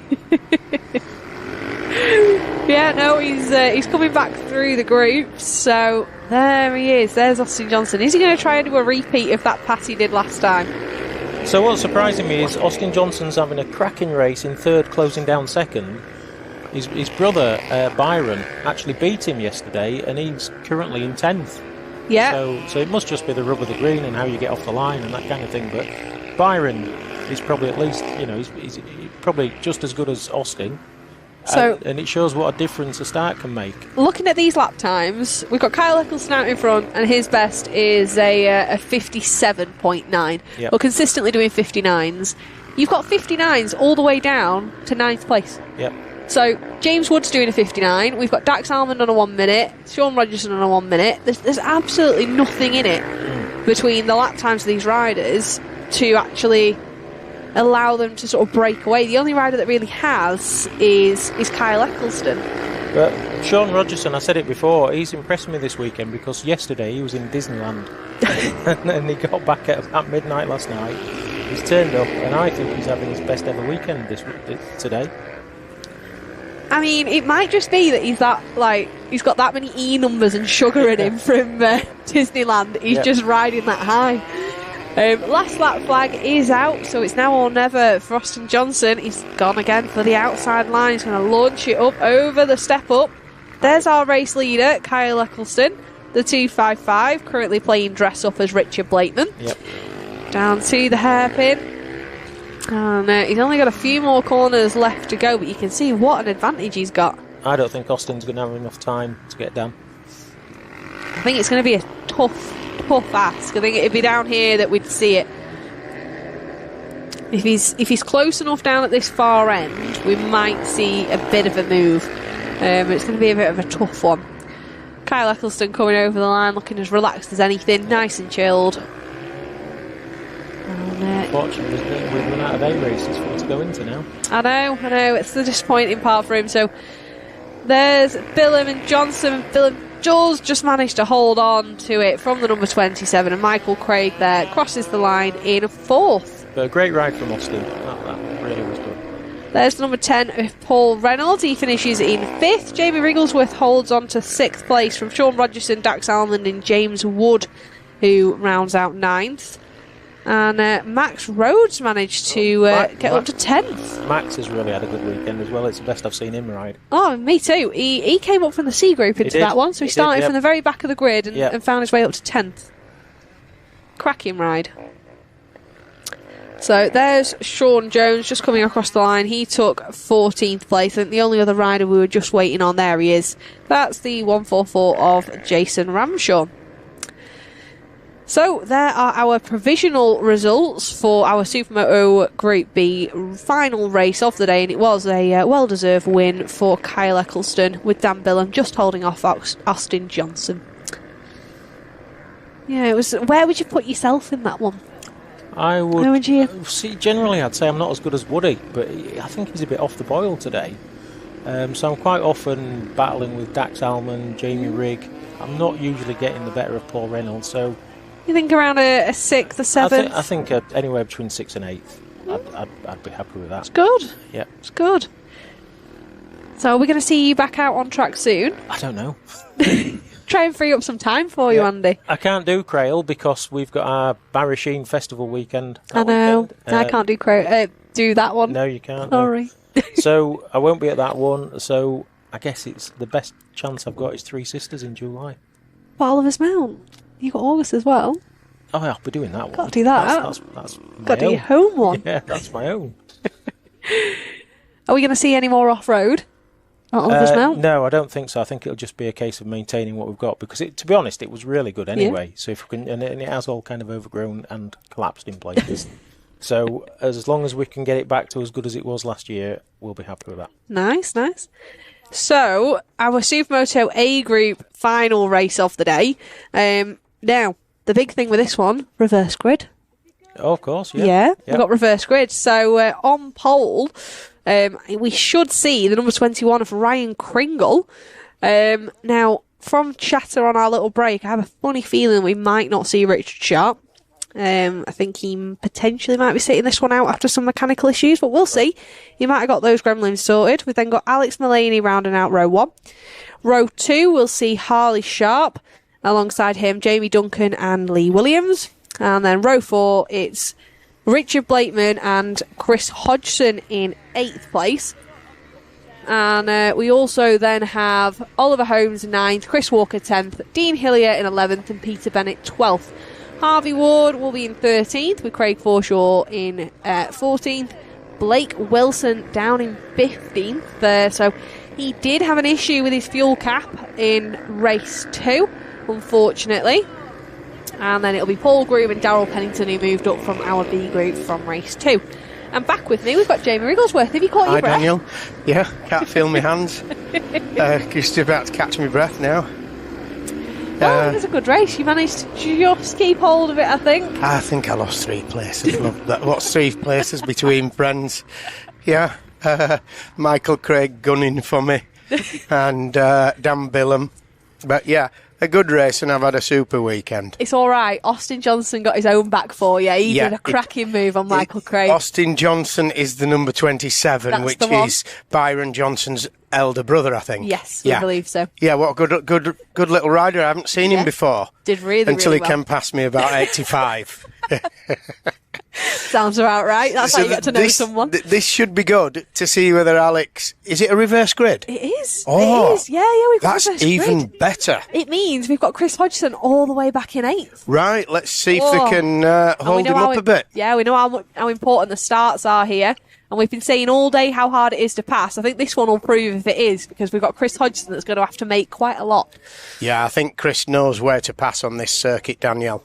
So there's 2 places, 2 really good places to pass on this circuit, and let's see. Like some little secrets, insider secrets. Let's see if we can execute them. I once tried it quite some time ago, but I got into a mess with it. Oh, there we go. So it's a good start from Alex Mullaney. He keeps the front end down on that KTM, I think it is, he's on today. Hard on the brakes. And is he going to take the whole shot from Ryan Kringle? He is.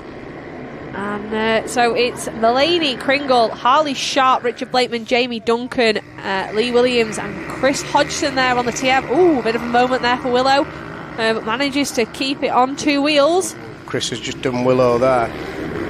Yep, hard onto the brakes down at the far end of the circuit. But Alex Mullaney now, he just needs to get his head down and put in some consistent laps. We've seen him make some silly mistakes, and he said it himself. There have been silly little mistakes all weekend that have been frustrating for him. So now's his sort of redemption opportunity to try and put in a good race. I think Ryan are going to try and stick with him as long as he can, and see if he can recuperate some points for this weekend, because he's not had a good weekend at all, Daniel. No, it's been a tough weekend for Ryan Kringle on board the TM Leeds UK TM. But like you say, he's trying to hold on to Alex Mullaney. A little look over the shoulder there for the 100. and he's chased him down. Harley Sharp's Is it doing well. Harley? in third. I was just going to say it's Harley Sharp, not Richard Sharp. Not out there. He was meant to be starting in P2, but I think he's having some mechanical issues, so he's retired. Right. So Harley Sharp in third.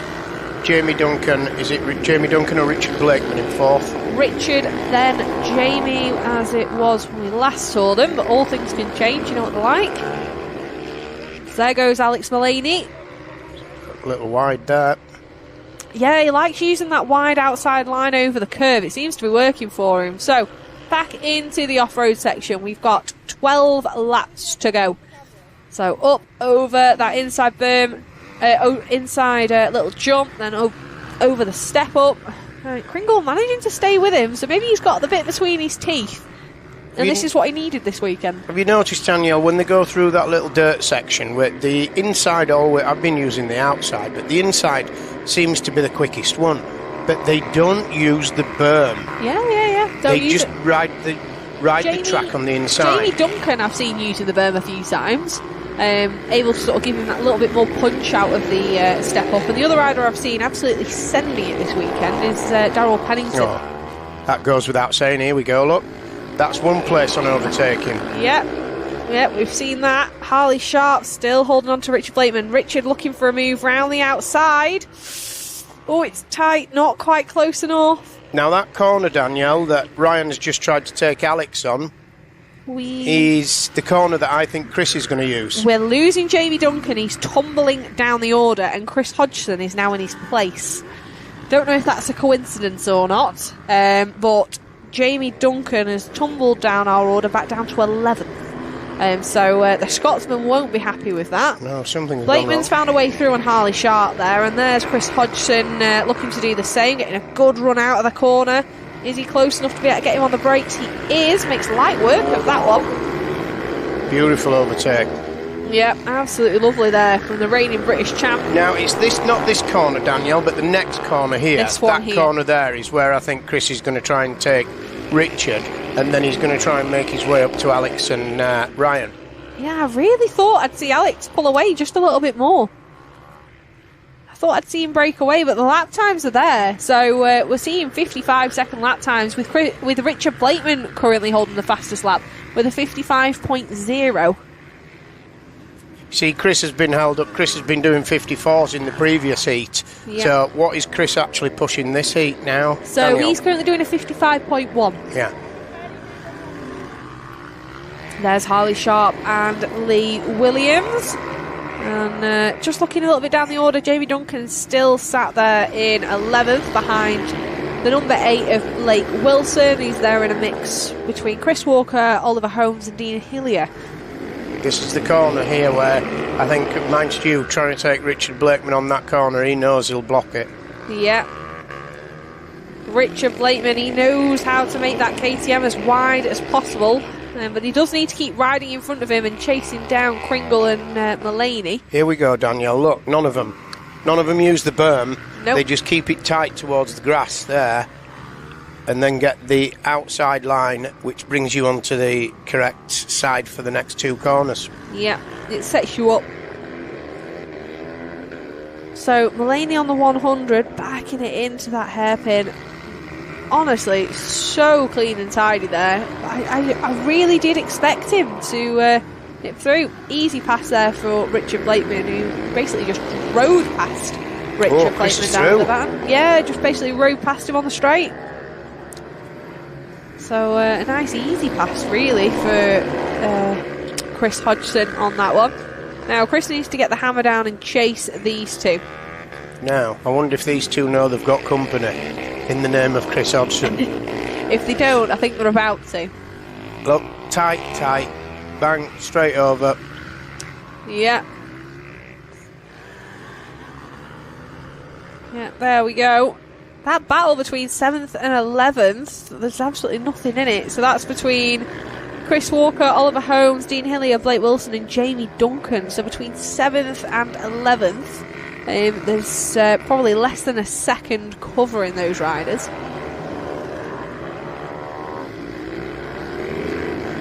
Yeah, I think Chris looks like he's pulling little bits of time every lap. So looking at lap times, all of our top 4 now down to a 54-second lap time, with the fastest being the number 54 of Richard Blakeman, doing a 54.385, but there's absolutely nothing in it. Both him and Chris Hodgson on 54.3s, with both Alex and Ryan on 54.6s. Ryan's struggling here, to pick a place to have a go at Alex Mullaney. Alex Mullaney's making himself wide on the majority, nearly all the track he's making himself wide. He must be able to hear Ryan there. Oh, he'll but it's know going to he's be there. a gutsy move for Ryan to put one on Alex Mullaney. Well, if anyone's to do it, I think it would be Ryan Kringle. He's definitely a rider that has shaken a few feathers here in the British Championship. All this time that they're just having a little set to at the front, he's letting Chris just get that little bit closer. Oh, there we go. There it is. There's the pass. Yep. And Mullaney won't be happy with that one. No. It was clean though, Danielle. Absolutely, it was clean. But Mullaney, he knows that he can do this, and a race win is all he wanted in this one. And anything less than that, I'm sure, will be disappointing for him. And look how close Chris Hodgson is now. He's on the back wheel of the 100. I'll tell you a little tale about that corner where Ryan passed Alex then. Yeah. That's the corner that I saw Jordan Bannon take Jay Smith on a fair few years ago. Yeah. And I went to take Brett the Get on that corner and put him in the fence. That got me a steward's inquiry. I didn't mean to do it though. I thought I were Jordan Bannon and Jay Smith. Oh, some flash from the past names there, isn't there? Jordan Bannon's now racing BMWs at BSB. Good luck to Jordan Bannon. Yeah, he's on the F900s. Yeah. So, out in front there is Ryan Kringle, Alex Mullaney and Chris Hodgson, all the way from 8th on the grid, and he's currently chasing them down in 3rd. So we've got 5 laps to go, so that's 5 more passes this track, which are an opportunity for Chris Hodgson to make a pass, and a struggle for Ryan Kringle to just hold them off. I don't envy Ryan Kringle having those two behind him, I'll be honest. Not at all, and I don't think I don't know where Chris is going to attempt to have a go at Alex Mullaney, It's got to be near the sort of those corners where Ryan's taking Alex. Yeah, well, Alex there, you saw him covering the inside, so if he's going to do anything, he's going to try and stay. This is it. He's got to stay as close as he can here, Danielle. Yeah. Right, and then pick his spot. It's either there. Yeah, not quite close No, to the inside. or here. But Alex knows this, and he can hear the bike behind him. Yep. So, final corner, and it's still the same. We've had no change at the front. We have had a change in the mid-pack, though. So, Jamie Duncan's found a way through on Chris Walker and Dean Hillier. So, Duncan, after what we think is a little bit of an off, he's up to 9th place, with Oliver Holmes in 7th and Blake Wilson in 8th. It's then a battle between Lee Williams and Harley Sharp for 5th place, and Richard Blakeman in a fairly lonely 4th Comfortable place. 4th, isn't it? He's just settled into that one, hasn't he? So it looks like Kringle's managed to give himself just a little bit of breathing room. This is where Chris needs to get close. Chris isn't stupid, though. He's he also clever, knows. he'll do it on the last lap, won't Yeah, he? exactly. He's going to leave it as late as possible to. So Alex to doesn't actually- retaliate. So he can't retaliate. Chris is not daft. He's a very, very clever rider.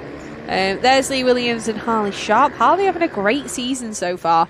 The 817 Trips UK rider. We've seen him have a race win at Teesside. He's absolutely flying so far this season. And to be currently up there in 6th place in the British Championship, that's impressive. We've got Forshaw, Groom, Pennington. I'm just trying to have a look now. They're all coming up the rear. They must all be together. We can't see them on the screen at the moment. Yep. But solid bulletproof lads who are all us in the A group. They're all us having a fight. I mean, Dean Hillier's doing a little bit better than... You say they're all in the A's, but they've all come up from the B's, those lads. They were all in the B's they've in the B's today, They've yeah. all been in the B's this morning, so just shows how competitive the pace has been here today.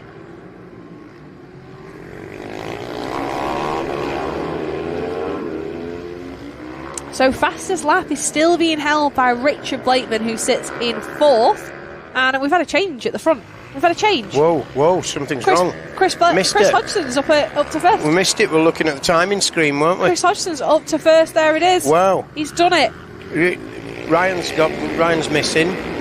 Ryan's dropped back. We've got Alex Mullaney on the back wheel of Hodgson, but Ryan Kringle's down to 4th. So an issue for the number 21. And he drops there's got off. to be an issue. It's got to be. Yeah. He must be gutted. What? He's had an absolutely shocking weekend. I feel for him. I've heard, he's had weekend's been no good, but he's straight on a plane back to the Isle of Man. I think. His brother's Jamie's riding the TT.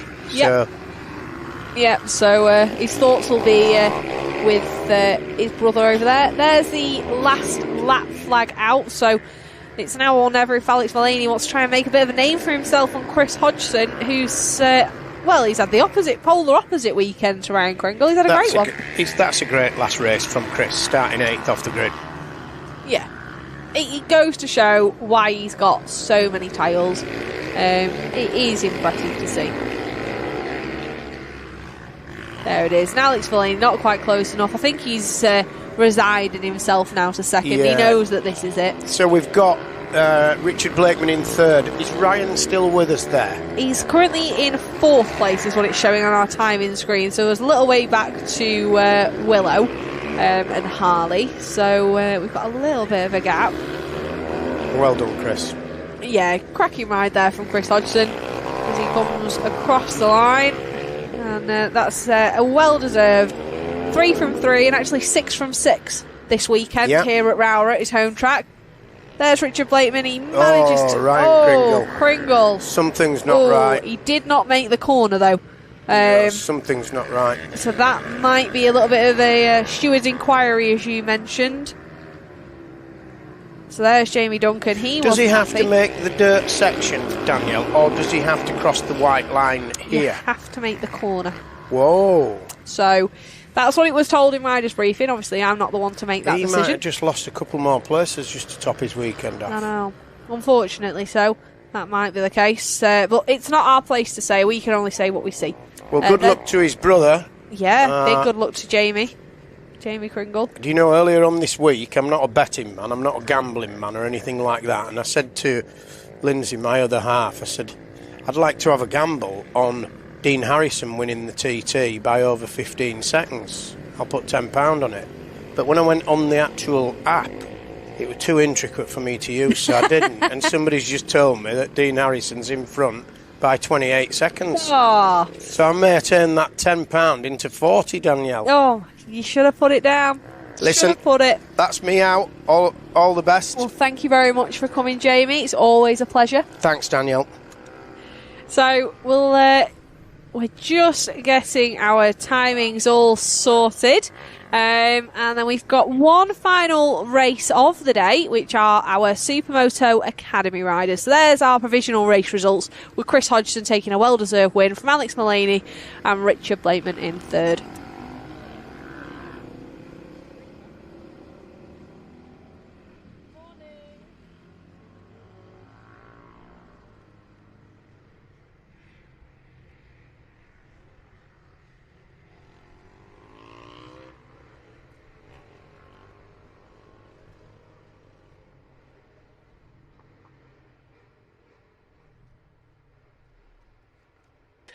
So, coming up next, our Supermoto S4 Academy riders. They should all be in the holding area, and this is our final race of the weekend here at Rowrah. And as I mentioned, coming up in a few weeks' time, we will have round 4 of the British Supermoto and Superlight Championship heading up to Scotland on the 20th and 21st of June. And as we wait for our Academy riders to be released out onto the track, which right on cue, there they are, we'll mention we do have a guest commentator with me here on this one. We have Jackson. You're here to come and have a little chat with me, aren't you? Yeah. Yeah, I'm Jackson. Normally I'm in Academy, but in the first race I had a little bit of a spill, so the bike's a bit damaged and we've not continued going, so I've got a bit of a bruise on my head and it just a bit stings a bit. So oh dear, whereabouts did you come off? Just coming off the step up. It is tricky. It's a tricky one, especially on those smaller bikes with the smaller wheels. Yeah. It's very challenging, but it's good to see you're all right and you're up. But probably a sensible thing to give the rest of the day a bit of a miss. Yeah. Have you been watching the racing so far today? Yeah, some really good racing. Edward Darlington, just his usual self, being rapid. Same with Byron. Made the B group. He's been really good. So Yeah, they're flying. yeah. And we're saying, so in this one we've got a bit of a mix, haven't we? So we've got some of the riders, so like Edward and Byron, that have been really, really fast, but we've also got other riders that are coming up through the ranks a little bit. And you're sort of in that mid-pack, aren't you, at the moment? Yeah. And I feel like there's some people like Cole Reynolds and Josh Walker that have also in the mid-pack, you know, getting in the mix, just learning the tracks and everything. And they are all very good riders. Everyone in here is talented and nobody's going to fail at anything. No, they're all doing really well. And it's definitely a track that I think suits your smaller bikes as well. Yeah. There's no long straights, so it's nice. But we're just about to get ready to go, so they're all looking at the start lights. And it looks like another good start there for Edward Darlington on the TM as he makes his way down the straight. And Jensen Knowles there looking up the inside of Jackson Bennett. And who's that coming from a way back? That's Byron Johnson. He's flying, isn't he? Very good this weekend as well. He loves this track. He's been having a good time. And I also feel like Jensen Knowles is doing very well as Byron. Yesterday keeping up with Byron, not letting him get away too much. Yeah. And he was doing very well. Yeah, absolutely flying, as you said. But yeah, that was a really, really good start there from Johnson, coming from a way back on the grid and heading up out in front. Knowles had a little bit of a mechanical in, I think it was race 1 or 2. He had a chain snap, which caused a bit of damage to the bike. But yeah, coming through here, tell me about it. That little hump in the inside, it's a little bit sketchy, isn't it? Yeah. Well, I've been using the outside a lot more, as the hump can be a bit here and there. Depending daunting. on where you hit it, it can be a bit sketchy. Yeah. But you're getting used to riding a bit of a bigger bike now, aren't you? So what are you riding now? Is it an 85? 85, and we're looking out for a motocross bike with a 105 kit on, so we can take the 105 kit off and put it on the bike I've got now, so then we'll have a wet bike and a dry bike, and then we can go practicing motocross and stuff like that. Yeah. So practicing motocross, it does definitely bring you on as a rider. It certainly helps with the off-road. But are you wanting to do more of like the knee-down style, or...? Yeah, we've been trying to, and I feel like I'm not the biggest kid ever, so I think height is a big difference as well.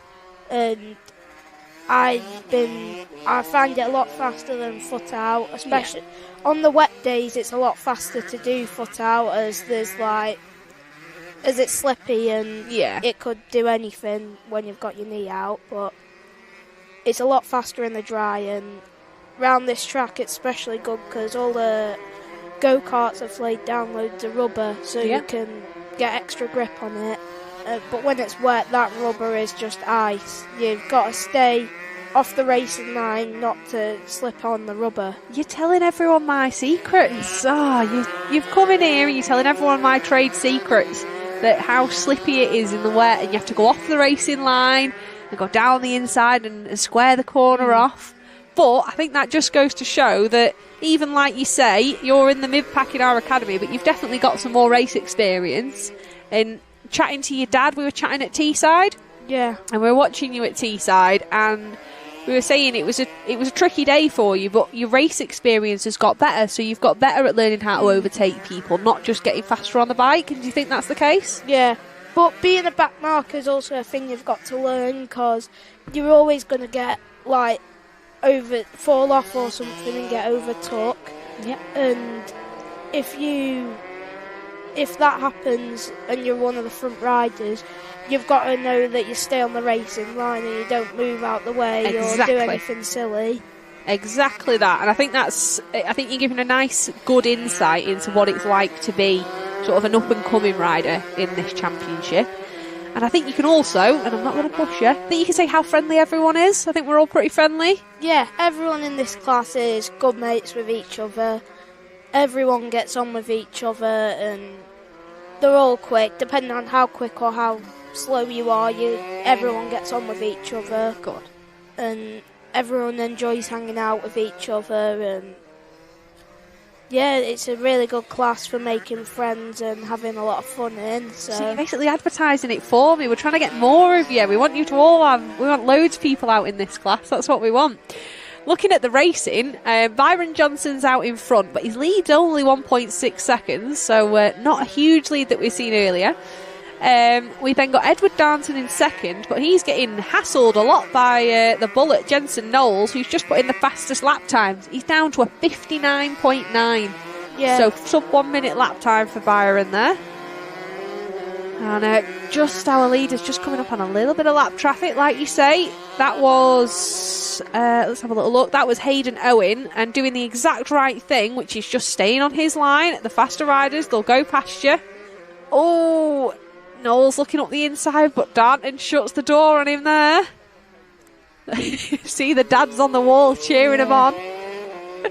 Your dad is like that, by the way. Yeah. Your dad is at the side cheering you on. They're all the same. When you're racing, though, you're not looking out for them. You don't even see them. You can't hear them. It's probably for the best, mate. Yeah. It's probably for the best. So it is this battle for second that we're watching on screen at the minute. And Edward Darnton managing to make that TM Lead GK 85 as wide as possible and making it hard work for Jensen Knowles. But this squabbling, it's just allowing Byron Johnson to run away at the front. His lead's now just over 2 seconds. So do you have a favourite part of this track so far? Probably coming out the back corner and coming down the hill? Yeah, that is a really good bit of the track. Yeah, it's nice and fast there, isn't it? Yeah. Oh, Jensen. Oh, he just went down. Oh, what a shame. That was just one of those. That was just a racing incident. He just asked a little bit too much of that front tyre. And Edward Darnton did really well to stay on there as well. Yeah. So I'm sure Dad's on this wall will be shouting at him to get up as fast as possible. I'm not good at that. No, I'm not either. I'm not. So there's Jackson Bennett. That little tumble off there for the bullet means he's now promoted up to third. And Archie Reynolds is up to fourth, with Cole Reynolds up to fifth.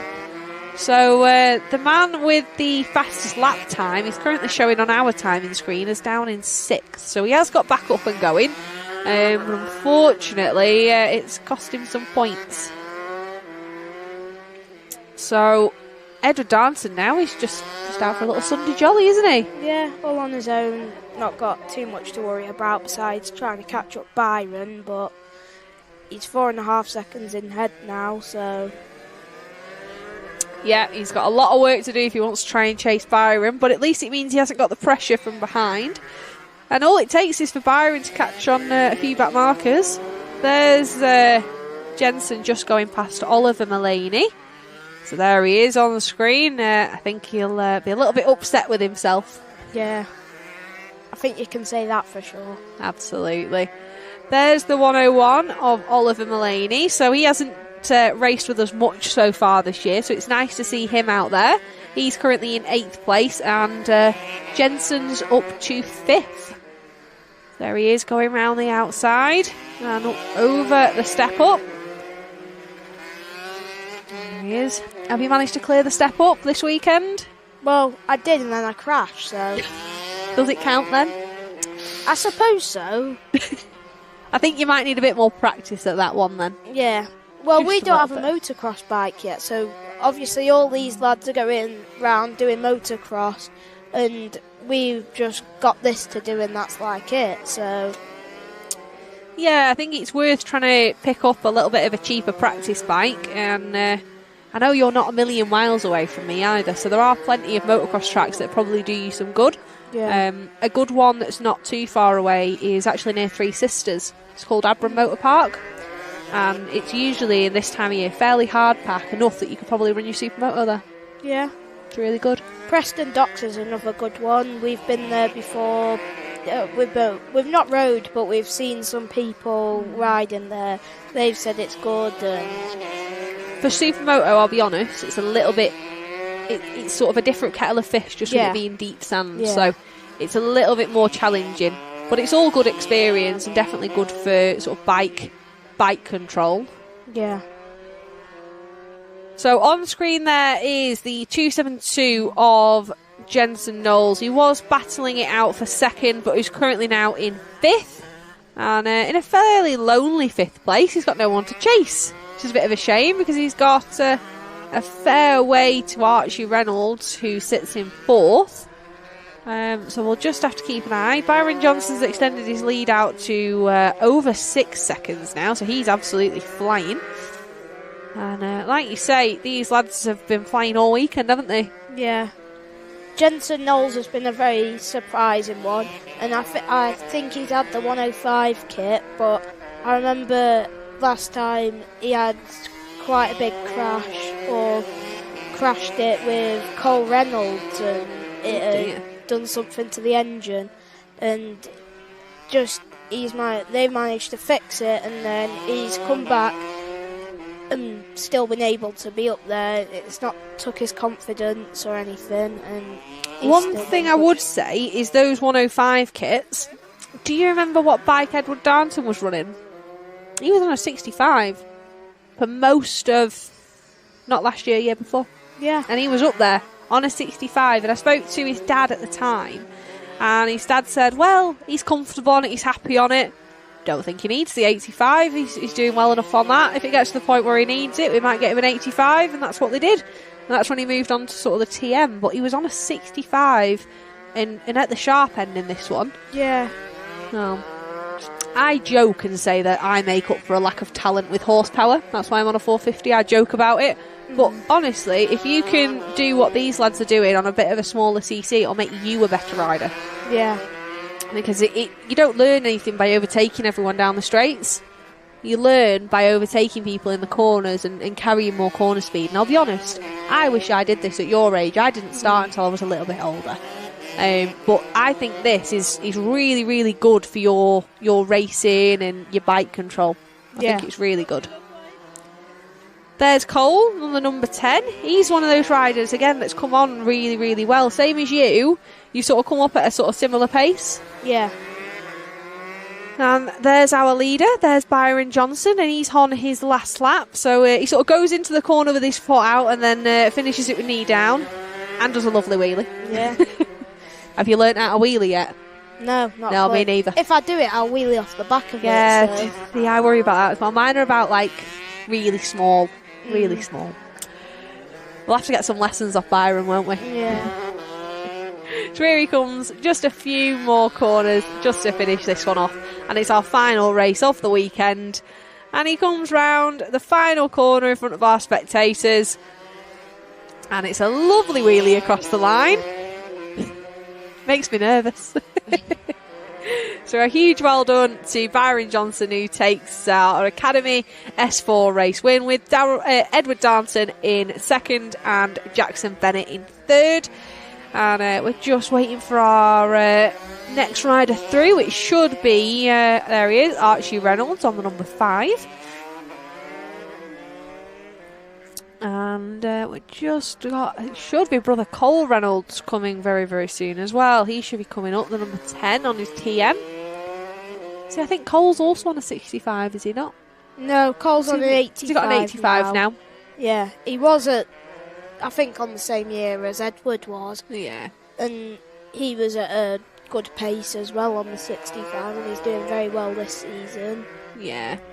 So there are our provisional results. It was a very well-deserved win for Byron Johnson, second Edward Darnton, third Jackson Bennett, Archie Reynolds in fourth, Jensen Knowles after his little tip-off back up to fifth, with Cole Reynolds in sixth, and then it's Josh Walker, Hayden Owen and Oliver Mullaney rounding out that one for us.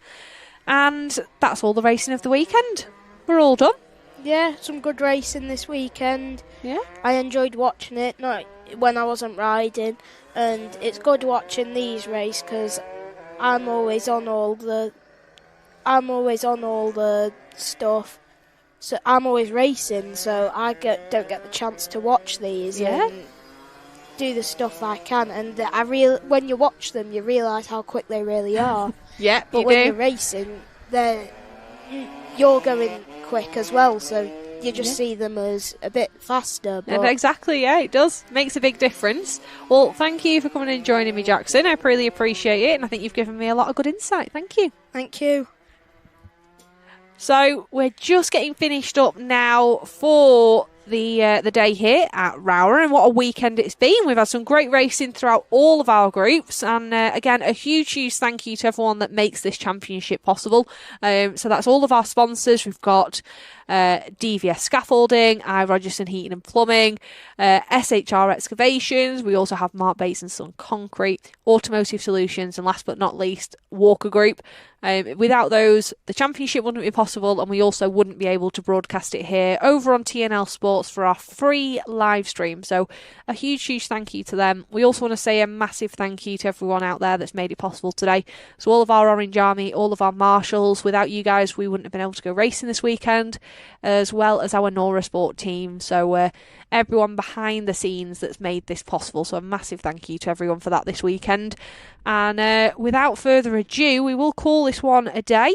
Thank you for joining me today, watching some fantastic racing, and hopefully we see you all in June for round 4 of the British Supermoto and Superlight Championship on the 20th and 21st of June. Thank you.